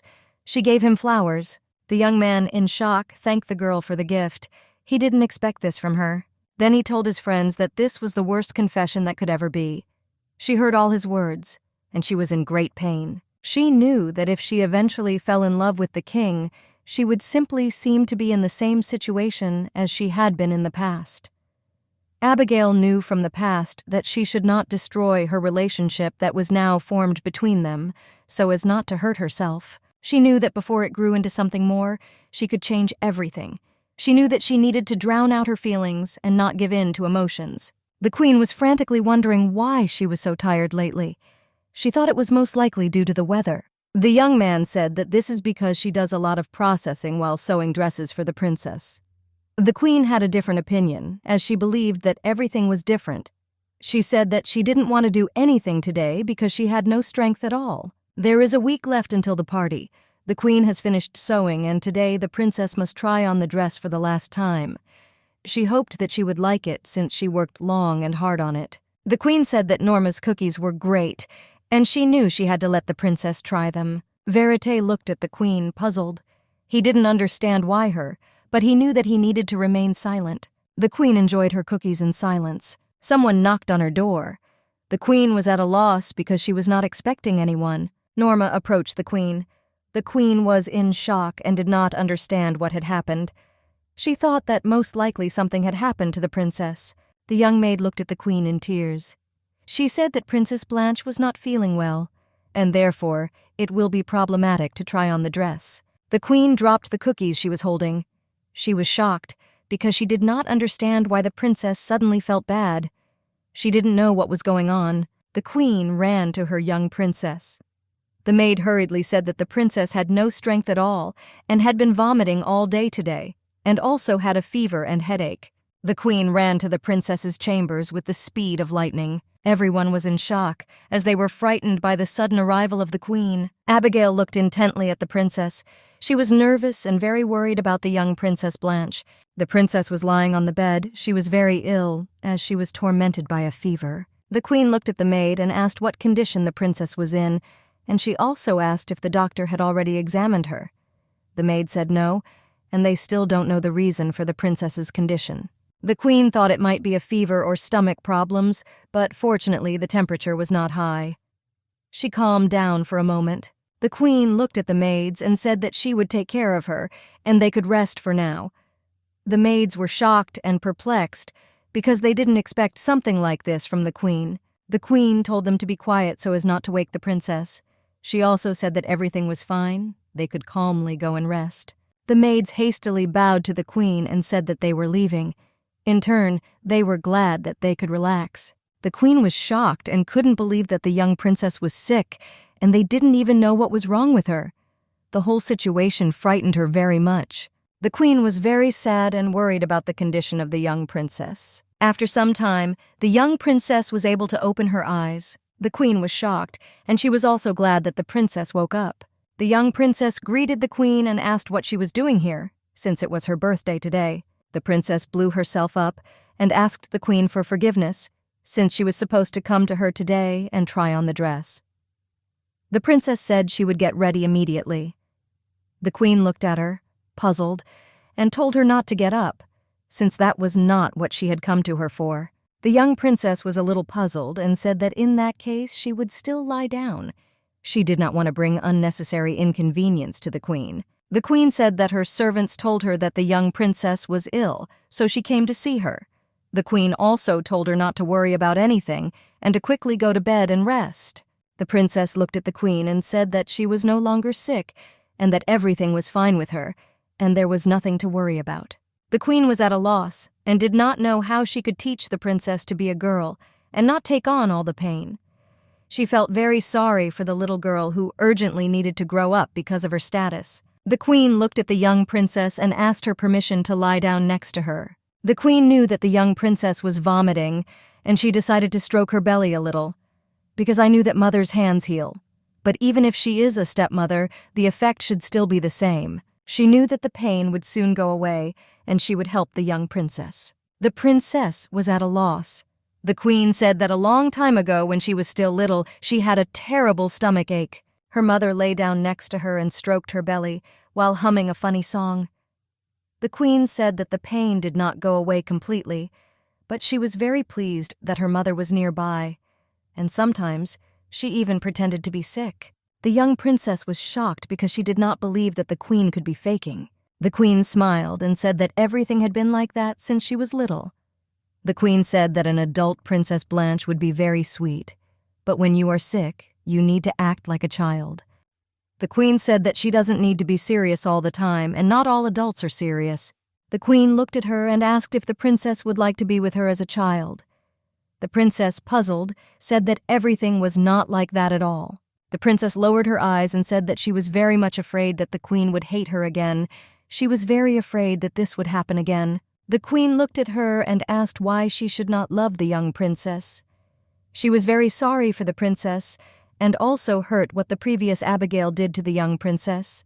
A moment later, what appeared to be a child's face popped into her head after the king sent her a gift. He was worried and kept looking at her. She wondered if this was how he felt then. The princess looked tearfully at the queen and said that she did not want the queen to hate her. She wanted everything to be fine between them. The princess said that she hated her father and even refused to accept his gifts, and if she also hated the princess, then she would soon return to her home in her hometown.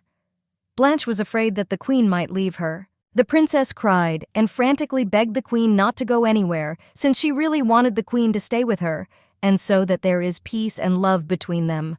The princess said that she would obey her father in everything and would not complain and would take care of the queen. Abigail was shocked and asked the princess to calm down. The queen said that she did not hate her at all, and that was not the case at all. She said that she really liked the princess. After all, they were family. The queen said that she liked the princess very much, so she won't go anywhere, and the princess doesn't have to worry about it. The princess looked at her with her big eyes and asked if this was really true. The queen said that she swears to her, and now her home is here and she has a wonderful family. The princess collapsed on the pillow and said that in that case everything was fine. The queen was perplexed and asked if everything was okay with her. The princess smiled and thanked the queen for coming to her.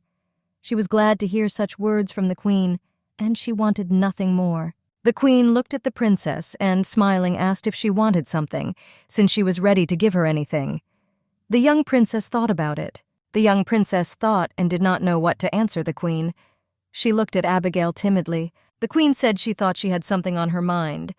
The queen said that she had already told the princess that she could act like a little girl there, so she can tell her anything. The young princess looked at the queen confusedly and asked if she could call her mother. The queen was taken aback as she did not expect the young princess to say something like that. She was frightened by her words, because she had never been married, and she had never had children, and then suddenly she became a mother. She didn't understand how this was even possible. She loved Blanche like an aunt.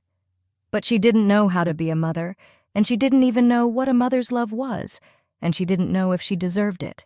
The princess said in a trembling voice that she had never called her that only once. The queen was confused and amazed at the young princess's words. She was frightened by the words of the young princess, and she did not know how to behave in such a situation. She was not ready for this, and she did not have the determination. She did not have the necessary knowledge and confidence to take responsibility, even for her own life. She thought it was probably just a little affection, but still, the queen knew that even if things were like this, she could not help but desire her. The queen looked at the young princess and said that she was her beautiful daughter. The queen gazed at her sweet little girl.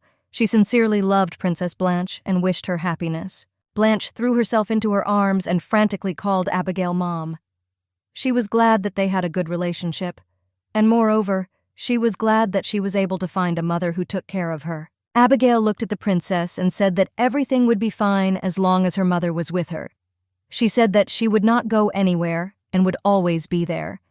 Abigail wanted to protect the young princess from all harm. The young princess burst into tears after her mother's words. They lay there hugging for a while until she calmed down, and Abigail tried to hold back her tears.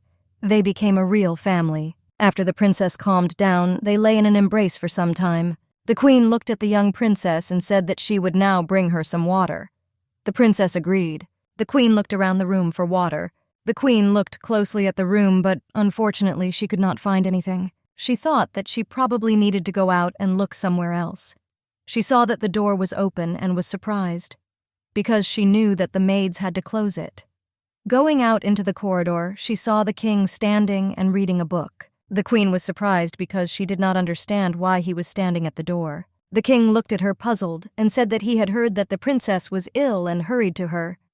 But when he arrived, they were talking, so he decided to wait a little. The queen was surprised, and at the same time very glad that he decided to come and visit his daughter. She was pleased that he began to change, and began to treat his daughter warmer. The queen looked at him and said that he could come to the princess, because she thought that the princess would be very happy when she saw him. The princess saw her father. She was surprised, but at the same time she was very glad that he came to her. The king looked at his daughter and asked how she was feeling. The princess wanted to say that she was fine, but she remembered how the queen said that it was normal to be a child. The princess looked at her father and said that she was a little nauseous and dizzy. The king looked at her puzzled and said that he understood everything, and no more words came from him. Abigail was shocked by such a dry answer from the king. She pushed him away so he could say a few more words. She wanted him to show more concern for his daughter. The king looked at his princess and said that if she was tired, she could lie down and he would give her water to drink. The young princess obediently went to bed. She was surprised, and at the same time very glad that her father showed concern for her. The king looked intently at his daughter. He didn't know how to start a proper dialogue with her. The king asked the princess if she needed anything else. He said that she could tell if she wanted to eat or read a book. The queen was shocked because the king himself took the initiative. She thought that he seemed to have matured. The queen thought that the princess urgently needed to use the opportunity and ask her father for something. The queen hesitated, looking at the princess. The princess was taken aback. She wanted to say something, but was a little shy. It was difficult for her to ask her father for something. A moment later, looking at her parents, she asked if they could sit with her until she fell asleep. The king looked at her and said with a smile that they would sit with her. The young princess was very happy and thanked her father. The queen knew that Blanche was very happy. As she fell asleep with a smile on her face, the strong smell of herbs slowly faded, and her breathing became more and more regular. The king watched his little sleeping daughter closely for a very long time. He was glad for this moment. Looking at the sleeping princess, they quietly went out into the corridor. The queen looked at the king and said that she thought the princess was fast asleep. The king agreed with her words. She was glad that the princess fell asleep with a smile on her face. The queen asked her husband why he was looking at the princess so intently. The king said that, firstly, he saw her sleeping for the first time, and she's just amazing, and she's also so small and anyone can hurt her, and so he thought about it. The queen thought, looking at her husband, that most likely he was gradually becoming a father. The king sighed heavily. He looked at his wife and said that he almost forgot, because I wanted to tell her something. He asked her if she wanted to go for a walk. The king told his wife about the epidemic. The queen said that she had heard of an epidemic whose causes were unknown. She thought that most likely Blanche was sick too. The queen was puzzled, since no one knew what happened to the young princess. She hoped that everything would be fine with her and that she would not die. Abigail was very worried about the little lady. The king looked at his wife and said that he would do everything in his power so that she would recover as quickly as possible. So the queen need not worry, and so far there have been no deaths. Everyone said that after a little rest, people heal themselves. The king looked at his wife and asked her how about rescheduling the banquet in honor of her birthday. The queen said that she completely agreed with him. Since the princess was sick and there were big problems in the country, the fact that the symptoms of this epidemic were not critical reassured her. The king said that the banquet in honor of her birthday would be much grander when they properly prepared for it. But the queen, in turn, wanted it to be simpler, not grander. The king said that although the symptoms were not dangerous, the cause of the disease was still unknown. So he asked the queen to be careful. The queen said that everything was fine and she was healthy. Sometime later, the queen also fell ill. The king looked at the servant puzzled and asked about the health of the princess and queen. The man said that the princess was almost recovered. So, everything is fine with her, but the queen's condition was deteriorating. The king was furious and asked if the officials and wizards were researching the disease. He didn't understand how they could investigate and find nothing. The servant came closer to the king and said that a letter had arrived from the south, and he should read it himself. The king read the letter with puzzlement. The servant asked what was in the letter. The king saw the information in the letter and bowed down, as the epidemic began to claim lives and the cause had not yet been established. When the queen died, the king was shocked by this news and then felt grief. His second wife, whom he did not love, did not hate. She was the seat of power, and she died very sadly. He still thought that he could someday love her. He wanted to forget all the grudges they had against each other and meet in the next life. That's what he thought when he laid flowers at her coffin. He definitely did it, but for some reason when he thought about it, anger flared up in him every time. The king looked at his subordinate and told him to call all the nobles to him. The young man was puzzled, because it was almost midnight. The king looked at him with a fierce look and told him to call everyone immediately. He looked at him with his cold eyes and asked if he really wanted to disobey him. The young man looked at the king and asked him to calm down.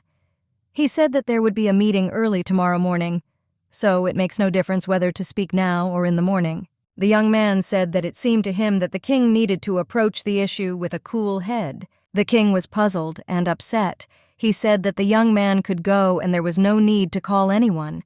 He knew he almost did something stupid. After all, emotions got the better of him. He knew that even despicable people can make mistakes based on emotions. The young man looked at the king and asked him to rest a little. The young man said that everything would be fine with the queen, and he also asked if the princess was feeling better yet. The upset king stood and looked at the young man.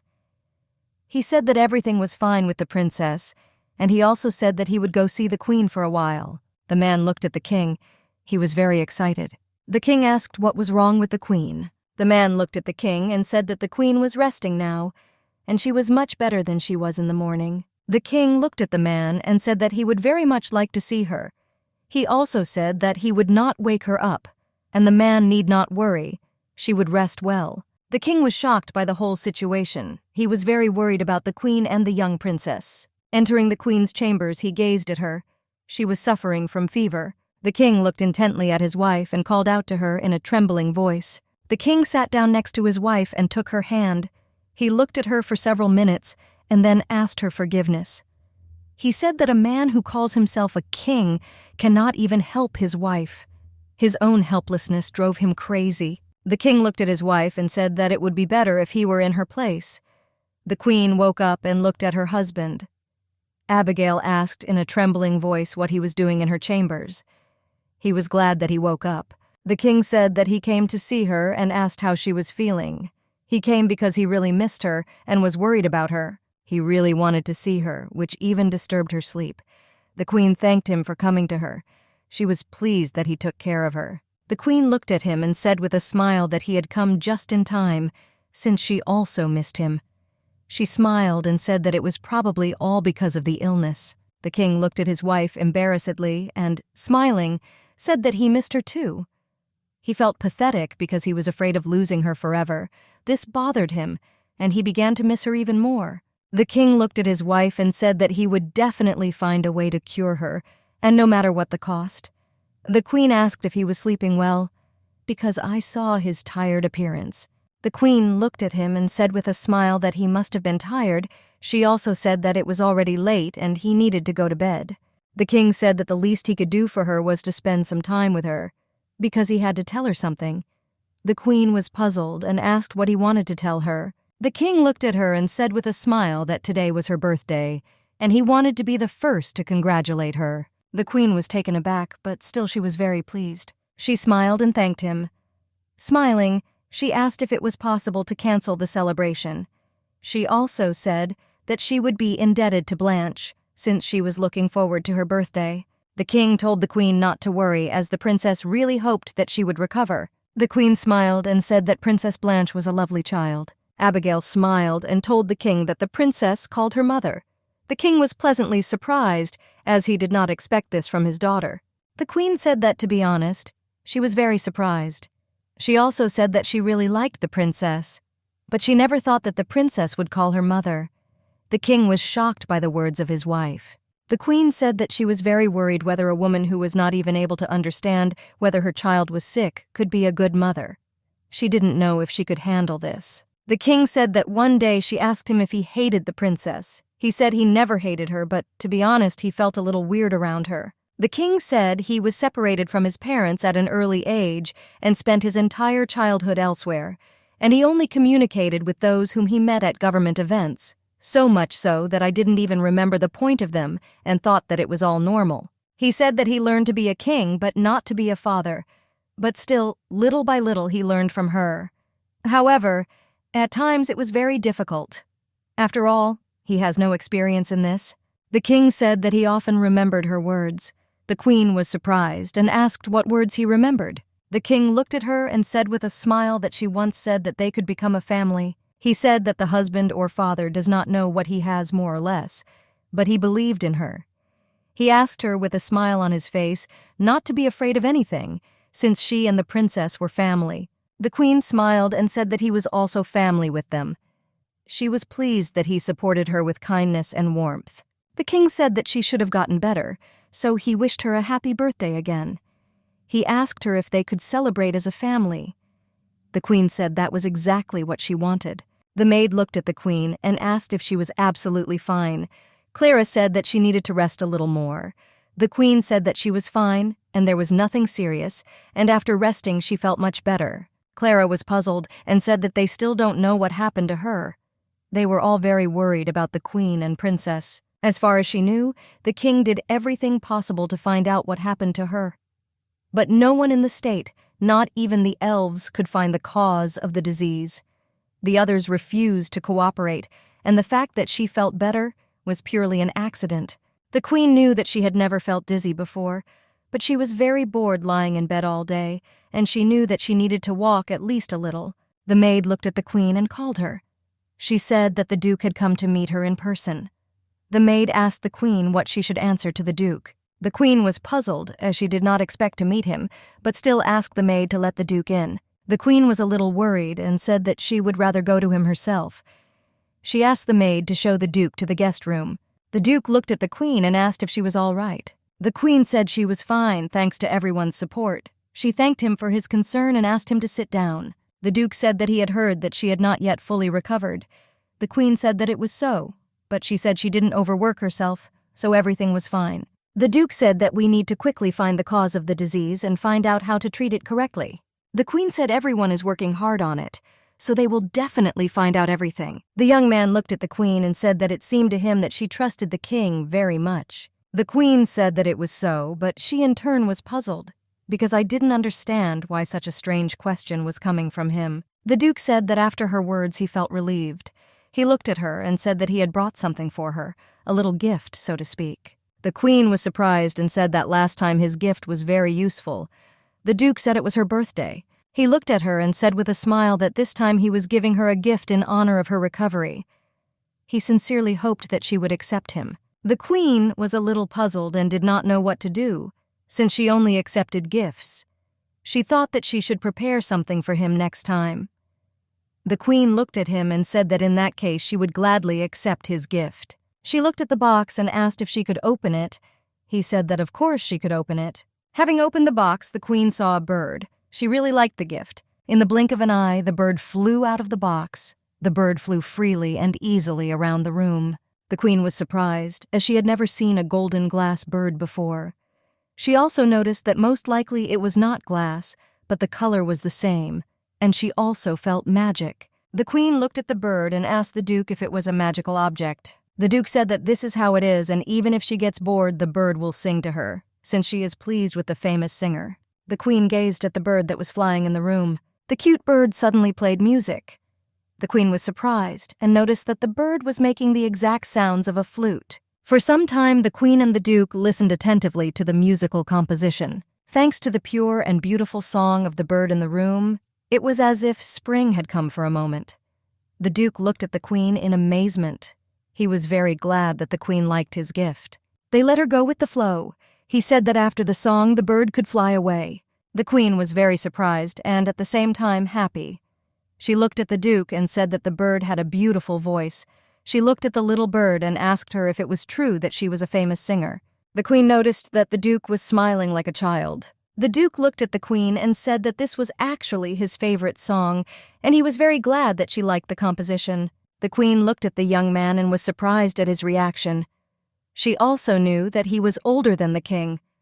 She knew that he was somewhere around 20, but his smile still made him look very young. The queen looked at the duke and thanked him for the beautiful song, and for the song that will forever remain in her memory.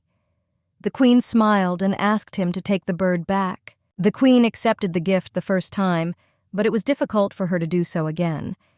She was not sure that she would be able to give him something of equal value in the future. She was very uncomfortable, but she knew that this was what had to be done.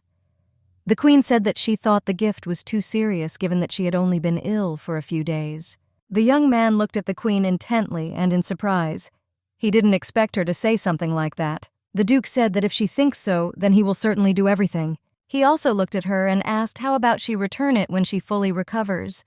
He said they might think he brought her the bird as a form of entertainment. The queen was puzzled and did not know what to do. She knew that this was not very convenient. She thought that she could still buy a bird from him. She didn't know what or how to do. Their conversation was disturbed by the doctor. He came to the queen and asked for her forgiveness, and he also said that it was time for her to take medicine. The duke looked at them and said that in that case he would go. The duke bowed to her and said that he very much hoped that she would soon make a full recovery. The queen thanked him and wished him a safe journey. The queen was very glad that the doctor came on time, because she could get even more problems into her basket. She didn't understand how he could choose such original and good gifts for her. She realized that she had to carefully handle the refusal. The doctor gave her medicine. The queen thanked him, puzzled. The medicine was very nasty and bitter. The doctor looked at her and said that she did great, and there was nothing to worry about now. He asked for forgiveness and said that was where he left off. The queen looked at her maid and said that it was time for them to go too. Norma looked at the queen and asked if the bird was coming with them. The queen was a little surprised and said that she had completely forgotten about her. Abigail was at a loss. She didn't understand at all why she felt so tired, even though she hadn't done anything. Verite asked her if she's okay. He said she should get better soon. The young man said that the disease was quite strange, since he reviewed all his notes, but there were no precedents, and there were no similarities between the patients, and the disease was not contagious. The queen was puzzled. She did not understand why the illness suddenly began in the fall. She knew there had to be at least some reason. She knew there had to be something that changed the year. The bird flew up to the mirror and began to peck at it. Abigail was shocked and shouted at the bird to get away from him. He didn't understand what was happening to the bird. Looking at the queen, he asked if this was another magical item. The queen grabbed the little bird and shouted furiously that it should not peck. The queen said that this is exactly what they received from the duke, as if he is forcing them to buy this or that product. The queen looked intently at the bird and realized that the colors were truly magical. She thought it was gold. Looking closely at the bird, she realized that it was arsenic ore, a paint that resembled gold and consisted of arsenic sulfide. The queen was a little taken aback as she remembered the arsenic ore. She was shocked by her guess. Verite was excited and asked the queen what had happened. He didn't like the puzzled look on her face. Abigail told Verite that she seemed to understand everything. She said that she understood the true cause of the epidemic. Arsenic ore, the mineral that gives its name to the color it is called, royal yellow. Arsenic has received much attention because of its similarity to gold. However, in the end, it was just a cheap replacement for him. It was used to paint murals in ancient Egypt, used by alchemists trying to synthesize gold. Royal yellow is like a duke who will never become a prince. Even though he is a king's son, this pitiful ore quickly lost color and had toxic constituents. Abigail realized the terrible situation and decided to immediately rush to the king. She burst into the office screaming. She wanted to quickly tell him her guess. Abigail hoped he would believe her. Everyone looked at her, puzzled. They were surprised by her appearance. The king looked at his wife in surprise. He did not expect that she would unexpectedly rush towards him. The queen shouted that the color green was to blame. The king was taken aback. He did not understand what she wanted to tell them. The dye used to dye the clothes of the dead was made from arsenic, chale green. The man was furious that the queen had disturbed them. He shouted at her with indignation and rage that they were discussing state affairs. The king waved his hand to silence the man. He looked at his wife and asked her to explain what she meant by the color green. The queen said that she was sure that the cause of the arsenic poisoning epidemic was the green pigment, which was popular and contained large amounts of arsenic. The young man looked closely at the queen and asked if arsenic did not kill rats and insects. In the past, shale greens were in fashion. Since it hit the market, since such material was cheap to produce, this was its advantage. Producing a bright green color, it was used in clothing, carpets, paints, pencils, and even food coloring. But the fact that it is toxic became known after a huge number of people died from it. The queen knew that since she was in this world. She won't let something like this happen. The queen said that it is necessary to ban the use of this dye now and tell everyone about it. She asked to collect all dangerous things and destroy them. The man looked closely at the queen and asked if she had proof. The queen was puzzled and did not understand why she was in such a hurry to tell everyone. She understood that it was necessary to take the necessary evidence. She didn't know what to do now. She understood that the symptoms were the same and therefore came to this conclusion, but she was confused and did not know what to do after she learned that the pigment had nothing to do with the epidemic. The man looked closely at the queen and said that her mind was clouded and due to her illness. He said they were discussing important matters, so he asked her politely not to disturb them and to go get some rest. The queen said that she heard that the first person to die during the epidemic was a manufacturer of artificial flowers. The king said that if it was really the paint, then it made sense. The king looked closely at his servant and asked him to send people to shops that use green pigment. He also asked to check the ingredients. If there really was arsenic, then those responsible had to be brought to him personally. Milad looked at him and said that he understood everything and would do everything. The queen was surprised and embarrassed, and also very glad that the king listened to her request. She did not expect that he would agree to check everything so quickly, since she did not have any evidence in her defense. The man was furious, and said that this was all nonsense, and he was wasting his time on such statements. The king said that even if the most talented people in the state cannot find the cause of the disease, they will decide everything themselves. The king looked at him and asked if he didn't think it was better to check all the proposals and act according to the situation than just sit and watch. The man was taken aback because he did not know what to answer the king. He was confused and furious. The king looked at the duke and told him to make sure that all things with green dye were removed from the palace until they thoroughly test the dye. He asked the duke to monitor everything that was happening. The duke bowed obediently and said that he would do everything. The queen understood that Duke Stoke had given up for now, but if the reason was not the pigments, then she and the king would have big problems. The queen looked at the king, puzzled, and said that she might be wrong about the arsenic in the pigments. She didn't know what to do in this case. The king said that everything is fine since they don't have evidence yet, but there is logic to her theory. The fact that the artisan died first and that the disease spread as the color became popular could not be ignored. The king said that in any case, even if it is not the dye, then everything is fine. Knowing about the presence of the disease does not necessarily tell what caused it. The king looked closely at his wife and said that his queen was still very absent-minded. Abigail was embarrassed and said that she was just in a hurry. The king asked her to sit down for a while. Sitting on the chair, the queen was trembling. She was confused and did not know what the king wanted to do. The king touched her leg. The queen was embarrassed and hesitated, and was also surprised. She didn't know what he was doing. The king looked at his wife and said that his queen would not walk around with dirty feet. The queen looked at her husband in confusion. Abigail said they weren't that dirty. The king wiped her feet and hurried to get up. The king looked at his wife puzzled and said that he would really like to talk to her longer, but unfortunately he has a lot of work. He said that he would immediately show her to the room. The queen agreed. The king lifted the queen into his arms with a slight movement. Abigail was very surprised because she did not expect this. She became embarrassed and looked at him. Abigail was shocked by her husband's behavior. She said that he shouldn't have done such a thing since everything is fine and she can walk. The king was surprised and asked her if she really wanted to return to the room barefoot. The queen hesitated and turned pale. She said that she still did not go, but would ask the maids to bring her shoes. The king smiled and said that it would be faster this way. The queen was in shock and did not understand what had happened. They carried her like a little princess. She knew that she was not prone to such things. The king laid the queen on the bed with tenderness and care. Abigail knew that she did not have enough courage to leave the room at the moment. She saw the amazed faces of the maids passing by. She was very embarrassed for her husband's behavior. The king smiled at the queen and told her not to exaggerate.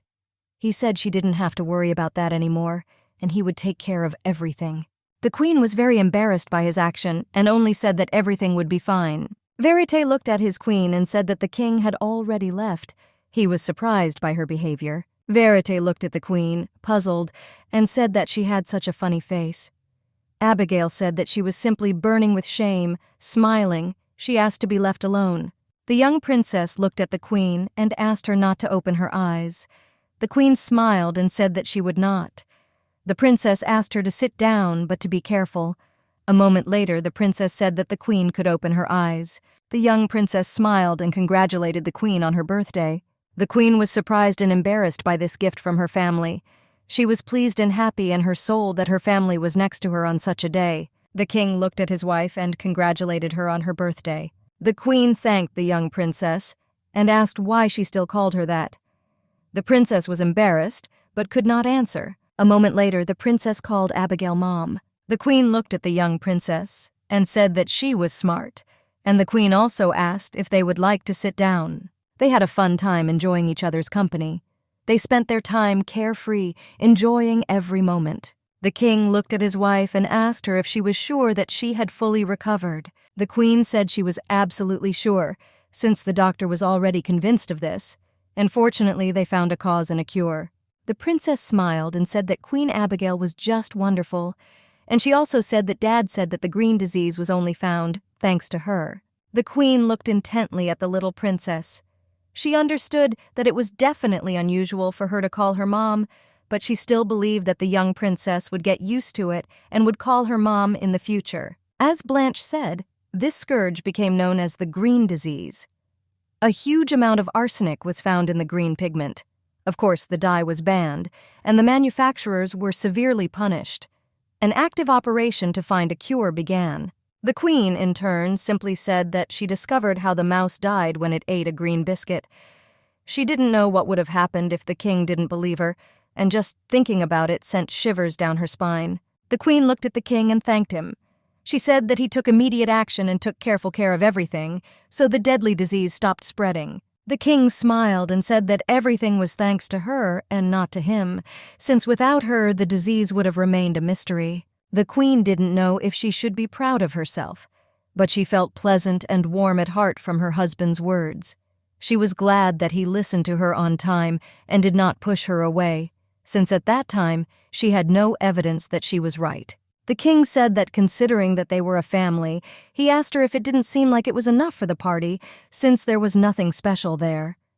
He asked her, looking at her in puzzlement, if she was satisfied with everything. The queen said that, on the contrary, she thought it was more luxurious than last year when the king gazed at his wife.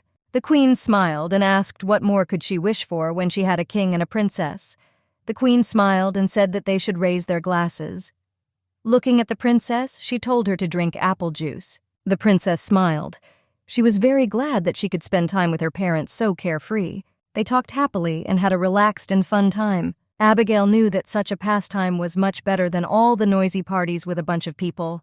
She thought that if her friend had also been at their feast, she would have been able to introduce him to everyone. The young princess looked at the queen and said that she had prepared a gift for her and also for her father. The queen was delighted because she noticed the charming gift. The princess said that it was probably too late, but she still wanted to give her father something special for his birthday, so I tried to embroider several pictures on scarves. The king looked closely at his daughter and said that his birthday had already passed a long time ago. He didn't understand why she gave him such a gift. The princess said that she just wanted to give him a gift. She smiled and said that she had one too. The princess said that the queen and the king gave her such nice gifts, and no one else gave her such nice gifts. The king was very surprised, but in turn also happy about such a nice gift. He was very pleased. He smiled and thanked his daughter. The queen noticed that now he is most like his father. The queen said that thanks to the princess they had all gathered here together. Abigail said she was very happy and would be careful with the gift. Abigail knew that today was a new significant date. She was very glad that she had an unforgettable birthday. The queen looked at them and asked with a smile if they would like to try the cake together. She knew that even though it wasn't her real birthday, she still felt very pleased. They ate and discussed the delicious cake. The queen said that if the princess really liked strawberries, then she could eat more. The king looked at his wife in surprise and said that if she really loved strawberries, then next year for her birthday he would give her a strawberry garden. The queen smiled and said that this was a bit overkill. The queen knew that next year they would also get together. And every time she thought about it, she was very happy, and she could not help but smile, because the day was truly beautiful. Sometime later, winter came. She was very sad, since no one was chirping in her ear anymore. Clara burst into the queen's room. She said with a smile that she returned to her. The queen was surprised because she did not expect that she would burst into her so unexpectedly. But still, she was very glad to see her. The queen looked at the young maid and said that she was very glad that she had returned, and she also asked if her grandfather was okay. Clara said everything is fine, because he said he had green disease but had no symptoms. Clara said she thought it was just an excuse for her to come home. Clara said that as soon as she left for the palace, her grandfather began to talk about her marriage, but she didn't want to get married at all. Abigail thought it was a little early to get married at 18, but she also knew that it was the norm in this world. A person considered mature when he turned 16, so it was normal to get married at that age, but still she couldn't get used to it. The queen looked at the young maid and said that she thought she was dreaming of a wedding.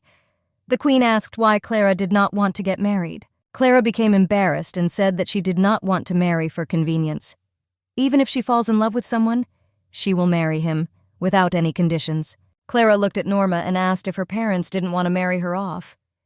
Norma was surprised and didn't know what to answer. Norma said that sometimes her parents bring it up, but she didn't want to rush into it, but she still thought that one day she would enter into an arranged marriage. Clara said that even if so, she must have some kind of ideal man. Norma said he wasn't really there. The queen understood that one day they would have to get married and leave the palace.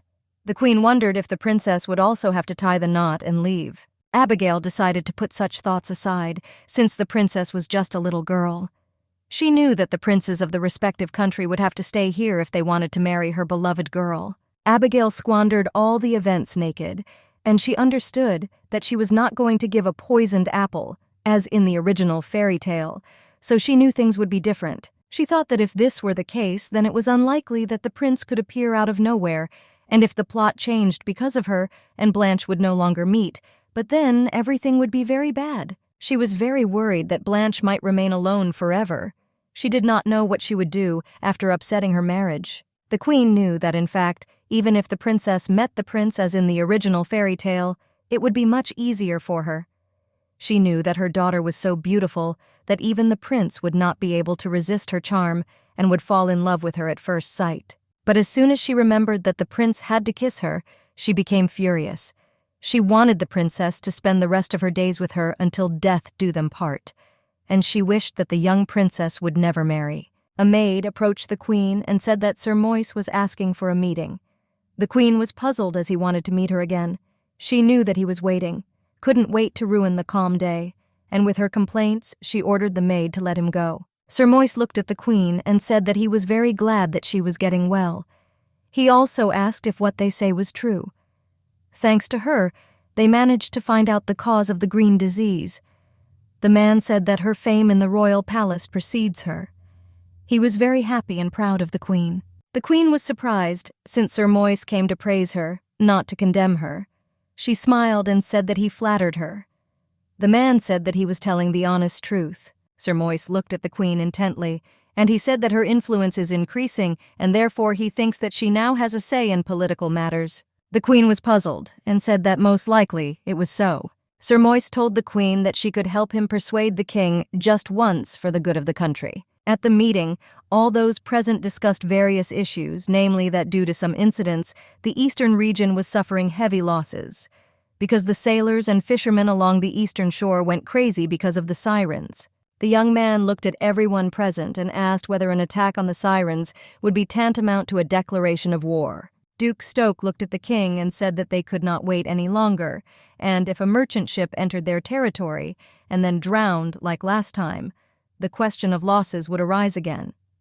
This will tarnish Nurgen's reputation and become a big problem for trade with their country in the future. Duke Stoke looked at the king and asked how much longer they must put up with the arrogance of the monsters. The king said that if the eastern region borders on the Sirens' territory, then they must take into account the fact that those living there are putting themselves at great risk. But it was very strange that the Sirens had never attacked the merchants until now. The king said that they did not attack ships, with the exception of ships entering Siren territory without permission. The king looked closely at the men and said that the rest of the shipwrecks occurred in places where ships should not have been. He looked at the duke and asked how he could explain this. The king said that those merchant ships were the property of a trading organization that belonged to the Duke of Stoke. The king asked if he could tell us more about the ships. The duke hesitated, as he could not really say anything.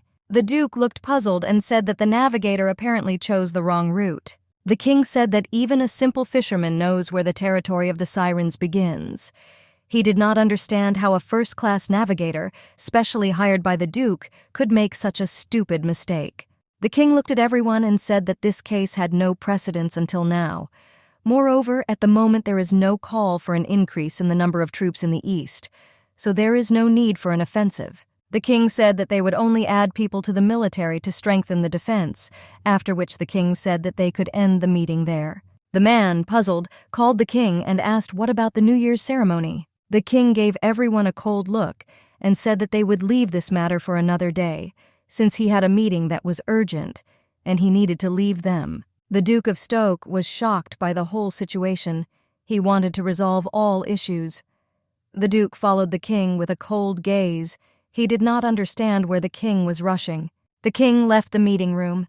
He was puzzled by everything that was happening, as there were so many issues that needed to be resolved urgently. The king heard a casual and cheerful conversation between the queen and the princess. The young princess was surprised when her father came in. The queen smiled and greeted her husband. She was surprised that he came to them, but at the same time glad. The king smiled in response. He was very happy, since I felt very good since I returned home.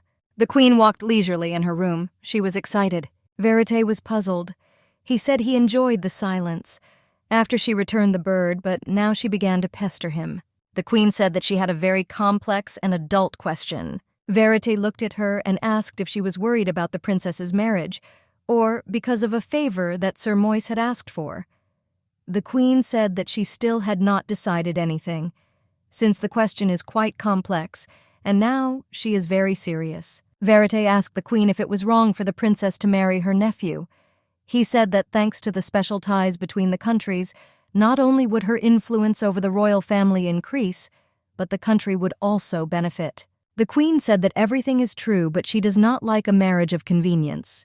Moreover, if her memory serves her, then her nephew is not only much older than the princess, but also doesn't know how to do anything. The young man said that the likelihood that the princess would have an arranged marriage is very high, because she's a princess. He asked her what the queen's criteria would be for her future husband. The queen began to list all the criteria. She said that he should be healthy, handsome, kind, honest, smart, and her age. The young man looked at the queen, puzzled. He asked her if her daughter would live in her husband's house. The queen pounced on him and told him to wait a little, since she had not finished yet. The companion must still be faithful, and never love anyone but her. She knew that no one could resist the princess once they saw her. The young man looked at the queen and said that these were just her thoughts, and from the king's point of view, he would sacrifice his daughter for the good of the country and force her into an arranged marriage. The queen said that she was very worried about this, because she could never have thought that the marriage of a young princess would worry her so much. The young man asked the queen why the king married her. The queen was a little upset and asked why he turned the conversation to her. She didn't understand why he suddenly changed the topic. The young woman said that what he meant was that it made sense, but such a powerful country had complete jurisdiction over interethnic marriages. And in any case, the empire would not gain much benefit from marrying such a small country as hers. The young man said that he was still wondering why the king, who said that he hated all women in the world, decided to marry her. The queen was surprised, as she had never thought about it. After her friend's words, she became interested in why the king did this. She looked at her friend and said that she thought this was the king's game. She said that she thought she should first discuss the issue with the princess and the king. The queen quietly looked out the door. She didn't expect to see the king, because she was immersed in her anxious thoughts. The king looked at her and smiled. He asked if she would like to drink wine with him, since he had recently been given good wine. They drank a bottle of wine in silence. The queen was at a loss, since the wine was very sweet. She didn't understand why he brought such sweet wine if he didn't like it. She thought a little, since they looked like a normal husband and wife at the moment. The queen hesitated and asked if there were any special political affairs today. The king said that there was nothing special except for a small problem in the east, and about Blanche, Sir Moise came to him and talked about the betrothal of Prince Kronberg and Princess Blanche. The queen looked at her husband and asked if there were any other marriage proposals from other countries. The king said that, of course, there is an ambassador from Summer visited him about his marriage. The queen knew that compared to her homeland, Leto was a great nation, so that it will be better for them to cooperate with them. The queen looked at her husband and asked him to grant her request. The king smiled and said that he was listening to her carefully. The queen asked him if he could refuse all marriage proposals, including those from Kronberg, until the coming-of-age ceremony for Princess Blanche. Honestly, Abigail knew that her words did not correspond to the time in which she was. She was the queen of 2 empires and 2 countries, and as they wrote in the fairy tales of her real world, they lived happily ever after, or something similar, which is not so easy to achieve. Everything could change at any moment, and all she could do for the princess was to ask for a delay. The queen looked at her husband and asked again if he could delay the marriage proposal until the princess grew up, because she didn't want to use it as a political tool. The king was shocked by this statement. He looked intently at his wife and could not utter a word. He did not expect such words from her. He looked at her and said with a smile that she shouldn't ask him for such a thing, and he also added that he had never even thought about such a thing. The king said that he was most worried that she would want to betroth her to her nephew. The queen was furious and shocked and said that she had never even thought about such a thing. The thought of an arranged marriage scared her. The king was amused by her reaction. The queen felt relieved after his words. The queen looked at him and asked if he had thought about taking up residence with them. The king said that he had not even thought about it. Abigail was a little perplexed. The king looked closely at his wife and said that it seemed to him that his answer was unexpected for her. The queen lowered her eyes and said that since he married her, she thought that there was some kind of agreement between the 2 kingdoms, especially when an unwanted marriage of political convenience occurs. The queen said that since he sacrificed so much for the good of the country, it seemed to her that he would want the princess to marry for political reasons. The king was puzzled. He looked closely at his wife and asked if she had heard anything regarding their marriage from her father. The queen hesitated. She said that while she was a princess, he only said that she, as the eldest, needed to get married successfully, and did not tell her anything that seemed to be state affairs, and only insisted that she needed to get married. The king said that their marriage was an agreement of previous kings. In the past, during a war, his father's life was saved with the help of the Kronberg kingdom, when Nurgen offered to show them a favor as a reward. He was asked for a marriage alliance. The king said that Kronberg wanted a marriage between their prince and Blanche. The queen was at a loss. The king said that he believed that the marriage should have been performed by one of her brothers and the princess. The queen was shocked. She couldn't understand how this was possible, because she knew that her brothers were much older than the young princess. She knew it was just crazy. The queen looked at the king and asked him if he had married her instead of the princess. She was shocked by the whole situation and did not understand how people could be so easily sacrificed for political purposes. The king said that he had already been in an unwilling marriage once, so he did not want a similar experience for the princess. The queen looked at the king in shock and upset. She realized that he protected her as best he could. She was glad about this, but at the same time it hurt her that he sacrificed himself. The king looked at the queen in bewilderment. She didn't say anything, and she just looked at him. A man who did not receive any love from others and did not know how to remove it so that others would not suffer and there would be no other victims, he sacrificed himself to protect his own child. With a dull sword in his hands, he continues to protect the princess, transferring all the hardships onto himself. The queen looked at her husband and thanked him for protecting her daughter. The king said that he was a little dumbfounded, since this was not something for which he needed to be thanked. The queen said that of course there was something to thank him for, because if the princess married one of her brothers, then a disaster would happen. The king said that this might not be the marriage he dreamed of, but it was easier for him that she became his companion. He smiled and said that he was very grateful to her for becoming his family. The queen was shocked and at once did not understand how the late king could dislike such a son so much. The queen looked intently at her husband and their conversation drove her crazy. She did not understand why the king was caused so much pain in his life. The queen smiled and shyly said that she was also glad that she became his family. She sincerely wanted to make sure that the king did not suffer anymore and lived his life happily. She wanted him to always feel warm and cared for, and for such moments to be shared forever. The queen smiled and said that it seemed like it was already midnight. She knew that the magic of the moment seemed to be very beautiful, since their time was already up. The king sat for a little longer, but said nothing more. The queen thought that it would be nice if he stayed a little longer, but she also thought that he would be unpleasant if she kept him. The queen said, "I think it's a little late." The king, in turn, interrupted her and said that he would like to ask her for a favor. The queen looked at him embarrassedly and with a smile asked what favor he wanted to ask her for. The king, in a trembling voice, asked his wife what she thought about sharing a bedroom with him once again. The queen was shocked, as she did not expect such a question. She didn't know what to answer him. The king said that he, of course, knew that she did not like her as a man, and sharing a bed with him would be uncomfortable for her, but he still wanted to ask her. The queen was surprised for a moment, but would not be upset. She didn't know if it would be right, and her thoughts were only about it. However, she decided to put aside all questions and, smiling, said that she agreed. She didn't know how she could refuse such a loving look. The king was very happy and embarrassed. He didn't expect her to agree to something like this so quickly. The queen said it was a bit problematic when nobles gossiped behind their backs, and she was sure they would calm down once they shared a bedroom. She knew it was just a lame excuse. She knew that the king was not her real husband, and even she was not his real wife. Abigail didn't understand how she could agree to this, but she agreed anyway. The king smiled and embarrassedly thanked his wife, as he thought that she would refuse. He was glad things turned out this way. The king said that in this case we can start today. The queen was shocked and said that the best time to start would be tomorrow, because it's already very late today. The king was shocked.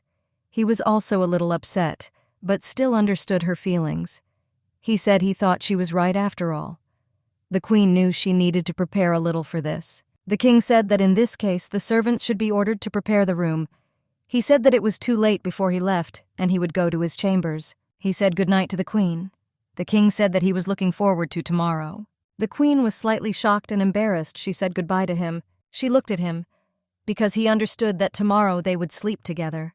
She was shocked and confused since she had never had a serious relationship before. The servants asked questions to the queen. They said that if there was something needed, they could change the furniture in the room, or the curtains, or all the accessories. They said that if there was anything that was needed, she could ask them for anything. The queen was puzzled by the close attention from the servants. She looked at them and said that nothing needed to be changed at all. Clara was very happy and asked the queen if she would like to see the bedroom in order to change something there. The queen was puzzled. She did not want to change anything and wanted to be left alone. Clara knew that the day was truly beautiful. She was happy for the queen and wished her happiness and long love. The queen was shocked. He thought that they would sleep in the same room.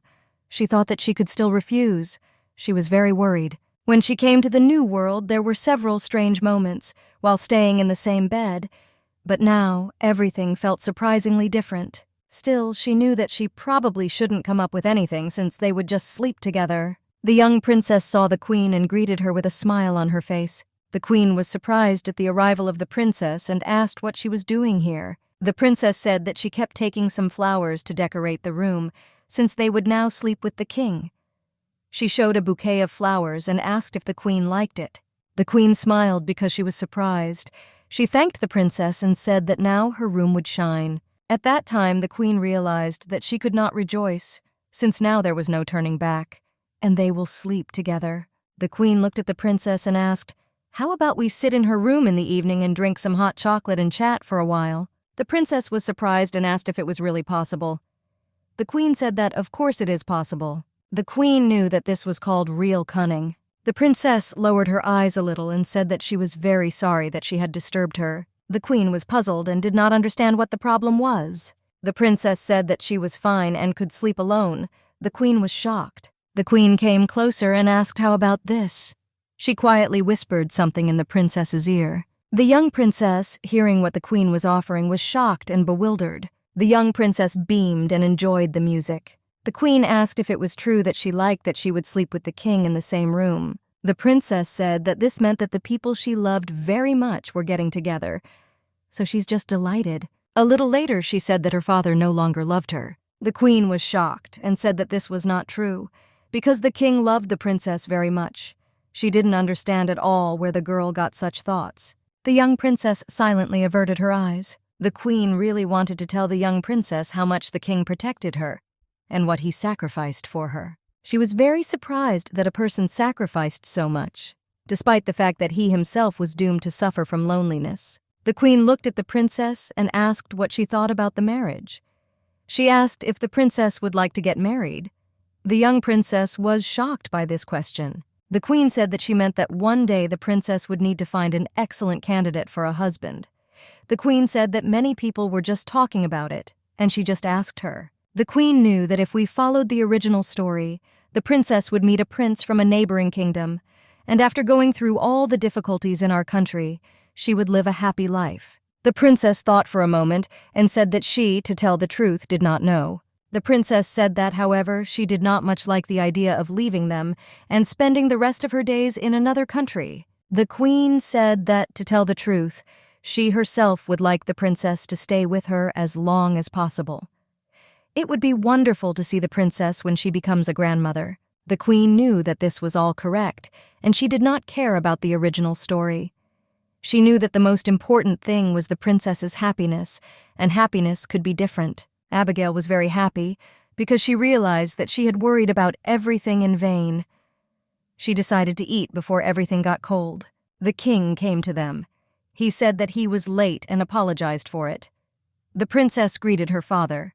The queen said that he was not late since the food had just been served. The queen was puzzled because I knew that today they should not eat together. The king said that he decided to join since he had already visited them. He looked at the queen and asked if this made her feel uncomfortable. The queen said that it was not so. The queen said she was just a little surprised. The king said that today is a special day, plus they have something to talk about. The queen was shocked and asked him to wait, because I knew that he might say something strange in front of the child. The king said that Queen Dowager will be in the main palace for some time. Abigail was at a loss. The king said that the queen's condition had worsened after the green disease, and therefore it was decided that she would remain in the palace. She is still being treated, but as soon as she recovers, she will return to herself. So, there's nothing to worry about." Abigail breathed a sigh of relief. She didn't know if everything was as good as the king said. She knew that there were many people in the palace, and it would look strange if she stood aside and remained silent. But the king smiled as if he knew what she wanted to ask. The young princess looked at her father and asked who Queen Dowager was. The king said that he did not remember her since she left the palace when he was 3 years old. The king looked at the princess for a while, and later said that the queen had given her a name. The young princess was shocked and said that in that case they should meet her. The king looked at his daughter and told her not to raise her expectations too high since the queen would be leaving soon, so the princess would not have to hold the queen too much. The whole dining room fell silent when the king began to speak so unfriendly. It was one of those moments when everyone could understand how negative the king was. Probably Abigail was the only person in this palace and in this world who understood how he suffered from his parents. Her heart began to pound with sadness. The king was puzzled and looking forward to the night. He knew that from that day on he would fall asleep and wake up in the same bed with the queen. He knew that he would be able to see her sleeping, but he also knew that this was not the first time they had slept together. But he was very worried. A moment later he realized that he shouldn't have choked like that. He heard a noise and asked the queen if she was there. The queen looked at her husband and said that she was here. The young princess looked behind the queen and said that she had also come. The king was shocked as a feeling of betrayal washed over him. The queen said that since they had a new bed, she thought it would be a good idea if they slept together. The king knew this was an unexpected development. The young princess looked at the queen and said that she thought it would be better for her to sleep alone, and who Clara's husband said that she should not be here. The king looked at the embarrassed queen and said that everything was fine and the three of them could sleep. He knew that this was a relief for him, since he was very worried and did not know what to do. The queen smiled and told the king to come to them quickly. They were silent on the bed. The princess was very happy because she was lying in bed with Mom and Dad. She felt great. The queen was glad that she could enjoy such pleasant surroundings. The queen kissed the young princess tenderly. The queen looked into the beautiful eyes of her daughter and tenderly wished her good night. The young princess smiled shyly at the queen. The queen looked at the king and asked where his goodnight kiss was. The king smiled and asked his wife or daughter. The queen was embarrassed and said that, of course, her daughter. The king looked at the young ladies in confusion. He kissed the princess with tenderness and care. In a trembling voice, he wished good night to his daughter. The young princess said shyly that she would indeed sleep well today. The young princess tugged at the queen's shirt and asked if she would kiss her daddy good night. The queen hesitated. Abigail was shocked. She didn't expect such a question. The young princess looked at the queen and said that she needed to kiss the king good night. The queen looked at the princess in shock. She did not think that the king would be able to endure this. The queen looked at the king in confusion. The queen said that His Majesty is already big, so he doesn't need a goodnight kiss. She looked at the king and asked if she was speaking correctly. The king said that he never received a goodnight kiss, so he couldn't say. The queen was shocked and did not understand why he was saying such sad things. She was shocked that no one kissed him goodnight to wish him sweet dreams. The queen asked him embarrassedly, looking at him, if he knew what a kiss was. The king was surprised and asked her if he looked like a fool. The queen said she meant that her lips would touch his skin. She asked if he was sure everything would be okay. The king said that everything was already fine when they held hands. He looked at her and asked if he should kiss her. The queen was shocked. The king came closer to her and looked intently into her eyes. The queen was embarrassed because she did not expect this at all. He kissed her cheek tenderly. The king looked at his wife and wished her good night. The young princess was very pleased and looked intently at her parents. She wished them good night. After several hours of sleep, the king woke up. He saw the queen tenderly hugging his daughter. He looked at his young ladies with confusion. He noticed that they were very similar to each other. Winter, when he was 15 years old. On the day when everything was covered in snow due to continuous snowfall, a child was born. His child. He didn't feel anything, but I clearly remembered the expression on the secretary's face who announced the birth of the princess. As if he was apologizing, he didn't want this child. However, he didn't refuse him. But everyone had an expression on their faces as if they were committing crimes. At a time when the reputation of the imperial family was valued, this birth was a crime. Maria cried with disappointment, and his mother, the king's widow, named the child and left the room with an icy expression on her face. All those names of the legendary kings that she prepared were not useful, and the decorated nursery became a room without an owner because nothing suited the girl. It snowed on her birthday, so she was named Blanche, meaning white. Everything was done so casually that if it had rained then, she would have been called a name associated with rain. But if she had been born in the spring, she would certainly have had a name associated with a flower. His child did not receive anyone's approval, but still grew up as pure as her name and without a mother. When the young princess asked the king about the queen, who was her grandmother, the king hesitated and did not know what to answer. But he knew that this was the man who didn't even smile when she was born. This is the man who brought the woman into the room right before the funeral of her mother, who died giving her life. But the only thing he could say was that she had given her a name. The young princess laughed at the words he was able to blurt out after not swallowing them several times.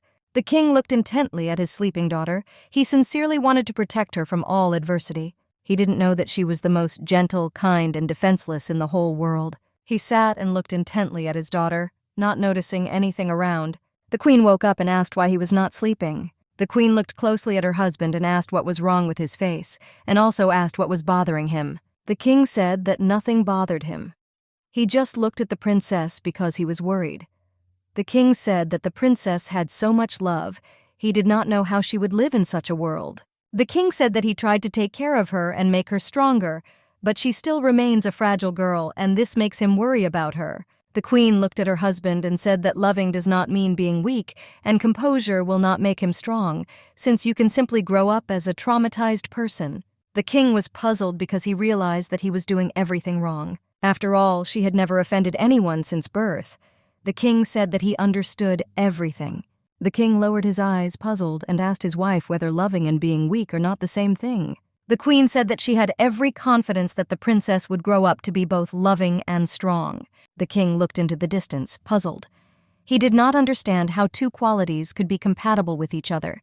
He said, puzzled, what could it be? He remembered how his small and fragile daughter came to him and asked him to apologize to the queen. The king thought for a while and said that perhaps we need to think things over better. The queen smiled and said that everything would be so. The king looked intently at his wife. He knew that if she had changed so much, then Blanche would grow up to be a very good person. The young princess ran joyfully. She noticed a lot of rabbits, and they were very cute. She hurried to convey this news to the queen. She had fun with the cute bunnies. The queen knew that the young princess was much cuter than all the rabbits in the world. The princess smiled and called the queen to her. The queen slowly walked towards the princess and noticed that all the rabbits began to scatter in different directions. The queen was a little puzzled because she couldn't pet anyone. She was shocked that she couldn't touch the rabbits. The princess brought a small rabbit to the queen. She said that this baby is not afraid of others, and he is also very gentle. The princess gave the rabbit to the queen and told her to also feed him carrots. The queen was shocked and very happy. The young princess smiled and said that she thought the rabbit was very comfortable in the queen's arms. The queen looked intently at the young princess. She understood that the princess was just an angel. Norma approached the queen and said that the dowager queen would arrive soon and they should prepare. The queen said they would go now. The young princess was very happy that she would be able to meet the queen dowager. She looked at Abigail and asked what the dowager queen was really like. Abigail released the rabbit onto the ground. She said that she did not know her personally, and she was also interested in what she was like. The young princess asked if she could sleep with them tonight. The queen said that of course it was possible, and it seemed that the king also really liked that she came. The young princess was surprised and happy. The dowager queen saw the princess and Abigail. She greeted them and said that she was very glad to meet them. Abigail was a little confused, as the queen dowager didn't quite live up to her expectations. The queen dowager apologized to Abigail for not being able to greet her at their wedding. She said that everyone in the capital is talking about the fashion for a new style of clothing, and she also praised Abigail's dress. Abigail was puzzled and thanked the queen. She looked at Abigail and said that she could just call her mom. Abigail knew that she wouldn't call her mom since she only had one mom, which remained in a past life. Abigail smiled her radiant smile and said that, in that case, she would call her mom. The queen was shocked and confused. She said that if Abigail didn't want to, she didn't have to call her that. Abigail was perplexed and did not understand why the queen had suddenly changed so much. Abigail hesitated and said that wasn't what she meant.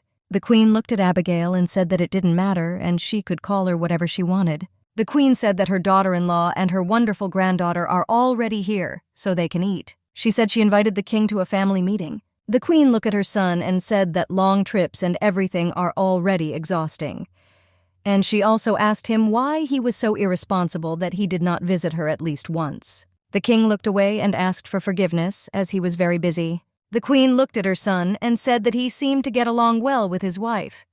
She also asked whether they would soon have heirs. The king said that he thought they would soon. The queen said they had been married for more than a year. She couldn't understand how he still couldn't conceive a child. The king told her not to say such things in front of his wife. Even if she is not able to bear a child, this is not a reason to insult her.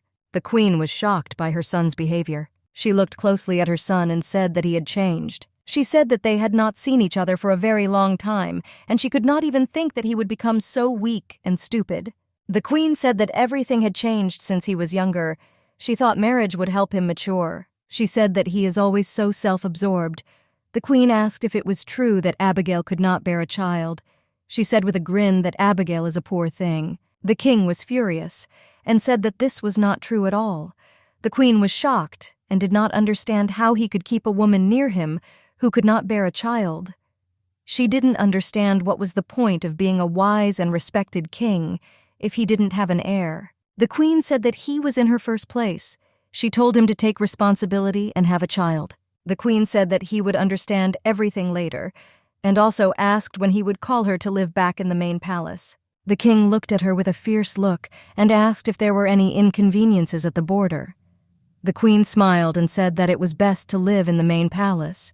The queen said that she did not need much, but still, if she lived in the main palace, she would be useful. The queen said that the east was suffering greatly, and the mermaids were expanding their territory. The king looked contemptuously at his mother and told her to come closer to the point. The queen smiled and asked him if he would work with Morka, her country, if this would be a chance to get rid of them. It is closer to the east of Nergar, and the naval forces there are quite developed. The king looked closely at his mother and said that everything sounded simple. The queen looks at her son, puzzled. She told him that she knew he didn't like him, but she should take the chance. She asked him not to let his emotions influence his decision. The king said that they would talk about it when the army was of sufficient value. The king looked at his mother and said that she was probably tired, and he thought that she should rest, because he is busy and cannot talk to her anymore. The queen was shocked by her son's behavior. She looked at him intently and said that the king is also a man, but not like everyone else, and he should think like a king. The maids walked around the queen and did her hair and makeup. The queen looked at the maid and told her not to use that color as it was obvious. She said they made her sick, and now they want to make a corpse out of her. The maid asked the queen for forgiveness. Another maid approached the queen and asked if she liked Abigail. The queen was surprised. The maid said that was the queen's name. The queen mother said that she had not noticed that the relationship between the king and Abigail was stronger than she thought, and she was not surprised when people saw them hugging or when the king called her his wife. The queen said that if she had forced her son to marry earlier, he would have already had 2 or 3 children. She said that even the relatives of the late king are trying to preserve the family line. The queen said that, however, there was not much time left, and if she desperately begged, it would not be enough.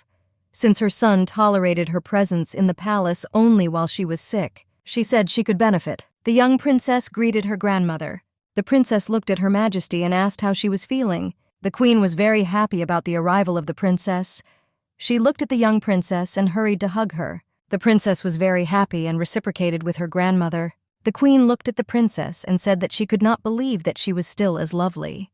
She said that she would be very sorry when she had to leave, but there was nothing she could do. The queen could not understand how one could be so beautiful. She said that it was a pity that her mother was not with them now. She said that if her mother had been with them, everything would have been different. The queen coughed a little. The young princess was shocked and asked if everything was okay. The queen said it was very difficult for her to recover, even though she is taking medication. The young princess was shocked, as she felt very sorry for her grandmother. The queen knew that she could play with her granddaughter's feelings. She knew that she was kind, but stupid. The queen looked at her granddaughter and said that she thought that she would soon be completely okay. So she asked the princess not to worry about her.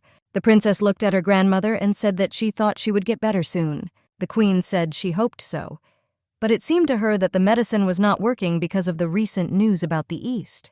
The queen was puzzled. The princess looked closely and worriedly at her grandmother and asked if she understood correctly what she was saying about mermaids. The queen said that because of the mermaids, many people suffer and also lose ships, and something had to be done. But she could not do anything in such conditions. The young princess hesitated and said that she would like to help those suffering. The queen said that the princesses are a beautiful soul. The queen said that she could help here. The princess was in shock and did not understand how she could help. The queen said that her homeland is an island called Morka and the main enemy of the mermaids, and if Morka and the princess's homeland unite, peace will reign in the East again. The queen said that she has a nephew, a prince who is as kind and beautiful as a princess. The queen looked at the young princess and said that she also meant their union. The princess was surprised. The queen asked if the princess would like to marry him. The young princess was shocked because she did not expect her grandmother to talk about marriage. The queen said that thanks to such a marriage, peace would reign in the East again. The queen asked the princess if she had ever wondered why she lived in a castle with comfort and luxury. The queen said that with all this comes duty. The princess was taken aback as she heard about the princess's duty. The queen said that everything is true, and she is very smart and an adult, and it's time for her to think about her country and people. The young princess remembered Abigail saying that it was okay to act like a child. She remembered Abigail saying that she was still very young inside, but all the words lost their meaning after the queen's words about the duty of a princess. The young princess said that she understood everything. The queen smiled and said that this was truly wonderful. She asked to keep everything that happened a secret between them. Abigail walked nervously around the room. Verite asked her to calm down, since the princess just went to see her grandmother. Abigail said she understood, but she was worried. The queen did not know why the young princess came to meet her and what she wanted from the young princess. Abigail was shocked, since Verite's magic did not work when they were far from the palace. Verite said that Princess Blanche had already returned to the main palace. Abigail was puzzled and said that the tea and snacks should be prepared first. The queen hurriedly ran to look for the maids. Abigail greeted the princess and asked how she enjoyed meeting her grandmother. The princess smiled and said that everything was fine and quite fun. Abigail looked at the princess and felt very strange, since the princess was acting as usual. But something was wrong. The queen looked at the princess and said that in that case we could drink tea since it was very cold. The princess agreed with her. The queen looked at the princess and said with a smile that today there was her favorite cocoa and asked if she could put 2 spoons and also put 2 marshmallows. The young princess looked at the queen and said that everything was fine and there was no need for cocoa. She said there would be tea without milk and sugar. The queen was taken aback, as she did not understand her daughter's behavior. The queen asked what happened to her, and she also asked if her grandmother told her that the princess should go on a diet. The princess was taken aback and said that everything was not like that. The princess looked away and said that she just had to act like an adult. Abigail looked closely at the princess. It seemed to her that she felt as if Blanche had shut herself off from her. She did not understand what happened in the palace. The queen looked at the princess and asked if she could find out what the princess and queen talked about when they met. The princess said that her grandmother told her the story of their family. The princess also said that she had something to tell Abigail. Abigail listened carefully to the princess. Blanche looked at the queen and said that from that day on she slept alone. The queen was at a loss, because she knew that the princess said that she doesn't have nightmares, and she likes to sleep with them. The princess said that she was no longer a child and everything was fine. The queen was shocked and did not understand why the princess suddenly drew a line between them. Her smile was elegant, like an adult's.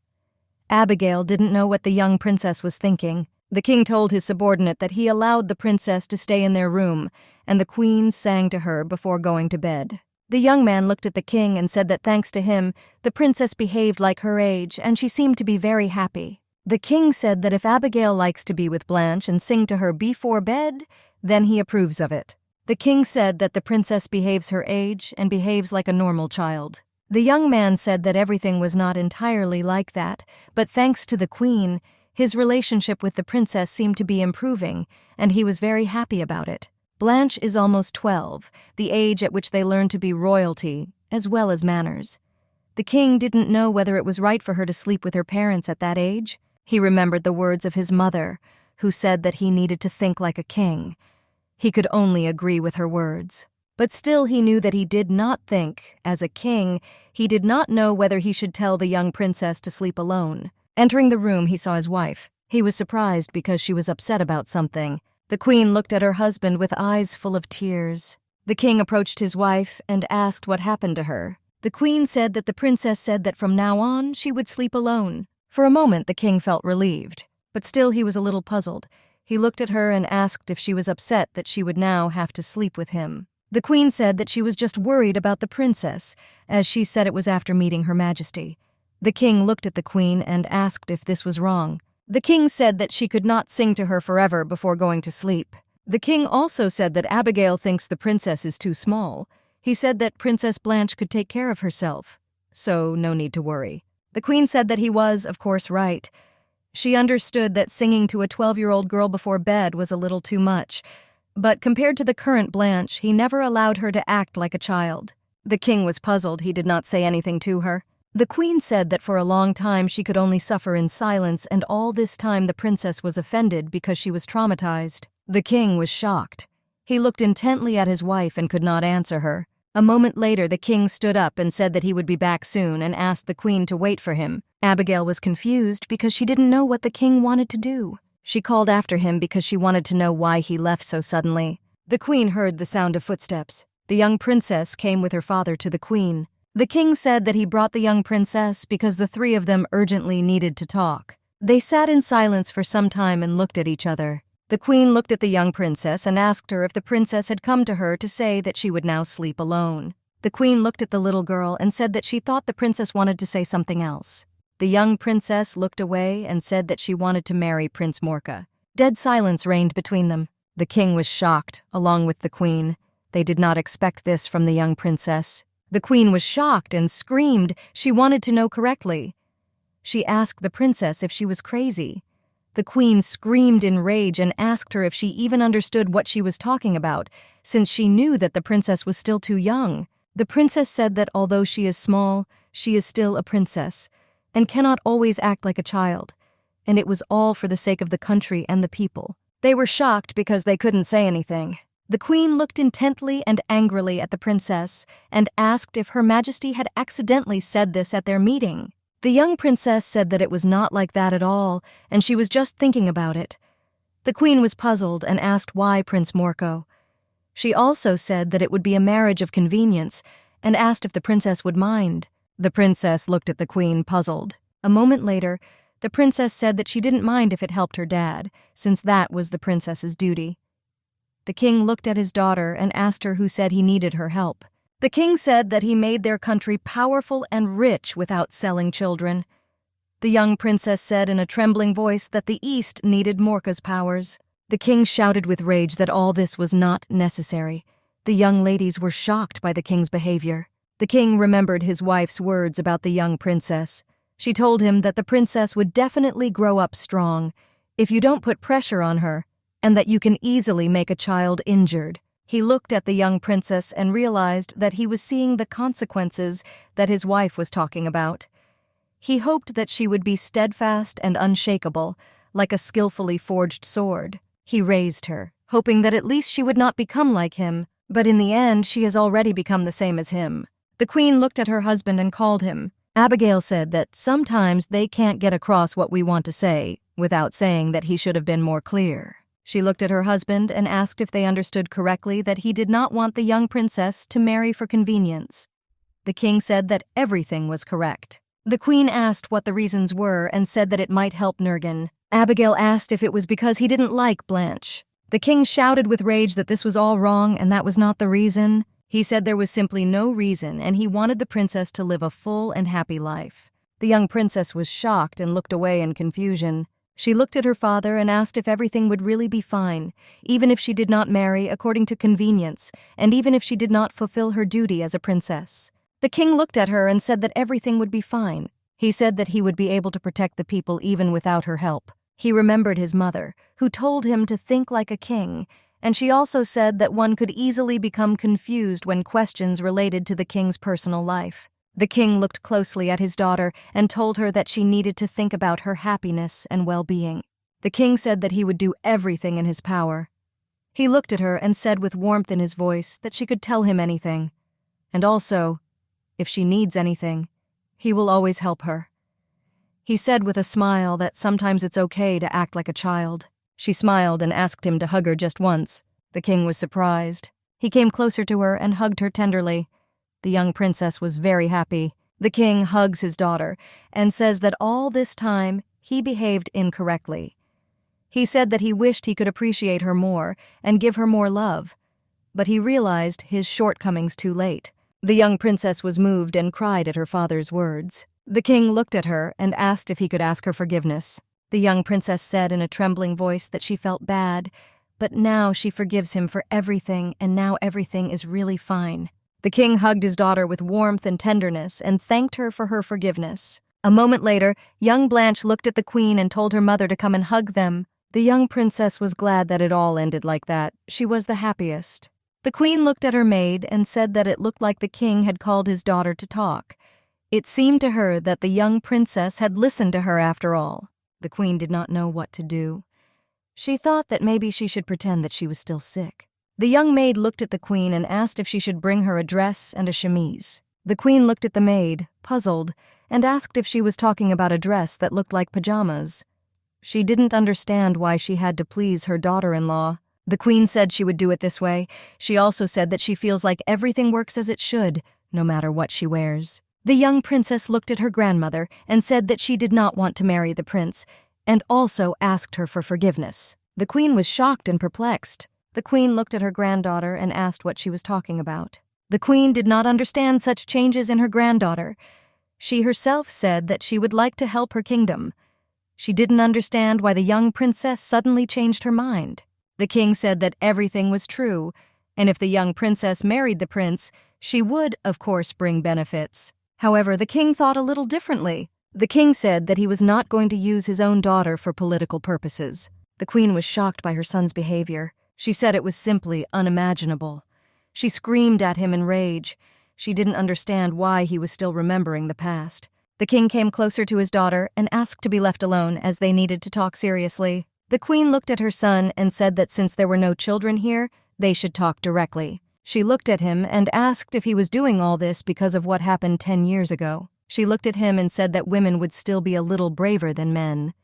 She asked him if that was why he hated his own mother. He looked at her and said that it was the other way around and he didn't hate her at all. He said he respects her. The king said that she must tend to the ailing prince, the young and only heir, and at the same time strengthen her position after the illegitimate child appeared. He said it was a really good decision. The queen looked at her son, puzzled. The king said that, however, he would be the only one she took advantage of. He said he would never allow her to take advantage of his daughter. The queen screamed at him in rage. She said that no matter how much he liked it, he was still her only family. She didn't understand how he could talk like that to his own mother. The king looked at his mother and said that his family now is Abigail and Blanche. The king said that if she was planning something like that, then she needed to do everything more carefully. The king said that apparently she had threatened and blackmailed the royal physician. The man was taken aback and said in a trembling voice that he had no excuses. The king looked at her and said that he had good news, and that she completely recovered from the green disease, as the doctor said. He told her to make sure everything was ready to send back, because she is no longer sick. He said that if they were done, then she needed to leave. After all, protecting the family was his duty. The queen was shocked and did not understand how he could treat her like that. She screamed at him that he would regret his actions. The young princess ran and frolicked in the snow. Abigail looked at the king after he told her everything.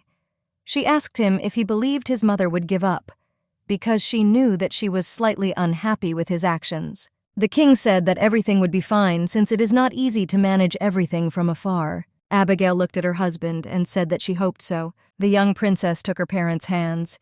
She was very glad to have them next to her. The queen, puzzled, asked the princess where they were going. The young princess let them go and began to smile.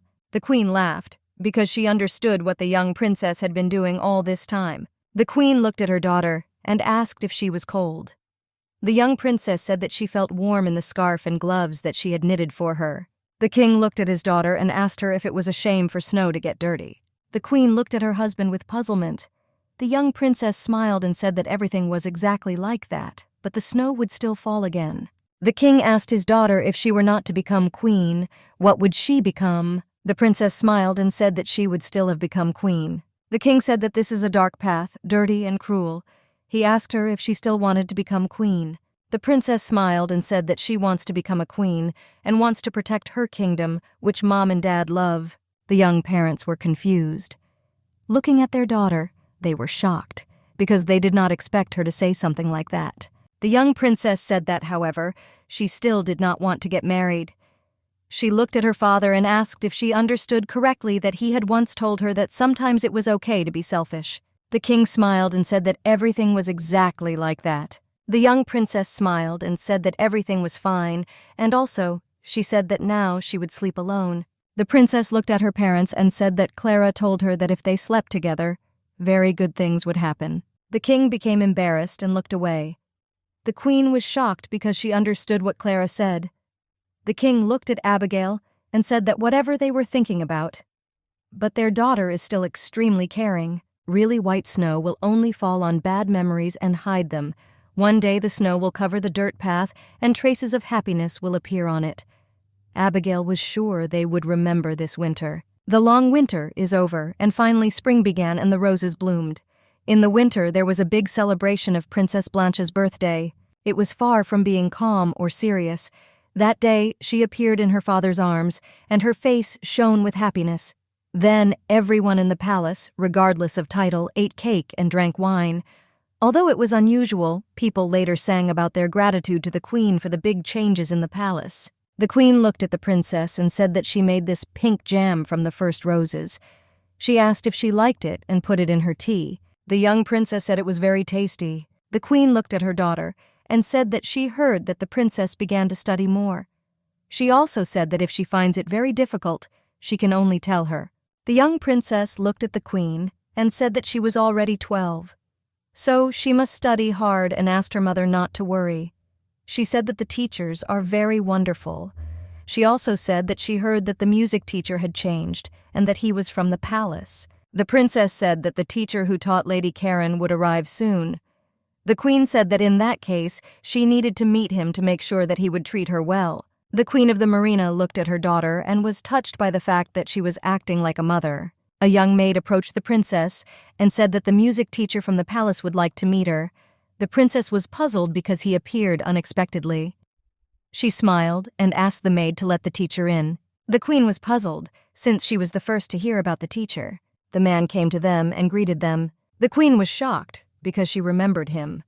The young man said that his name was Gideon and he would be her music teacher. The queen was shocked because she knew that this was the man who hung around the princess at the holiday. She didn't understand why he suddenly became her teacher. The queen looked at him with a puzzled look. She said that she was very pleased to meet her, and she also said that this was the first time she had heard about him. The young man said that he belonged to a small family of viscounts, so he did not think that she had heard of him and his family. The queen said that if he was from a viscount family, then he must have had extraordinary talent to be able to teach members of the royal family. She asked who recommended him. The young man said that the Duke of Stoke helped him, and he was very grateful to him. The queen smiled at the young man. She knew that this was even more interesting. She did not understand where the Duke got such connections. The queen looked at the young man and asked if he could start classes today. The young man said that today he came to greet the princess, and they will start classes next week. He came closer to the princess and gave her flowers, and he also said that he was honored to meet her and would do everything in his power to help her. The young princess smiled and laughed. She said that she trusted him. The queen looked intently at the man. At first glance, he was an ordinary kind man with a kind smile, but something still worried her very much. She thought that he was here for some other reason, and not for fame. She didn't know whether he was exaggerating or not, but still wanted to find out. The young man asked for forgiveness and said that if he had known that she would also be present next to the princess, then he would have prepared flowers for her too. The queen smiled and said that everything was fine and he shouldn't worry. The queen knew that the duke was obsessed with his family, and she did not think that he would advise anyone who could harm the young princess. She thought that he was probably just looking for a moment to welcome the princess to the ceremony on the duke's orders. The queen looked intently at the young man and said that that was enough greetings. She walked up to the princess and hugged her, looking at him. She said it was nice to meet him, but it was unexpected and she had other plans. The queen said that the princess also had a lesson, so he better leave. The young man said that he understood everything and asked for forgiveness as well. He said he hoped to see him soon. The queen looked at him, puzzled. The young princess looked at the queen and called her. The queen walked away from the princess, puzzled, and asked for forgiveness. She asked her when her lesson started. The young princess said that the lesson would start soon. The queen smiled and said that in that case she should have fun in class. The princess smiled and said goodbye to the queen. She said that she would return to her soon. After the young princess left, the queen sat down on a chair. She was very tired. The queen was puzzled. She did not know what to do, but she knew that this had never happened before. She was in shock and did not understand what to do with her anxiety. Clara approached the queen and asked if everything was okay with her and if she could clear the table. The queen said that there was no need for this and asked Clara to call Norma. For tea, Clara said that she would do everything now. Clara hurriedly ran to look for the maid. The queen looked after her, and she understood that Clara was behaving as she always did, and this calmed her down. The queen looked at the maid and asked if it was true that Jem was simply delightful this year. Norma said it smelled very nice. The queen did not know where to start the conversation. She looked at the maids and asked if they had heard of the MacLeod family. The maids looked at each other, puzzled. Norma said it was a family of viscounts, but there are thousands of people who have the title of viscount. Clara pronounced the viscount's surname several times and said that she had heard it somewhere. Clara looked at the queen and said that her friend was proposed to by a person from this family, but of course she refused. The queen was surprised. Clara said that it was because they were poor. They had no daughters and only 6 sons, and it would be sad to become the daughter-in-law of such a family. The queen was a little puzzled, as she did not know that the young man had so many brothers. Clara looked at the queen and said that was all she knew. But she didn't know if it would help the queen. The queen said that even the smallest detail is important. Clara said with a smile that this makes the task easier. The queen realized that the family really existed, and someone must know more. She wanted to find out who they were communicating with. Young Lady Karen walked hurriedly down the corridor. She entered the room and saw the queen and princess. Lady Karen looked at the queen and princess and said that she was very glad to meet them. The queen looked closely at the young lady and smiled at her. Lady Karen bowed politely to the queen and princess and asked how they were doing. The queen greeted Lady Karen and said that her new dress suited her. The lady looked at the queen, puzzled, and said that she did not wear the dress for her. It was just that it was in fashion now. The queen smiled and said that she was very glad that she liked it. The princess looked at the young lady and said that she had prepared fruit tartlets that she liked last time. The princess smiled and asked the lady to sit down quickly. Lady Karen said that if she continued to eat like this, she would gain weight, but still she could not resist and started eating. The young princess also kept up with Lady Karen. After that tea party, they got together from time to time. Lady Karen has changed a lot. Although it was still a little cold, they could hold tea out of 5 without arguing. Lady Karen noticed that the queen was wearing her earrings. The queen smiled and said that it was her gift after all, and they were very skillfully made. So she really liked them, and she wore them often, and they matched the light of her eyes and were very sophisticated. Lady Karen smiled and said that she seemed to have very good taste. The queen thanked the young lady for such a lovely gift. Lady Karen, to be honest, it was very difficult to choose a gift. Nobles tend to judge others for small mistakes. She knew that if she were the queen, she would have acted as her father simply ridiculed her for the low-grade rose quartz gift. The princess looked at Karen and asked if she would like to join her in the dressing room, because the princess would like to learn a lot from her. The princess said she was a little embarrassed, but she had only recently started choosing her own clothes, so she has a lot to learn. Lady Karen looked at the princess and said that if this was for her, then she would then give her a lot of good advice. Lady Karen looked at the young ladies and said that she heard that the princess had a new teacher. The princess said that she starts the lesson next week. Lady Karen looked at the princess intently and said that she thought the teacher was normal, but she also told the princess to be careful around him just in case. The queen looked at the lady and asked if the man also taught her music. She wanted to know what happened between them. The young lady said that nothing special happened, but she was still a little unhappy with him. The queen said he was recommended by the duke and he seems to be very talented. Lady Karen smiled and said with a grin that if you flatter this talent, then he is very talented. The queen said that she thought the boy was quite good. The young lady said he was rich. The queen was at a loss, because I heard that his family is not in the best financial situation. Lady Karen said that he was the 6th child from an ordinary family, with almost no inheritance. She was confused and didn't know where he got all the money from. She also said that he seemed to be trying very hard to bribe her father and get his attention. She said that there are a lot of people like this, but to be honest, she doesn't like that. Lady Karen said that she really did not like his look. The queen remembered that there was something in his gaze, and it seemed to her that he was condemning the young princess, and that's where her doubts came from. Lady Karen said that she felt as if he was forcing a smile to appear nice, and sometimes even seemed to despise her. It was as if he wanted to become a king and look down on everyone. Lady Karen said he was just a talented scoundrel. Looking at the princess, Lady Karen asked her not to get close to him because she knew that the princess was very naive, so she was very worried about her. The queen was puzzled by this news. She thanked Lady Karen for telling them everything. Save money to get a place in the palace and win the favor of the duke. Even if he has debts, everything is not so bad. Connections among the nobility are worth more than gold, and he did all this to become a palace musician. And his main goal, of course, is most likely this princess. Someone called the queen. She was scared because she did not expect that someone would call her. The king looked at her, puzzled, and said that he did not mean to frighten her at all and asked her forgiveness. The king said that he did not know what she was thinking about, but asked her why she didn't go back to bed, since it was very cold.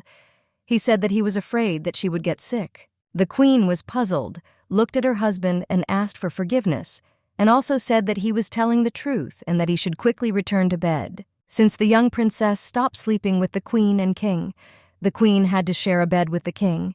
She wasn't exactly worried, but she was still not sure that she could move in her sleep.